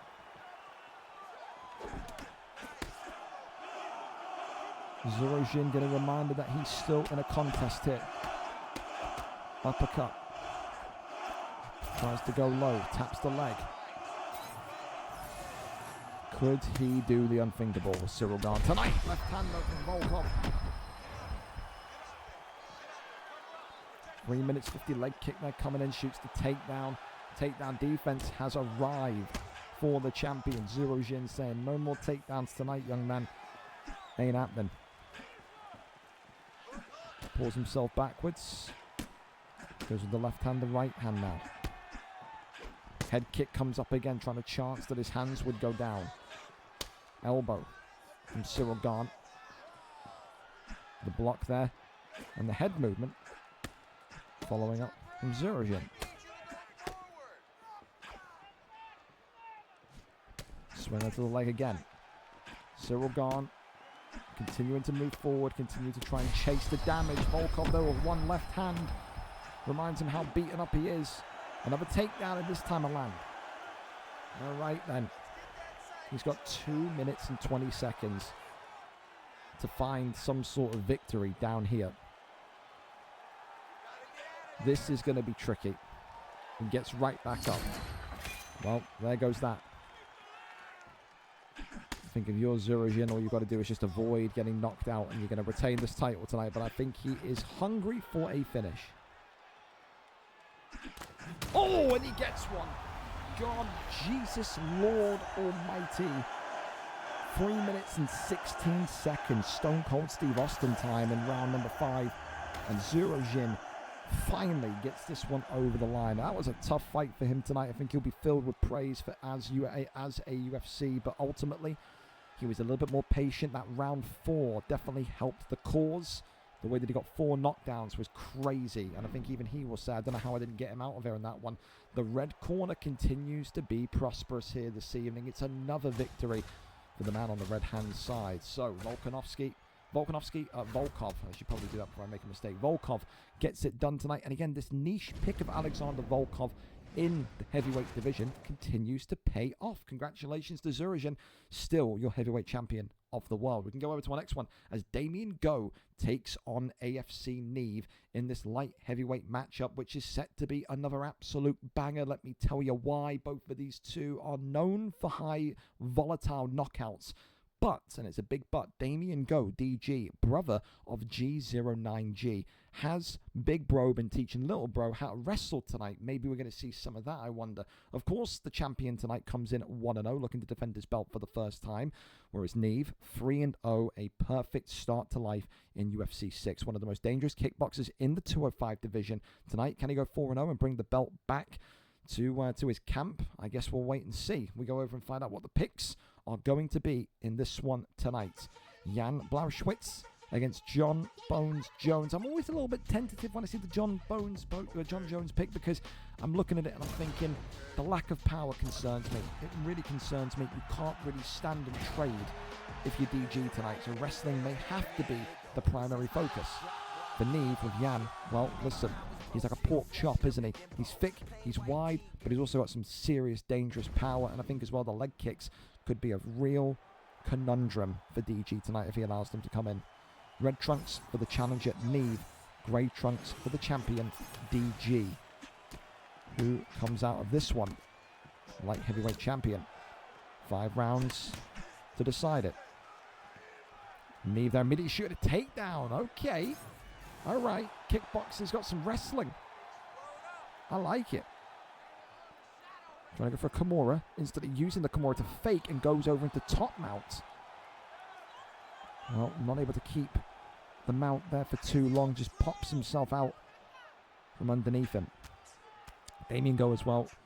He's got such good ambitions. You know, he was in the heavyweight division back in the end of UFC 5, and he said, I don't want to be in this division for too long. Let me keep moving up. Let me keep working my way up. Won the light heavyweight title in what was owed to him in his fight last week, and is now already looking about middleweight. You know, he says, I don't want to be stagnant. I want to keep fighting the top guys, the guys that are better than me, to even improve more and more. Tonight, maybe he's found his match here, because the way that Neve is surprising me and is kind of dominating these exchanges on the ground is terrifying. Big shots coming in. It could be it here. John Jones nearly out of there. This is the kind of thing you love to see as a commentator, as a league owner. A guy that was only known for knockouts, only known for boxing, kickboxing, coming into a title fight, clearly working with people to develop a wrestling game, a ground game that the opponent had no idea existed. I love this tonight from him. Great flip and rotation, though, from the champion with John Jones. Clear as day that if you're John Jones, you need a little bit of calmness in this fight right now. Goes over into backside, takes back mount. That one there is resisted. Neve's looking good, bro. Neve's looking good. He has kept this really under wraps. Gets down, of course, into back sitting. As now Jan looks to escape. That one there being resisted. Tries to go for the armbar there. Does DG, but Neve knows that all too well. Another deny there. Hand fighting in the light heavyweight division. This is what I mean, man. Who would have seen years ago the light heavyweight championship of the world being contested like this? This is just great. It shows you that wrestling is starting to become such a core component, a key component in the 205 division. When as before, you go back to the early days of VFL, VFL 20, VFL 50, it was just who could hit the bigger haymaker shots. That trickle-down impact has done wonders in terms of the light heavyweight and heavyweight division. Gets back to his feet, though, doesn't he? 20 seconds left of round number 1. And I do think the challenger so far will be very happy with his handiwork. For DG, definitely work to be done. But the good news is, you've got 4 rounds to do it. So there's no rush. As of now, though, 10-9 to Jan. Challenger for me, AFC Neve, is off and to the races. What are you going to do about it, Damien? What is DG and his corner and John Jones going to do about it? Do you want to keep that belt? You want to lose it in one single defense? Round 2, up and underway, and it would surprise me if what we've just seen from Neve, if he doesn't just go for an immediate shot here. I think the wrestling is going to be such a prevalent factor for him tonight. But then again, we also forget that he's got some great striking on his day as well. Body shot there comes in nicely. Jones shooting the takedown. That one being denied instantaneously. Left hand there coming in nicely from Jones. That was nice. That's what you got to do. You've got to kind of keep Neve modest. Oh, uppercut there though. Jones retreating. So the one thing you don't want to see Jones do is throw too much in sequence. That gets you in trouble. Another brutal left hand followed by that right uppercut. Jones getting his hands moving. That's a clubbing right of Blauschwitz that continues to drop in with the left hand now. Uppercuts against the cage. This could be it. Damien goes in serious trouble. Back down to the body. Tries to work those double jabs. And yep, you can feel it, man. You can feel it. Damien Go, the champion with Jones, just really is not feeling comfortable when standing up against Jan. He is not liking what he is seeing. Tries to get that flip and rotation. And does so. Over into full guard we go. Posture up, denied. Goes with the arm, but oh Jesus Christ, slap the leg. Ultimately, now has him in the position for a triangle choke. Is he going to get the choke off though?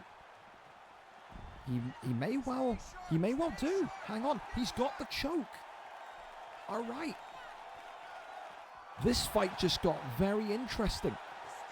Neve now is one submission away from being tapped out here. That is a lot. That's like 75% of the bar gone. Trying to go for a DAS. This could be it. Neve could have absolutely fucked this. Oh, God. Is he going to get the deny? Oh, he does. He gets out of there. He's got to get back up. Yep. That is absolutely scared Neve. Senseless.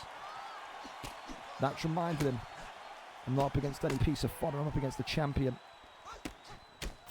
Maybe Neve now will not go back to wrestling in case he needs to. Beautiful body shots there. Jones trying to catch him with one of those trademark uppercuts. Left hand just being outstretched by Jan. There's that pressure again. Just Neve walking towards him, walking him down. Great takedown defense there though as well from the challenger.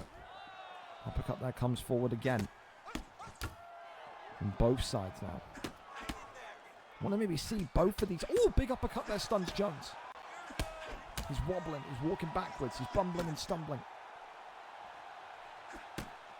Want to see more of that body work. You can just see both of these two have had a very kind of energetic round where they've both kind of strayed away from going for those body shots. If you're concerned about wrestling, take the gas tank down, take the stamina down. It means they've got less to play with when they put you in those submission positions. That's definitely 1-1 for me. 1-1. That's a Jones round. Absolutely. And this is where it gets, intriguing, because you think at the end of round 1, Jones wouldn't want the fight anywhere near the floor. Now I bet he's begging for the fight on the floor. One submission, and you're defending the belt here tonight in what can be described as comeback circumstances. I think you could.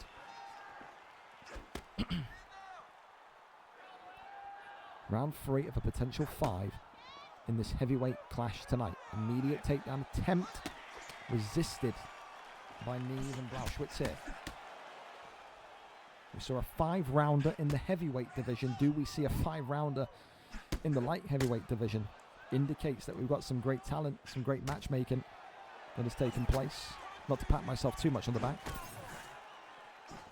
Body shot, left hand there comes in again. Leg kick works. Doesn't really use a lot of Jan's leg kicks as well. So people are surprised by the fact that how good they are, how good they can be. Works off the double jab. Elbow now comes in from Jones. Uppercut catches Jones. It's that uppercut that's consistently making me wince, man, because he has been caught by that a lot. Has. Neve here on the back foot, retreating almost. Almost setting the trap and baiting John Jones. Says, come on, man, throw. Throw as much as you like. Double jab. It's the left hand jab now from Jan. Neve has absolutely slowed down, though, from the first round, hasn't he? You can definitely see there's been that kind of rocking of confidence that's taken place after that submission has happened. Doesn't look as fluid and as carefree as he once did in the first 2 minutes of this fight. A lot more locked in now, you could almost say. Works off the double jab there, does Jones. Gains his flow state fully. Double jab again, the left. Dude, these two both working off the double jab. Both of them, I think, are so hesitant to throw the first power strike. That's a great takedown, though, with 1:42. That's a lot of time. This could be submission territory here for Damien Goat.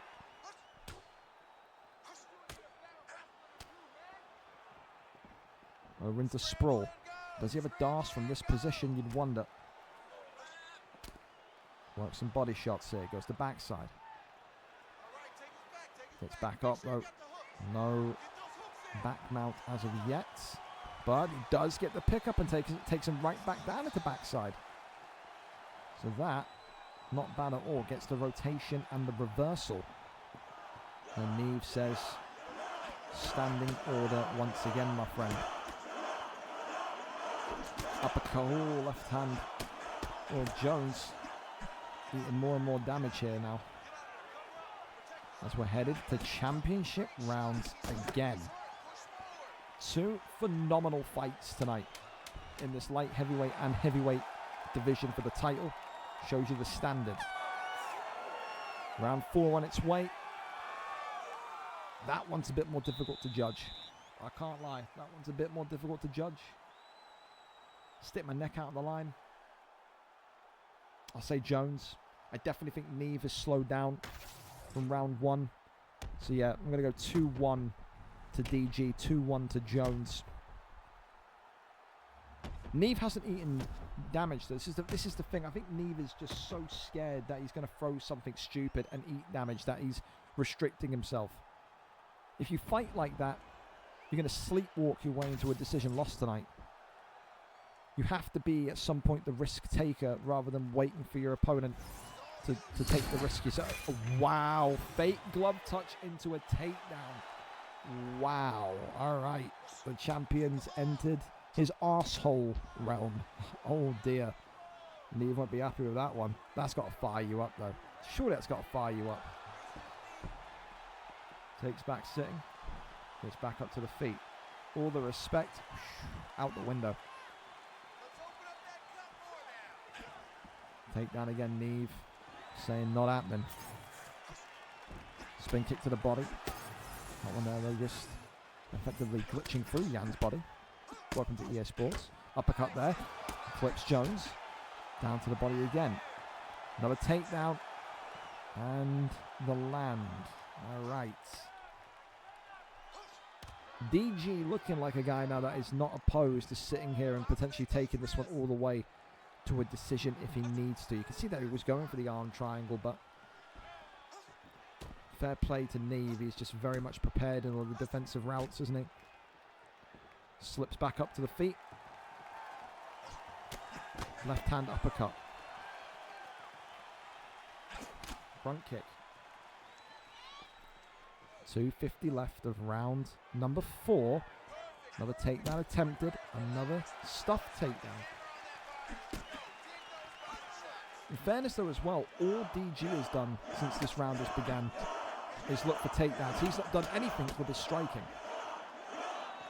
You have to still fight like you're looking for a knockout, because the significant strikes are going to be what counts the most when it comes down to a decision on the cards. So you can't just think that takedowns and top control is going to get you into the winner's bracket. Left hand is nice from Neve. Neve maybe could have gone for a poor counter there, but just instead resisted and waited. Shoots the takedown, gets the land, and that is half guard. Tries to go for the arm bar, not going to happen. No, crawls over now into half guard. John Jones. That one denied. Over into side control. Win the scramble! Win the scramble!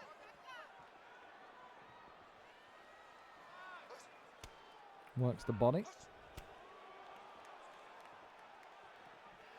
Tries to get that flip, and he does. Can he maybe catch him in an arm bar? He's looking for it. Triangle was attempted instead. Back up. Yeah, Neve doesn't want to be down there. He knows what's waiting for him. And it looks like we're going to round 5 in this light heavyweight title fight tonight. Still, the question beckons. Who is going to be the risk taker? We head to round 5. I feel that Neve has to go for a finish. I feel like Neve is down on the cards now. I could be wrong. Don't take my word as gospel, but I just have this feeling that we've not really seen Neve kick on from round 1. I think he's terrified by that submission. Oh, he tried to fake glove touch him. Wow. Dude, Damien is fighting like a bit of a pervert here in the 4th and 5th round, I'll be honest. Gets the takedown, finds the land. Now, this is where the champion, Damien, with John Jones, will be happy to just kind of bide his time, and he'll say to Neve here, you're the one that's got to get into a dominant position. You're the one that's got to get, the passageway to a victory. That one there resisted. Keeps him locked up in side control. Goes for the arm. Now over into backside. Kicks him up and away.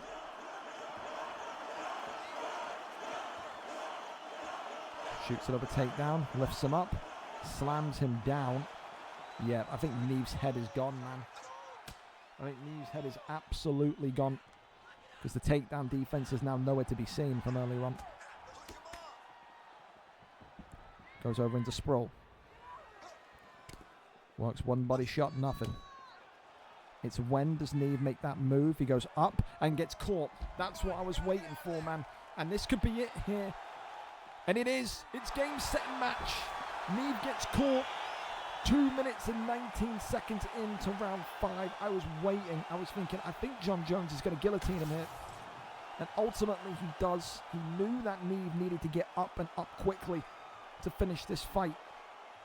And he was waiting and waiting. And it was a brilliant execution of the guillotine that brings Jon Jones home the belt again. And for Neve, I mean, he'll be looking at that one as such a missed opportunity, because honestly, the way that Neve performed in that first round and a half was crazy good. But ultimately, it's not how you start, it's how you finish. And tonight, well, the finish goes to Jon Jones. Still, again, there is no blue corner victory on this main card as of yet. But I think for Damien, for DG, whatever you want to call him as well tonight, that is the perfect way to get your first title defense. You don't fight particularly well.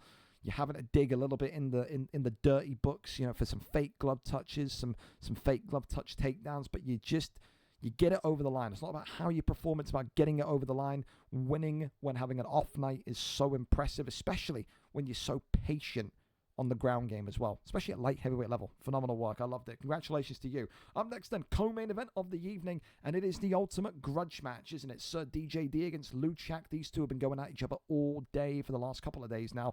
DJD accusing Luchak of being an alt, having someone called Kei Sechi playing his account for him, whereas Luchak says, you got no evidence of this, you got nothing of this, you just want me banned so you don't have to face me because you're a terrified loser. You don't want to have to lose your belt against me, the guy that you've been trashing all week. So it's a real grudge match here in the flyweight division tonight for this co-main event. Sir DJD coming into this one with a record of 2-0, has not lost yet since the turn of UFC 6, whereas Luchak is also 2 wins and no losses. Tonight, does the champion prosper, or does Luchak make it 3-0 and complete, and I think confirm, his dominance in this division? DJD is our cameraman.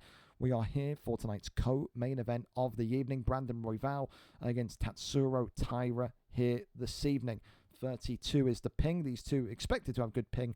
They, of course, are both in the UK. So, Brandon Royval, well, I think Luchak's actually from Poland or somewhere. I think but they're both in Europe is what I'm trying to say, but there you go. So, Royval for the champion in the black trunks, whereas Tatsuro Taira in the white trunks for Luchak. These two have never played each other. You can see that 0-0 in terms of the wins. But let's see. There we go. We are ready and set in this one tonight. The grudge match finally gets officially underway. DJD has talked a lot after that picked lawyer victory a couple of weeks ago. Felt like he was one of the best in the world. That's what came out of his mouth, not mine. Of course, he had a very lackluster performance, a very quote-unquote boring performance last time out against Daichi. But ultimately tonight, he'll be looking to put himself back at the top of the pound-for-pound #1 list. Of course, Tatsuro Taira with the blonde hair for Luchak, or his DJD, and Brandon Royval, black hair.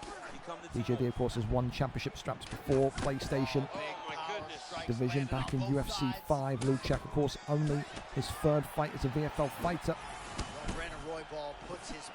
And will very much be looking to make it one of the fastest rises to the top of the elite division that we've seen in some time. Immediate takedown attempt. The roll though survives the takedown. Lovely body shots into the headwork as well. Right hand there, look at this now from Luchak. We have been very, very complimentary of his striking. This guy's an excellent striker on his day, but is he good enough to beat DJD? So any takedown there comes in, and the first bit of side control about to get underway here this evening. That one there immediately denied and yoinked back in, goes to the right side, nothing there. Posture up there is denied again. And right back to the feet goes DJD. Again, you know, there's no real credence to the accusations. Of course, there was a screenshot posted earlier on where Kei Sechi in UFC 5 admitted that he was ulting for people, so that led to Kei Sechi's dismissal from the league. He'll say it's unfair. It was a long time ago. It was a different game. But when there's so many, I don't know, mysteries around Luchak, you can't take too many risks. Tonight, though, no integrity check requested. So clearly, DJD focused on nothing other than winning the fight, rather than pointing at excuses. Look up there was just being looked for again by, with that head kick there comes up. Luchak hasn't done too bad in this round so far. He's done a good job taking that head health down on Royval. If you look at the top left and top right of your screen, just a smidge more head health missing on DJD and Royval than Luchak and Tyra. Body shot there coming in. Opened up the head space of Tyra as well. 45 seconds left of round 1 with a potential 5. We've seen 2 fights tonight go to the 5th round. And we're going to see a hat-trick. Watch that jab continues here to just walk towards Royval. There's Tyra. 15 seconds DJD, it looks like happy enough to sail into round 2. The nose, though, is bleeding of Royval, and that will maybe plant a seed of doubt in DJD's head. Can he do it? Will he survive? Will he be able to come home with the belt tonight?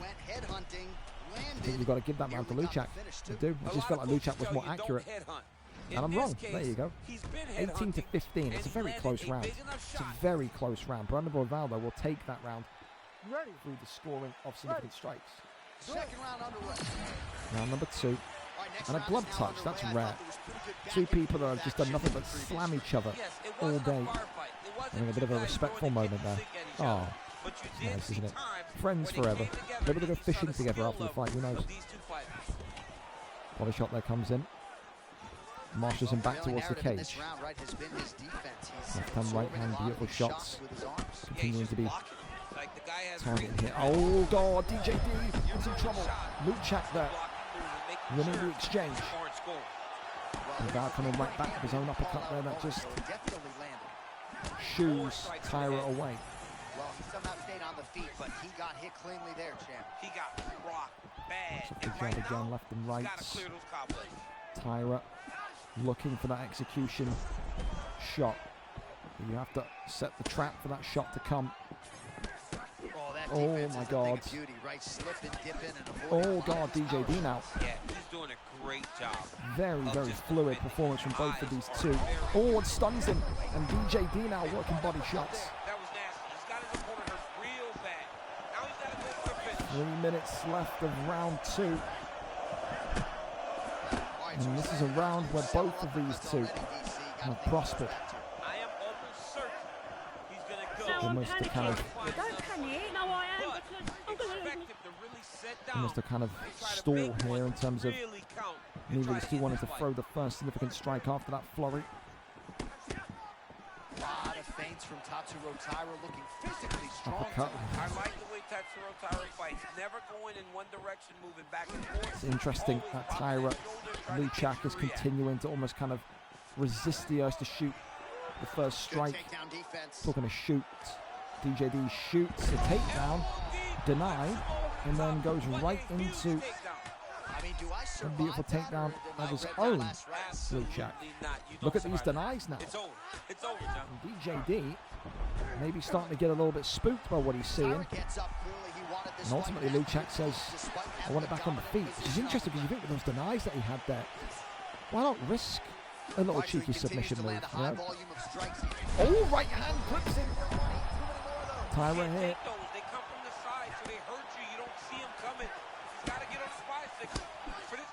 50 seconds remaining. Could he go and get a finish? DJD definitely a little bit worried by that one. We'll say stamina differential. I think the stamina is identical between these two. Every body shot's going to count. Too many more of those. I mean, you can tell that he's starting to feel it right in the midsection. 17 seconds left of round 2. DJD clearly just looking to get into round number 3 and get that recovery. Luchak walking him down here.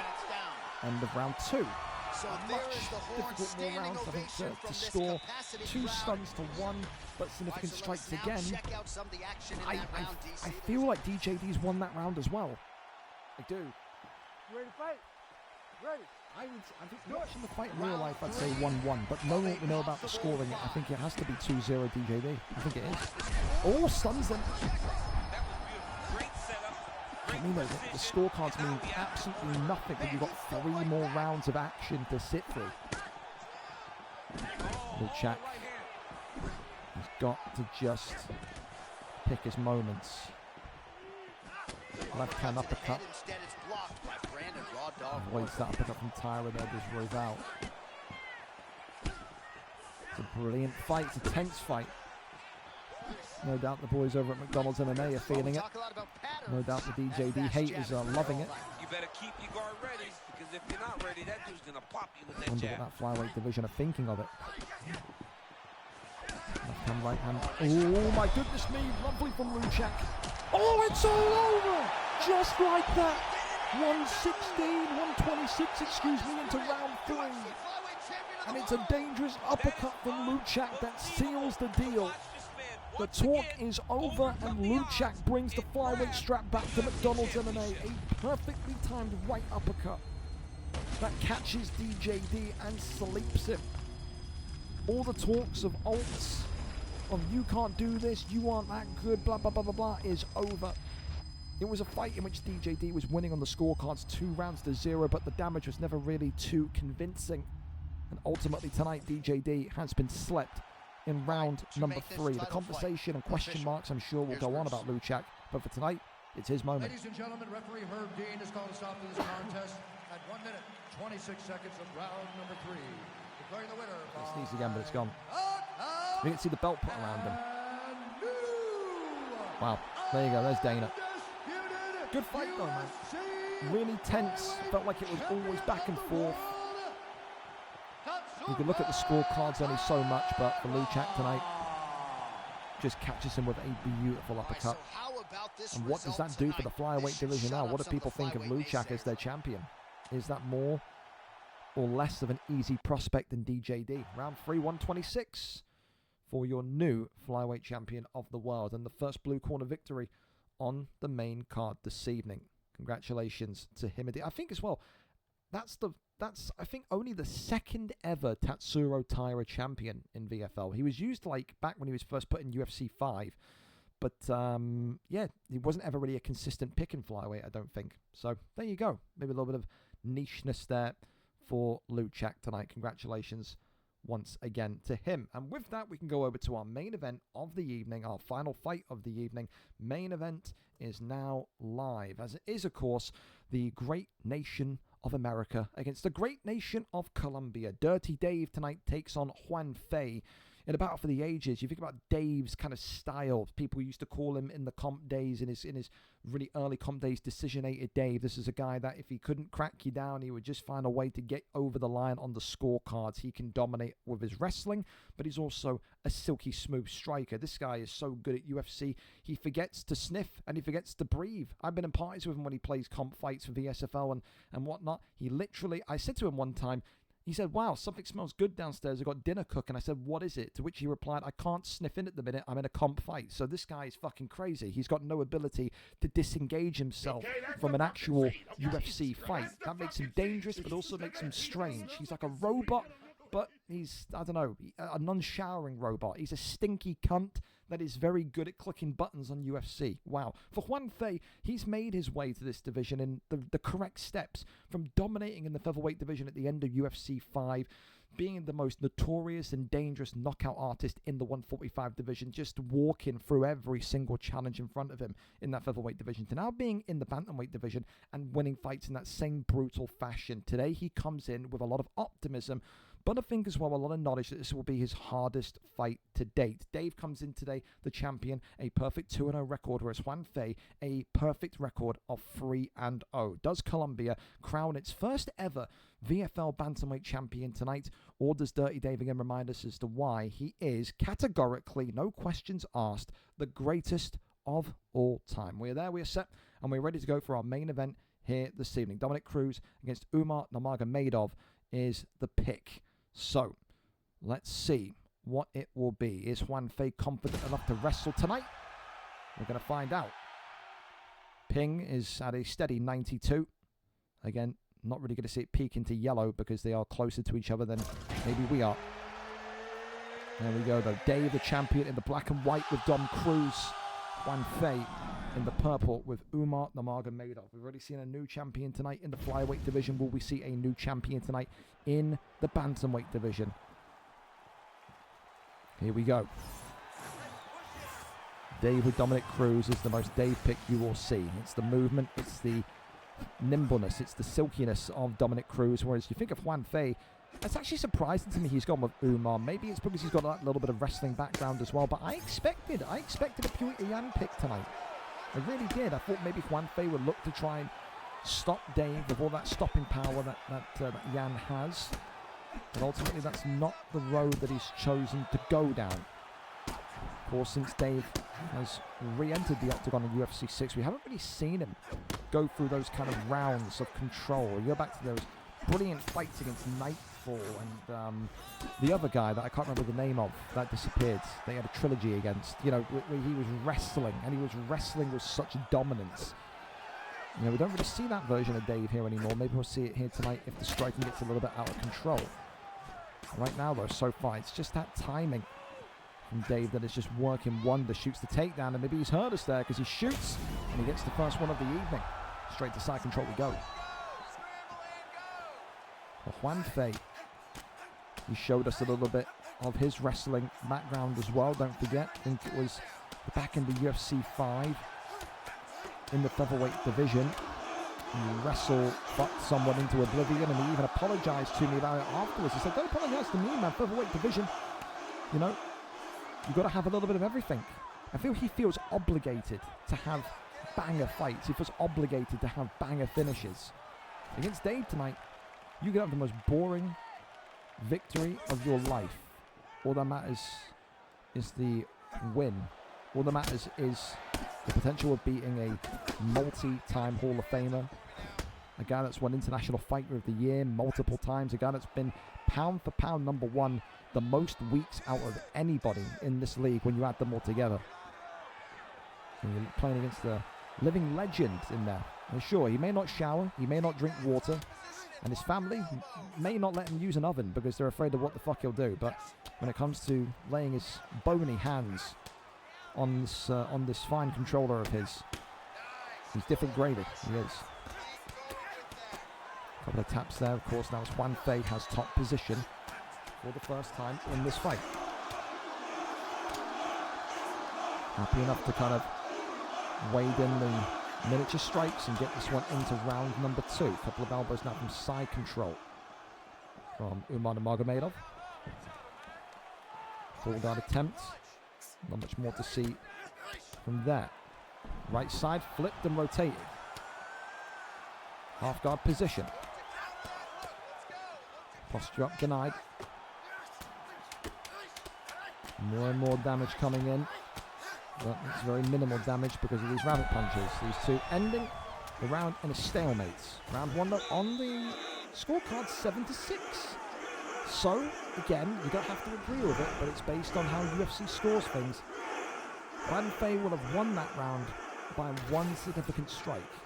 It doesn't matter if you win it by 10, by 100, or by 1. It doesn't matter if you win it by, you know, a considerable distance. It doesn't matter if it's a slam dunk, or if it's by a hair, by a fingernail's length.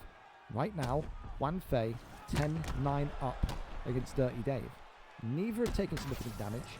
Neither have been in a losing position yet. But it's a good start for the Colombian. Round 2 up and underway. It's got that feeling tonight of a 5-round fight. Don't know about you guys watching. But it feels like it could be one of the longer ones of Dave's career again. Look at that, the fans chanting USA. They love him, even though he doesn't shower. If only they could smell him, they'd be chanting Colombia, Colombia. One time for the gringos. Leg kick comes in again. Look at that, wonderful movements from Dave. Uppercut left hand. Dude, it's that rapidness, that speediness And you can see Juan doesn't like it. Immediate shot there. Doesn't really feel like he can cope with kind of severity, that agility that Cruz brings. Both of them getting their flow state in. I can wonder if you will be seeing a flow state activation tonight. Usually Dave likes to nail it down with his opponents. I'm not going to use flow state. I'm not going to do any of that. I think a lot of those guys in the bantamweight flyweight division have honoured that so far as well. We'll be having a community vote on that towards the end of this month. We would have played enough UFC at that point to have that kind of conversation about flow state and what you want to do with it. So, not too long now, but for now you will have to just bide your time with it. Left and right handers again. Shoots the takedown, lifts him up. It's a great shot from Dave and a great land with 2.5 minutes left of the round. Perfect. Tries to crawl over, not going to happen. Dom Cruz once again resisting that one. Posture up is there. Rains down a couple of strikes, but not much more to see in a few attempts. Couple of jabs. Still absolutely not more than just hand fighting at this stage. And in this bantamweight division, you're not really going to see against the top guys that respect each other. You're not going to see you guys just stand in the middle of the octagon, put their hands down, put their block down and just scrap. This is the definition of a chess match here tonight. Good ground and pound from the top mount position ultimately collapses and condenses back down. 50 seconds for Juan to survive in this position. It's a long time. Dave, though, with some great denies. Look at that. Wonderful. Goes back for the mount again and gets a couple more big shots, looking to maybe wrap this one up in round 2. Dave unable to crack through it. But every strike onto that dome is going to be more and more problematic for Juan as the fight goes on. Can Juan survive this one? Just about gets the arm underneath to flip Dave over. Half guard is where this position and this round ends. And I think that's definitely a Dave round. It would surprise me if that isn't a Dave round. JuanFe again, 16-15. Bro, if JuanFe wins this fight because he's got one more significant strike than Dave in round 1 and one more significant strike than Dave in round 2, he is going to be furious with himself. So, 1 sig strike difference in both rounds. That is how razor tight this fight is. You would feel that from that top mount position, Dave was looking dangerous. You would just need to try and get back there, you think. Head huff as well. You can see the difference. You can see the difference. Let's not beat around the bush here. We said it in the last fight about scorecards meaning nothing. Look at Dave's head health, top left. Look at JuanFe's head health in the top right. You know, you are talking about a large gap that is now becoming more and more visible. And Dave will know that. He will sense that. He will smell that. And that's why the takedowns happen. He sees that victory position. He sees that finish line position as top mount. And so he should. Winding back the years to his prime, to when he was one of the best wrestlers in the land, here tonight. Goes over to backside now. Takes half guard instead. Posture up. One singular strike and then one right down the center. Straight between the eyes.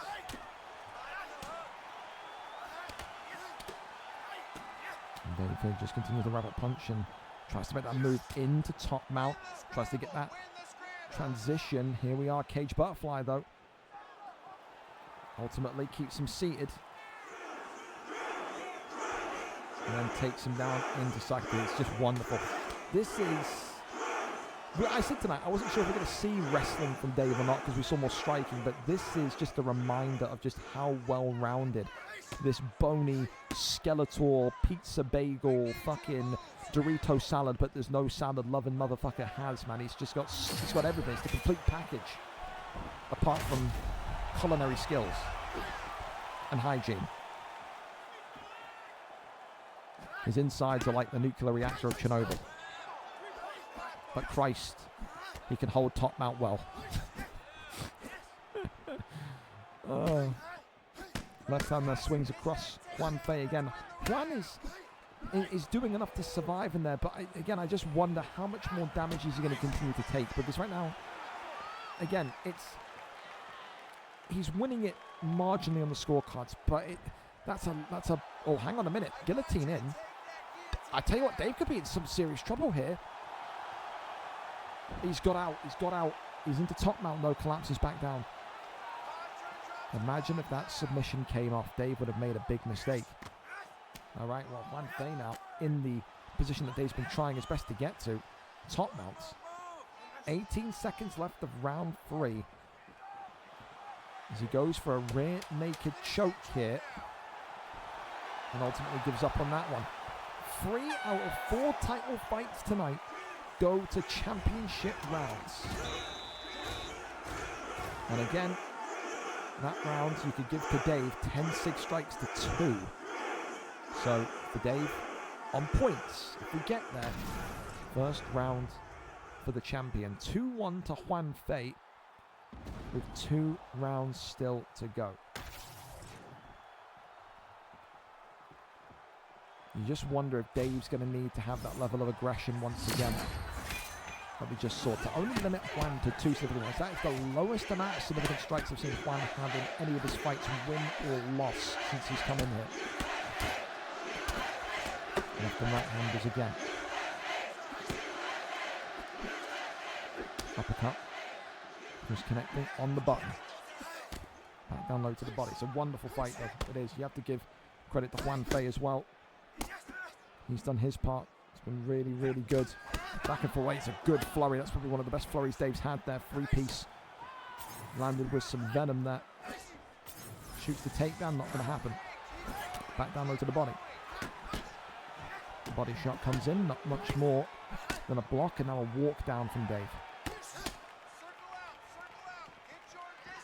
Head health is still a concern. Blocks that one nicely. Left hand comes across. JuanFe resisting. Uppercut though. Clips him. That's a little peekaboo shot. So a reminder to Dave, you're going up against a very dangerous knockout artist. You can do that. The block of JuanFe, that was in a compromising position for a little bit. Dave, they're fighting fire with fire. First kind of super exchange we've seen between these two bantamweight competitors. Swing and a miss. Oh, I tell you what, Dave. I think he would have been furious. Oh my God. Yeah, we're getting more risky in there now. We're getting more risky. I think it's a slight stamina advantage to Dave. Oh my goodness. Clubbing right hand. No health pack on either of these two just yet, though. Turning takedown attempted by Juan, resisted by Dave. Grabs him by the back of the neck and says thank you very much. Going over to side control, being resisted by JuanFe there. Oh, swing and a miss again. Left hand comes forward. Goes back down low to the midsection.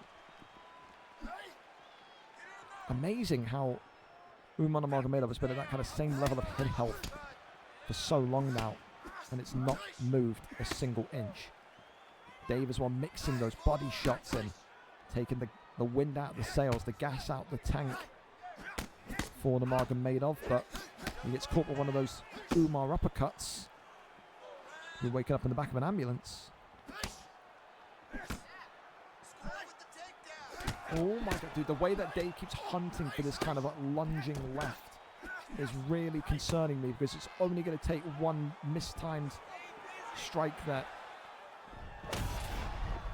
Goes back down into back sitting. 15 seconds left of round number 4, as 3 of our 4 fights tonight will go to round 5. What a round that was. What a bunch of title fights we've had tonight. In round 4, it's Dave's by 1 significant strike again. Oh my God, man. 3 rounds out of the 4, one of them has outstruck the other by 1 significant strike. It is 2-2 on the scorecards. Oh, mate.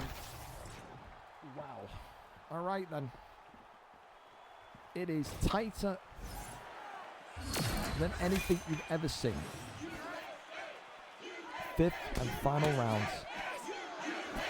The battle that has been a chess match, that has been a joy to watch, underway one more time. Popping blows here from Dave.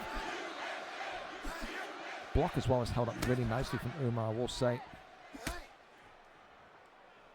Every single significant strike that lands, you'll be doing a little fist pump for whoever you're cheering, because that's the kind of fight it's been. Ooh, uppercut there. JuanFe activating flow state, so clearly all chips are off the table. If they agreed about flow state, it ain't happening anymore. And now Dave activates his and says, okay then, all bets are off. Shoots the takedown, rolls that one through. Wonder what Dave's going to make of that come the end of the fight though, win or lose. 3:18 left of this one. Again, takedown lands. And then there's no rule against it, you know. You can use flow state if you want.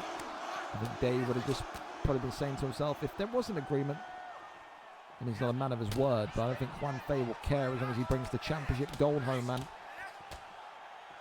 Good deny. Crawls over, gets the reversal.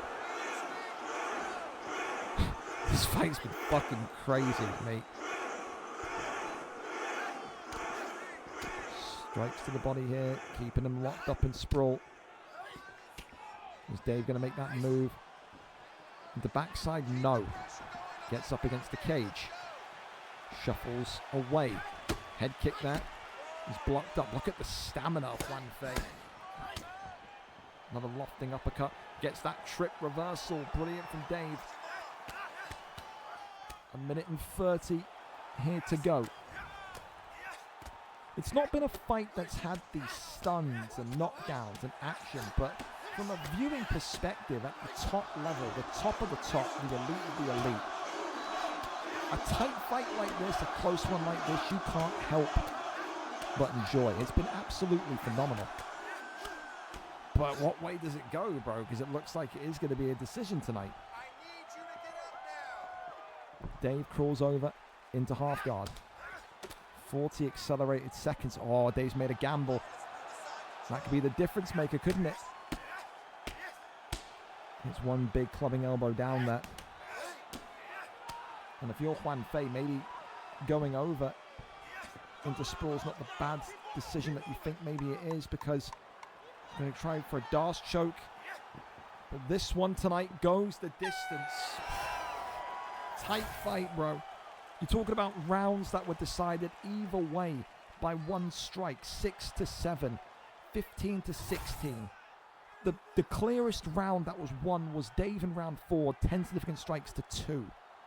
I haven't got the slightest clue. That is one of the tightest title fights I've seen in 4.5 years tonight. Not a Scooby. And for Dave, the big question mark is, did he do enough? 2-2 on the scorecards going into round 5. Time to find out.